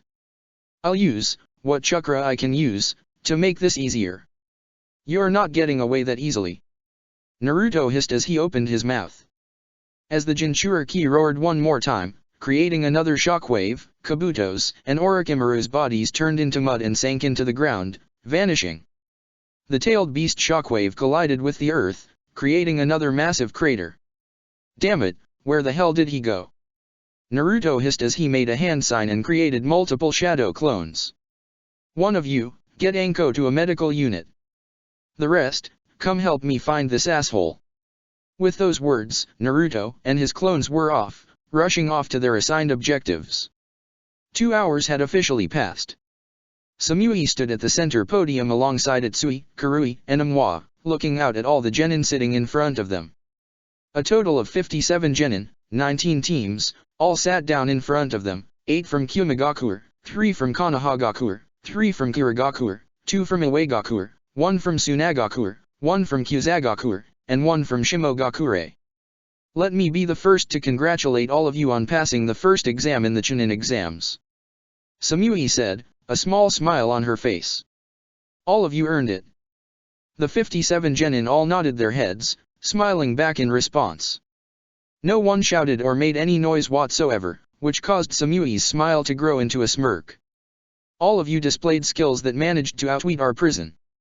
Many of you were able to, despite the limiting confines of your prison cell, find out the information on how to bust out of your cell. And, if I recall correctly, one of you was able to even bust out of the prison cell through physical force. Her eyes then narrowed on one Kiragakuer genin, a boy wearing goggles. Terumi Kinosaki, yes? While I find your display with boil release to be rather impressive, please refrain from damaging any property during the rest of your stay in Kumo. Promise, I'll behave. The boy, Kinosaki, said with a chuckle. No need to be too hard on him. That's some pretty hot stuff if I do say so myself. Utsui spoke up with a grin. The blonde-haired boy then looked out to the crowd and rubbed the back of his head sheepishly. Sorry for being kind an ass, by the way. Just wanted to get into character. But I did mean what I said. You all need to be a little less trusting of what you are told to do. Sure, obey your leaders and orders and all that shit, but you are shinobi, you're expected to think critically. That is something you all will hopefully take with you in life, but you all did take the most important lesson from the exam. Samui noted. Despite Utsui telling you that there was going to be a cut-off, you all waited for your teammates to arrive before coming up to join me in this room. You all displayed that you would be willing to put your own careers second to your teammates and to make sure they passed. And that is something I find to be very cool. I know we all come from different villages and shit, but all shinobi villages value their own and you all showed that. Karui said, nodding her head in approval. Good job. Katsumi, Kanji, and Hanabi all shared a look, grinning at one another. Katsumi held out her fists, which both Kanji and Hanabi quickly fist-bumped. Hebihiro snuffled more against Hanabi's neck affectionately. That does conclude the first exam. The second exam will begin 2 days from now, at 8 o'clock sharp. Samui said sharply, her smile dropping. It will be at Reiun Fields, so be there promptly so you can meet with the next exam proctor. Reiun Fields. A Kyumegakuer genin spoke up, sweating. Why you mean the cloud graveyard? The next exam, is there? I think that's what she just said. Amwa said, shrugging his shoulders. So I guess that means that where it's going to be. No Chunin should be scared of a place like that. Karui snorted. If you want to even be considered a Chunin, you will show up. And you will not be late. Cloud graveyard. Hanabi rubbed her chin in thought. That sounds a little like the Forest of Death. Must be the Kumo equivalent. Katsumi shrugged her shoulders. Whatever, we'll be there. And we'll manage. Upon getting dismissed, the genin of Team 9 left the room with excited grins and a feeling of confidence, and an excitement to inform their Jonin-sensei about all that happened in their exam. Hope Naruto-sensei kept himself entertained and is awake, can't wait to tell him all about this. Katsumi thought, her grin widening. Kabuto got away? He asked. Naruto nodded his head, sighing. After searching for over an hour throughout Kumo and the edge of the village, neither he nor his clones could find Kabuto or Orochimaru. As such, he reported back to the Yondaime Raikage. I checked the grotto, Raikage-sama. Thankfully, the bodies of the Shodai, Nidaime, and Sandaime were all still preserved. Mabi said, bowing her head. They were protected by some type of mud-like clay, but they were all in perfectly good condition and it appears as if they were not altered in the slightest. Humph. That's a relief, but still. He rubbed his hands against his head, scowling. We had a chance to catch this rat in our village and we blew it. I sent a clone out to report back to you, but it was dispelled. Naruto said, frowning. I actually think you may have a spy in your midst. I figured I did, but it concerns me that they were able to find out about your presence there. Either that, or they were directly responsible for helping Kabuto sneak into this village, which is even more concerning. He shook his head. I'll do a thorough background check on the movement of all my shinobi last night in the village. I'll find them and make sure that they receive a personal execution by my hands. After finishing up his report, Naruto left the Raikage's office and started to walk back to his residence, biting his lip. His hands tightened into fists as he looked out towards the edge of the village. Kabuto, you may have gotten away again from me, but that won't happen again. The next time I see you, you're dead. He vowed. Haiden yawned as he pulled himself up. The sound of footsteps in the cave woke up. He stretched slightly as he began to look out towards the entrance to the cave, grinning. About time you got back. Get your previous DNA samples, heretic. He asked. He received no reply, which caused Haiden to frown. A few more seconds passed by before he saw Orochimaru enter the cave, carrying Kabuto on his back. Haiden's eyes widened. Yo, what the fuck? The Jashinite asked as he hurried over to the Edo Tensei summon. Kabuto? You alive? Barely. Kabuto admitted. Orochimaru laid down Kabuto's body on the ground. As soon as he did that, a coffin rose from the ground. Orochimaru's body was quickly dragged back inside. I'll see you again the next time you require my services, Kabuto-sama. Orochimaru chuckled maliciously before the coffin door closed and he was brought back into the earth. What the fuck happened to you? Haiden asked. You need medical or some shit. Can you heal yourself? I'll heal. I just need to rest. Kabuto said, sighing. God. I've never been hit by a jutsu like that before. Raisin Shuriken, you're becoming more and more of a problem than I expected, Naruto. Kabuto realized, scowling. No matter, though. You put a setback in my own research, but you're not stalling my overall plans.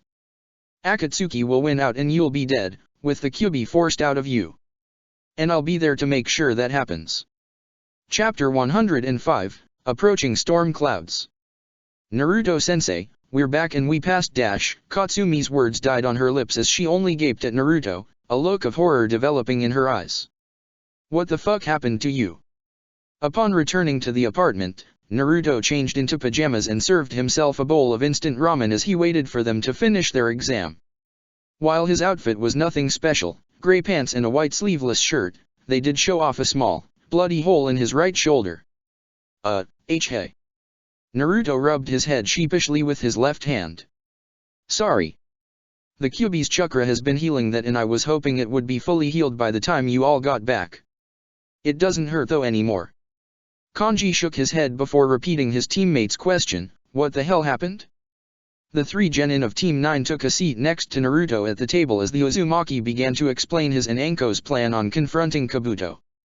He then explained how their theory was correct and how they fought both him and the Edo Tensei summon of Anko's former sensei, Orochimaru at a memorial ground. He then went on describing the battle in detail and, despite pulling off a victory against him, Kabuto was able to escape. His genin were silent as he continued with his story. After he finished, they remained quiet for another minute before they started to speak. So, Kabuto got away again? Hanabi asked, frowning. He's not going to leak back to the rest of Akatsuki about the attack back against them, is he? He shouldn't know. Naruto shook his head. Cause again, I got a reason to be here, being a Jonin sensei and all. They shouldn't still suspect it. A chuckle escaped his lips as he crossed his arms, although I bet they'll now try and incorporate kidnapping me and extracting the Kyuubi in their plans. You're not worried, are you? Kanji asked, bringing his hands together. Like, they won't try and target you again before anything goes down, will they? Once again, Naruto shook his head. Nah, they won't. They won't want to draw attention to themselves. I'm not worried about myself. Is Anko-sensei going to be okay? Katsumi asked. Yeah. She'll be released from medical in a day or two, if my clone's memories are right. Naruto said. If anything, Kabuto's the one who is going to need the most healing. I hit him with a jutsu that tore his body up really fucking badly. Oh yeah. Katsumi tilted her head slightly. What jutsu? A perfected, senjutsu enhanced Raise Non. Naruto said, grinning. He then gestured with his hands to his students. But enough of this. We can worry about Kabuto later. Now, how did the first exam go? Instantaneously, all three genin grinned back at their sensei. Well, we were about to tell you all about that. We passed. Kanji said. We were the third team to pass. Hanabi added. We all kicked ass. Katsumi nodded her head. She then kinda rubbed her head sheepishly. Although I have to admit, Hanabi and Hebihiro saved my ass a lot of time. She found out the trick real quick and slipped it to me. Hanabi smiled back while the snake around her shoulders nodded his head. I'm just glad to have helped. Hebihiro stated. I got all my information from searching through that one proctor's mind, which... Kanji shivered. Geez, the red-haired proctor just plain out sucks. Don't want to ever meet her again. Well, you won't have to. I don't think, at least. Katsumi noted. We got the next exam to worry about, after all. It's a survival exam, right? Naruto asked. Kanji shrugged his shoulders. We don't know officially, but it's in some place called Rayun Fields, which is also known as the Cloud Graveyard. Yup, sounds like a survival exam. Naruto said, chuckling. His face then hardened as his eyes narrowed. Just remember, I have faith in you, but take this one especially seriously. When people die in Chunin exams, it's usually in the second exam. We understand. His three genin said in near unison. With that in mind, I'll try and get a training field reserved tomorrow. Naruto said. You sure you should be training right now, Naruto-sensei? Hanabi asked. Of course. I heal quick. I'll be good as new tomorrow. Naruto chuckled. Besides, this session tomorrow will mostly be for your benefit. Gonna make sure you three will be able to handle this cloud graveyard tomorrow. This place will do. Yeah. Yeah. Naruto nodded his head as he walked around the area. Mabi had recommended Training Ground Gamma when the Uzumaki asked her early in the morning about where to go train. The training ground was located atop one of the smaller mountains near the center of the village, close to the Kumigakure Shinobi Academy. The training ground was directly underneath a series of clouds that shielded it from the heavy sunlight. It was large with a freshly cleared dirt with no rocks present. It was equipped with brand new targets and practice dummies. Yeah, we can have an intense training session here. Get a good, long workout here. Naruto declared. Sure. Katsumi rubbed her head, looking around the training ground awkwardly.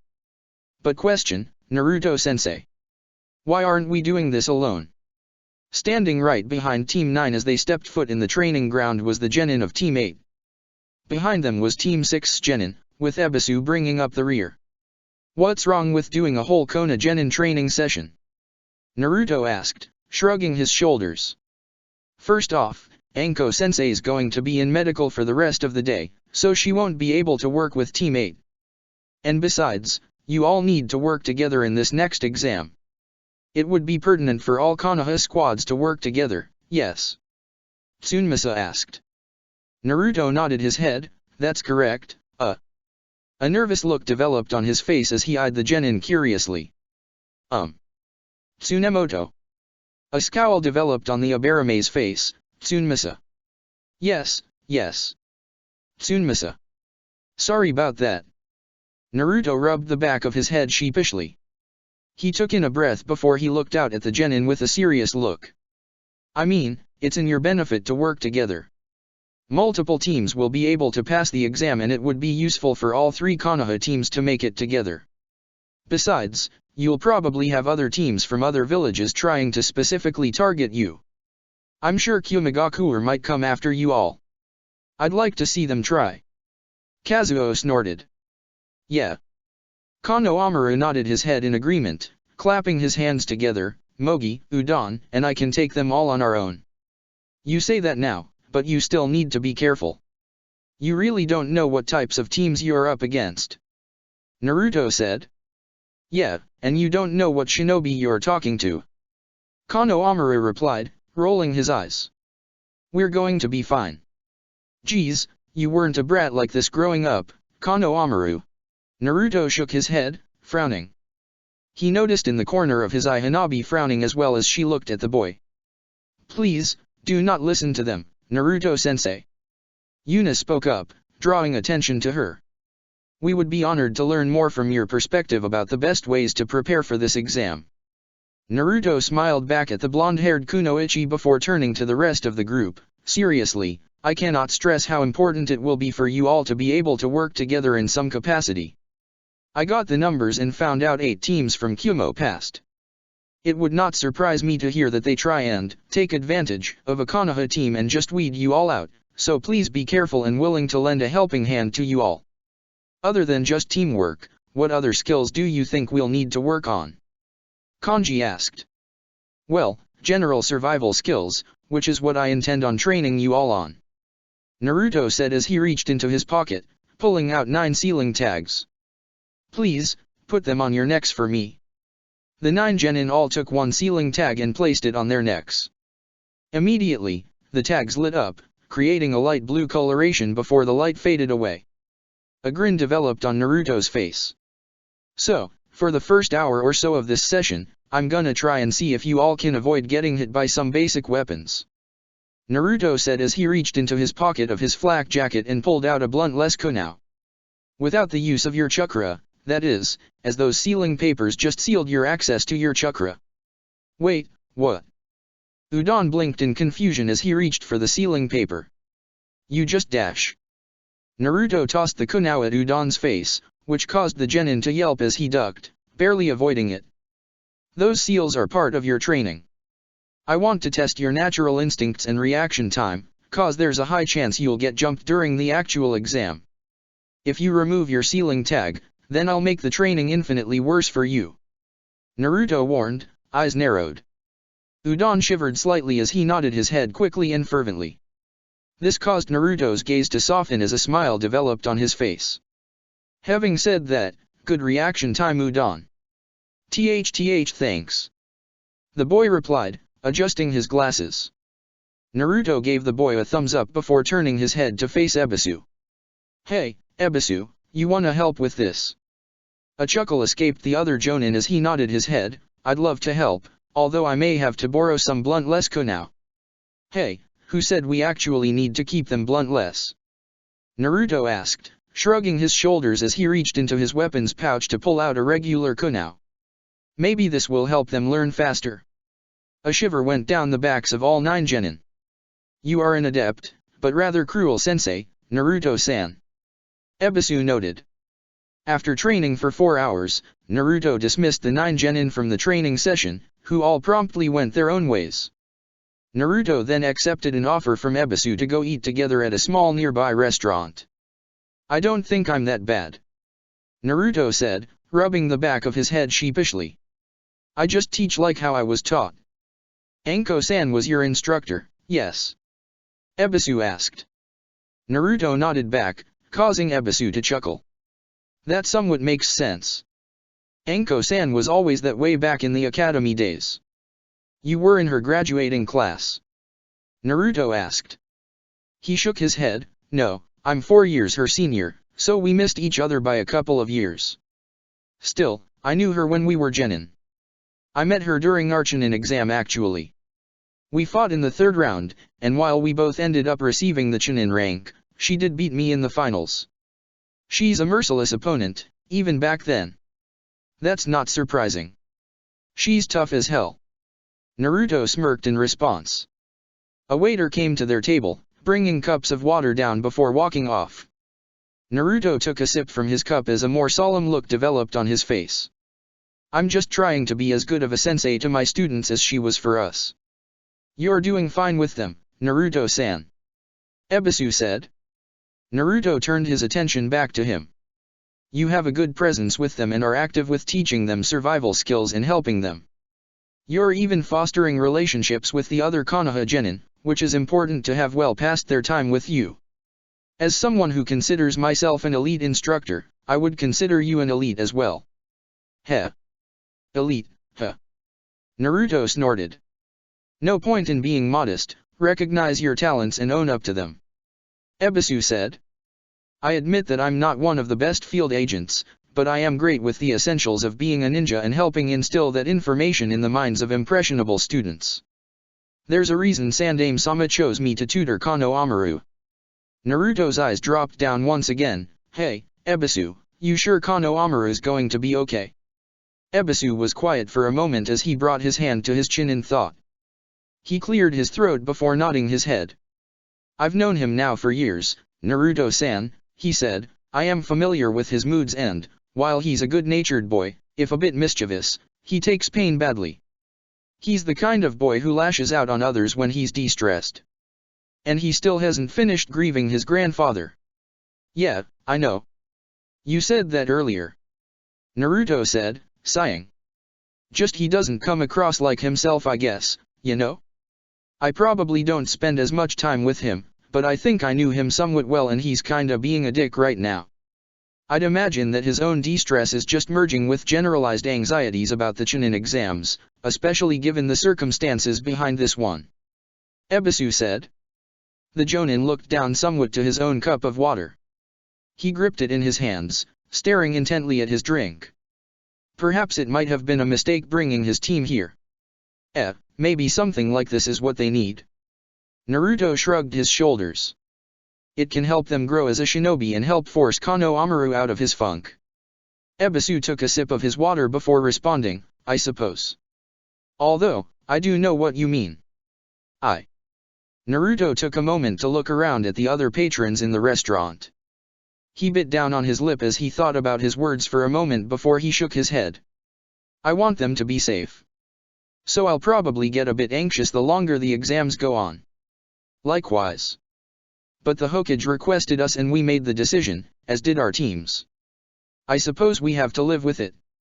Ebisu said, shrugging his shoulders. He finally looked up from his cup and a small smile developed on his lips. And my team will be safe. I will make sure of that. Naruto smirked in response, same. God, I can barely feel my feet. Shikamaru groaned as he slowly walked back to the Nara clan compound, the moonlight illuminating his walk back. He had returned to Konoha later than anticipated after spending all day in Shikotsu Forest. Senjutsu training was tiring and unlike any other type of training he had ever done before. It required constant attention to maintain sage form, as any lapse in channeling and using nature energy could result in him turning into a slug. Not being allowed to take even a slight rest was enough to mentally exhaust Shikamaru. Despite his exhaustion, he was making progress with it. He was now able to enter Sage mode without Katsuyu's assistance. While there was still benefits to maintaining a link with her, as she could funnel nature energy into his body and he would be able to use it almost infinitely this way, being able to enter the state by himself was a recognizable feat. He was also really starting to experiment with the different ways he could use acid, amongst other properties of being a slug sage. Probably got time to meet with her 2 more times before I head over to Kumo.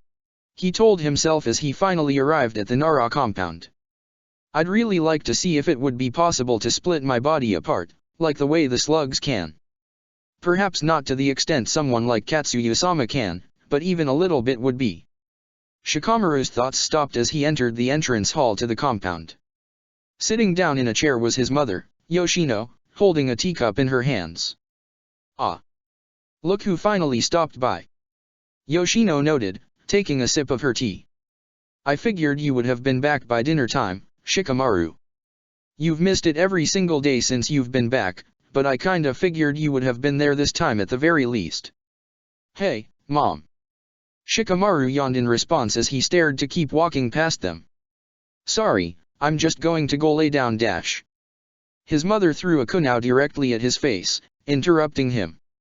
Shikamaru sidestepped, causing the kunao to fly into the air and bury itself into the wall. Well, you're awake at the very least. Yoshino said, sighing. Kinda extreme reaction to missing a dinner I didn't even know was happening, don't you think? Shikamaru asked.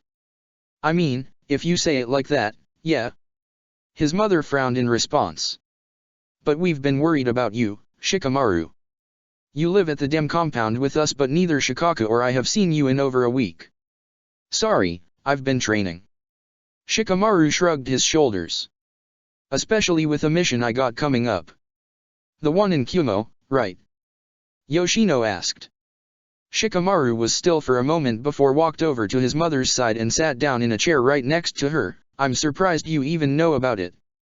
I know that Hokage-sama wants to keep things about the mission quiet from anyone not actually going on it. His mother smirked, I have my ways to find out things. Do your ways involve getting dad drunk and taking advantage of the fact that he loves and trusts you? Shikamaru asked. His mother laughed somewhat awkwardly, which caused her son to snort, you could get him in trouble, you know. Yeah, but I'm just being his nosy wife. I'm not going to be any harm to anyone or spread information. Yoshino replied, still laughing. She took a sip of her tea before turning to look at her son, so, this Kumo mission though, is that why you've been non-stop training? Yup.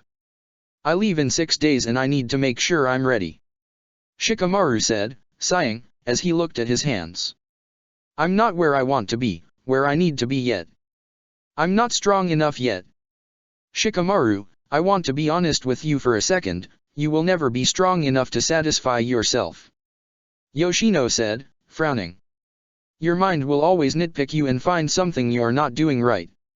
Some little aspect of your fighting style that's a weakness. One little part that you need to improve upon. That doesn't change the fact that it's right. Shikamaru spoke up, scowling. I need to make sure I can keep my friends and family safe. I need to make sure I can keep everyone safe.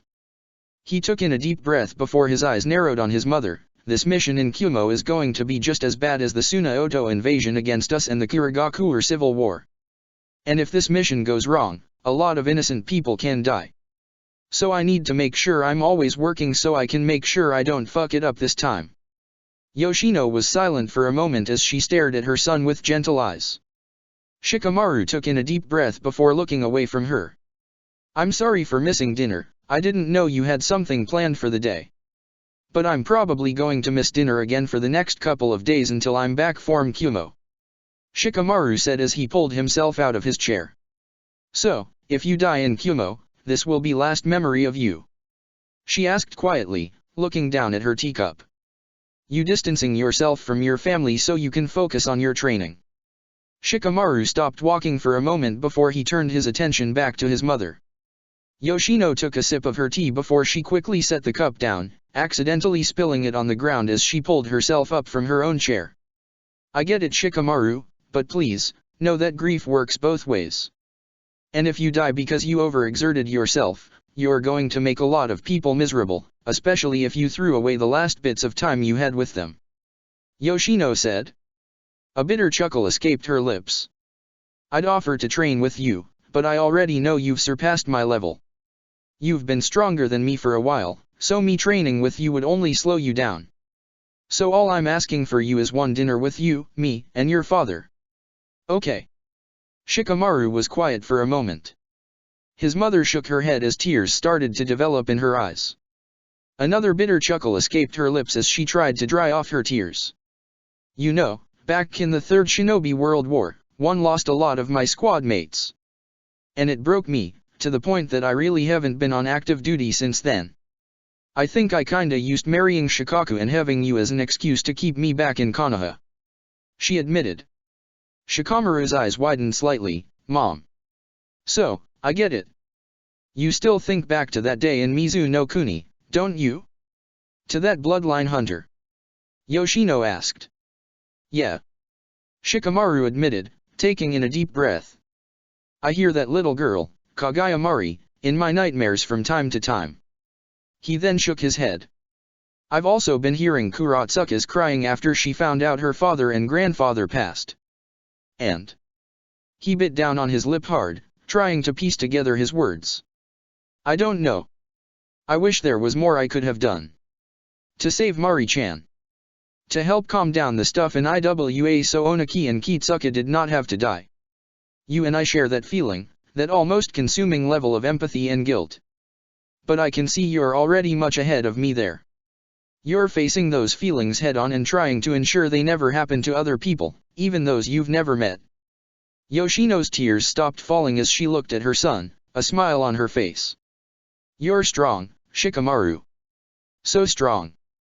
And I'm proud of you. His mother took a step forward towards him, pulling him into a hug that he was quick to return. The two stayed still for a moment, holding on to one another before they broke apart. I'll try and stop by more. Meet up with you and Dad for dinner. Shikamaru said. Yoshino's smile widened a little bit. I'll cook the best damn mackerel you've ever had to prepare you for Kumo. With those words, the mother and son bid each other good night, both receiving some form of peace as they ended their days. Atop a rock formation in the middle of a cave, 12 silhouettes appeared on individual platforms. Well. It's getting closer to the big day, huh? Deidara spoke up. As Akatsuki regrouped, the eyes of the group initially focused on Toby. Directly in front of the masked individual were the silhouettes of both Kido and Tanuki. So, I guess you two are officially members now, huh? Deidara noted, his eyes narrowing. Allies is probably the more correct term. Tanuki clarified, grinning. Our goals coincide, after all. We are here to help out. Plus, I like them. Toby declared, pulling his hands around both their necks. So they can stay. Heck, I'd even replace Kabuto with one of them. Speaking of Kabuto, the hell happened to you? Kisame asked, chuckling as he gazed at the silhouette. Can't really tell cause of the way we're talking, but you're clutching your side pretty badly. Did you get in a fight or something? I had a training session backfire. Nothing to worry yourself about. Kabuto said, shrugging his shoulders. Don't need any info to get leaked about my failed expedition last night. I don't need any shit from Toby right now. Haiden, Deidara, and Sasori all raised their eyebrows in response, but did not say anything.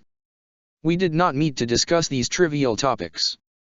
Konan stated, drawing attention to her. She then gestured to their leader. The plan for our invasion is still to occur during the third exam and pin the invasion on the other shinobi villages in attendance. Pain spoke. We have already made arrangements to start sowing the seeds of village mistrust in Kumo. After Pain's words, another silhouette appeared directly in front of Konan's, revealing a man with beige-colored hair, mustache, goatee, and violet-colored eyes that were hidden behind diamond-shaped sunglasses. He wore a baggy brown tunic with green and khaki stripes over a teal shirt and wore green pants. He had a red headband tied around his head and had a pink bangle on his wrist. Okay, who the hell is this guy? Haiden asked, rolling his eyes. First those root fucks and now we got another extra helping us out. Root fucks. Tanuki repeated, a scowl developing on his face. This man is Anoya's hero, an arms dealer in Kaminari no Kuni. Pain stated, ignoring both Haiden and Tanuki. We have paid for his assistance to help in the upcoming invasion. Yo. The man waved his hand cheerfully. Nice to meet you all. Ah, I know who you are. Sasori noted. Deidara turned to his partner in surprise, you know this hobo, Sasori no Dana. Hobo. Oya's hero frowned. Making fun of my clothes? Pretty rude for a guy who looks like a chick to talk about someone's looks like that. What the hell is that supposed to mean? Deidara hissed. Enoya's hero is infamous in the black market of all the elemental nations. Sasori spoke up, ignoring his raging teammate. He is most infamous for running his Colosseum, where he showcases grand fights between his slaves to an audience for money. Slaves is a harsh word. I consider them my bodyguards. Oya's hero answered with a chuckle. Call them what you want. But they are a collection of highly trained shinobi with Kekkei Genkai who work directly under you. Sasori stated. A collector of Kekkei Genkai wielders, Kabuto rubbed his chin in thought. Perhaps this man might be a useful connection to make. You hired this man, Pain-sama? Itaki asked, his eyes narrowed. That surprises me. He did after my recommendation. This man may be of questionable character, but he is useful. Black Zetsu answered. Any additional numbers to our invasion will make it go all the smoother for us and create even more chaos. It also helps that I got a few bodyguards that have some rather regional Kekkei Genkai, if you're really trying to pin your little invasion on another village. Oya's hero spoke up. For example, I have a man named Karyu in my possession with the lava release, Kekkei Genkai. He could easily be all dressed up and act like a quality Kinryu clan shinobi from IWA. That is something we actually wish to take advantage of. Pain said. While we intend on hiring your services for the third exam invasion, we also plan on hiring 2 of your bodyguards to pose as rogue foreign shinobi who went on an assault against Kumo Genin during the second exam. Sure. Fine by me. Oya's hero replied, shrugging his shoulders. Just remember the price for my bodyguards doubles if they die, so unless you got some more money prepared, make sure I get my little toys back, okay? A scowl quickly developed on Kabuto's face, but he did not vocalize anything, only staring at the man's silhouette. Rest assured, they will live. Pain replied. Perfect then. The beige-haired man grinned in response. So we'll have some of this guy's bodyguards attacking, huh? Kisame asked. Anything else we should be aware of? In 1 week, Konan and I will be arriving in Kaminari no Kuni. We would like for us all to meet in person then so we can also see the fruits of Tanuki's and Kido's research. Pain spoke, turning his head to face the root agents. I have been told by both Tobi and Zetsu that you both have something you wish to show us that will assist with the invasion. We have. Tanuki nodded his head. It is much easier to show in person. I'm sure you all will be pleased. In addition, we have already made contact with multiple missing ninja throughout the village. And we are planning to break out prisoners. Black Zetsu spoke up. White Zetsu chuckled in response. We've also already made fake outfits for the other shinobi villages to increase the confusion. Setup is ready for us to have a full army for this. I can also add to the army. Kabuto spoke up. Through Edo Tensei, correct? Pain asked. Kabuto nodded his head. That would be most useful. Zetsu can help you acquire any bodies you need for DNA samples. That. A grin developed on Kabuto's face as he adjusted his glasses. That would be very appreciated. There are matters to discuss. Konan said, clearing her throat. The discussion turned to more planned asset building for the invasion. The day was getting closer for the Akatsuki invasion and the group was prepared to fully take down Kumogakure and obtain the Jinchura key through any means possible. Reun Fields, the cloud graveyard, was located just above the peak of Mount Hotakeari, Kumogakure's third highest mountain. Floating directly above the summit was a field of seemingly never-ending white clouds. On the summit of the mountain stood the 19 genin teams who passed the first exam of the Chunin exams. Standing directly at the center of the summit was an elderly Kumogakure shinobi with tanned skin and black spiky hair that was covered slightly by a stylized Kumogakure forehead protector that resembled a hat. His outfit was standard, consisting of simply the Kumogakure shinobi uniform. He had a goatee on his face and had visible wrinkles and contours on his face. He also wore an eye patch that was marked with the kanji for lightning over his left eye. Right behind him were 5 other Kumogakure shinobi, who all were observing the genin intently. The man reached into the pocket of his pants, reaching for a pocket watch. He quickly pocketed the watch before turning his attention to the genin. There's 3 minutes until 8, but all of you were punctual. There's no point in wasting time, so let's get moving. It's time to start the second exam. The man made a hand sign, causing 19 ropes to fall from the cloud fields above, equally distant from one another. The 5 Kyumigakuer shinobi then walked forward, pulling out papers from their uniforms. Before we begin, my associates are going to pass out contracts. Please, sign the paperwork. It is simply an acknowledgement that there is a possibility of dying in this next exam and that you are understanding and willing to continue with the exam despite that possibility. The elderly Kyumo shinobi. As if we already did not know that. Katsumi rolled her eyes as she took her own paper and signed. Once all the paperwork was signed and collected, the 5 Kyumigakuer shinobi returned to the side of the elderly Kyumo shinobi. He counted all the signed copies before he nodded his head and turned his attention back to the genin. Now that the acknowledgement have been collected, allow me to introduce myself. My name is Dode. A little background information on myself: I am 54 years old, I have been a shinobi for 46 years and a jonin for 40 years, and I served as an advisor to the Sandaime Reikage. However, the most pertinent information for you all to know is that I am the second exam proctor. The man said, clearing his throat. I am going to explain things only once, so please listen carefully and do not ask questions until I finish my explanation. And do not interrupt me, please. Dode turned his head upward, pointing out the field of clouds above. Directly above us is Raihun Fields. Stretching at 250 kilometers, this thunderous landscape is going to be your home for the next 5 days. Your objective is simple: to escape before the time limit. He then gestured to his right, pointing at the ropes. When the exam begins, each team will climb their own ropes and will arrive in an area in the Raihun Fields equidistant from another dash. Wait, we'll be up there for 5 days? How can we survive up there?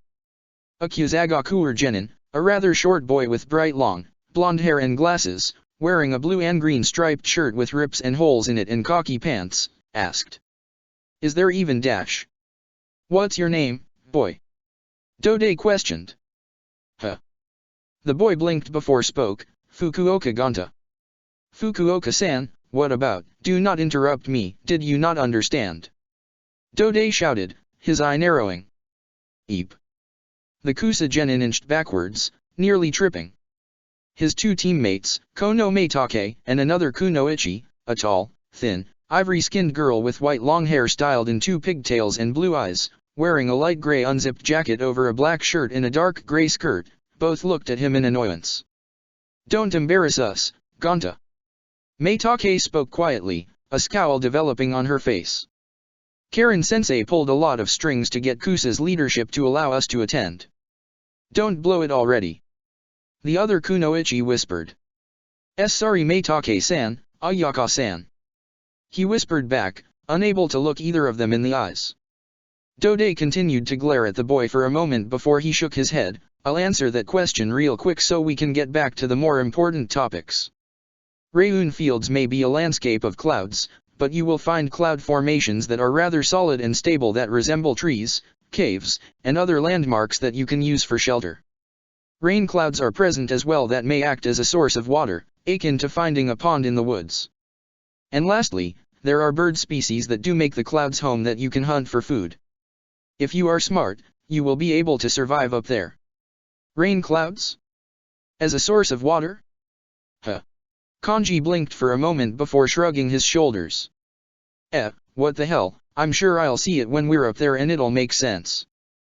Back to matters of the exam, however. Dode reached into his pocket and pulled out a silver key that was decorated with 3 gemstones, 2 red rubies and 1 blue diamond. As I said, your objective is to escape Raihun Fields and return to the surface. There is only a single exit from Raihun Fields and it'll be your task to find out. However, finding the exit will not be enough, you will also need to find one of these gate keys to leave. There will be 10 keys hidden throughout the clouds. It'll be your task to locate one of them and take it to the exit in order to leave and pass the exam. 10. Hanabi frowned. But there's 19 teams here. So there's not enough keys for everyone, huh? I assume a few of you have already used the mental math. As there are only 10 teams, 9 teams are guaranteed to fail. Dode noted, chuckling somewhat maliciously. However, that'd be a best-case scenario. I do not believe there's ever been a year where all 10 keys were used. More likely, only 5 teams will actually pass. There was a pregnant pause over the fields. Dode quietly observed the group before he cleared his throat. That is the premise of the exam. Does anyone have any questions that they need clarified? Are we allowed to take more than one key? Kazuo asked.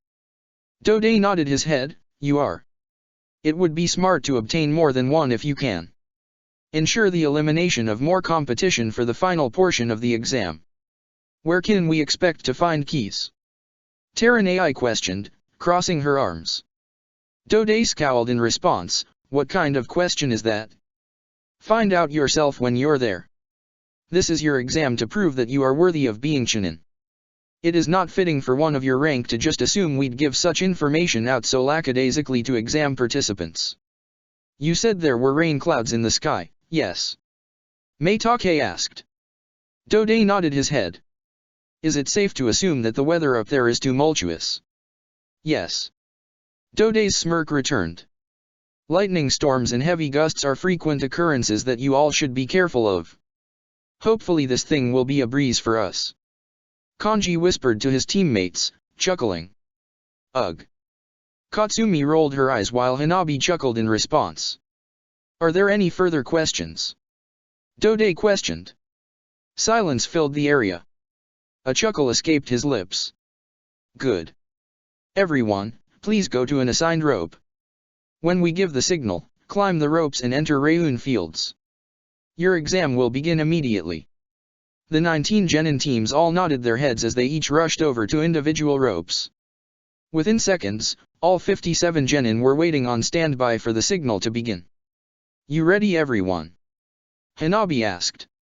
Ready as we can be. Kanji said, his eyes focusing back on the Hyuga. Your Byakugan is going to be a big asset here, Hanabi, so we'll default to your lead up there, okay? Alright. Alright. Hanabi nodded her head, tightening her fists. I'll do my best. Don't forget I'm here too. You just lead us around Hanabi, and I'll make sure any teams that cross our paths will get an ass-kicking. Katsumi said, cracking her knuckles. Silence filled the area once again. A brief gust of wind filled the area. Dode pulled out his pocket watch and watched as the second hand started to tick slowly. Once it reached 0, he raised his hand upwards. Begin climbing. The second exam is on. He shouted. Immediately, all genin teams began to climb up their individual ropes, one at a time. They all quickly moved up into the white clouds before they all vanished, lost to the clouds. What the hell is this place? Katsumi's eyes widened as her feet touched the ground. White clouds marked the ground of the Rayun Fields while a flurry of white, gray, and black clouds filled the air above it. Many different cloud formations were scattered on the fields, creating shapes that resembled trees and more mountains. No sunlight could be seen throughout the entire field. The majority of the visible light came from lightning that seemed to scatter from black cloud to black cloud. There was an endless feel to the landscape, as if it went on forever. This is gorgeous. Kanji said, a smile developing on his lips. More like terrifying. Katsumi said, shaking her head. She took a step forward, shaking her head. How the hell does this work? Why aren't we just falling to our deaths up here? I have no clue. It's beautiful, but it's nerve-wracking. Hanabi said. She took in a deep breath before she opened her eyes, activating her Byakugan. A frown developed on her face. This field really does go on forever. I don't even see any of the other teams. You know, I didn't think our ropes were that spread apart. I kinda thought we'd be relatively close in position to one another. Kanji said, rubbing his chin. This place is probably even bigger than we expect it to be. We'll need to be careful to make sure we don't get lost. Right. Hanabi nodded her head. Give me a second to look around. I'll try and see if there's any identifiable landmarks for us to start exploring first. Kanji and Katsumi nodded their heads as their teammate began to slowly scan the area that she could see. The second exam of the Chunin exams was officially underway. Check the description for the links to the author.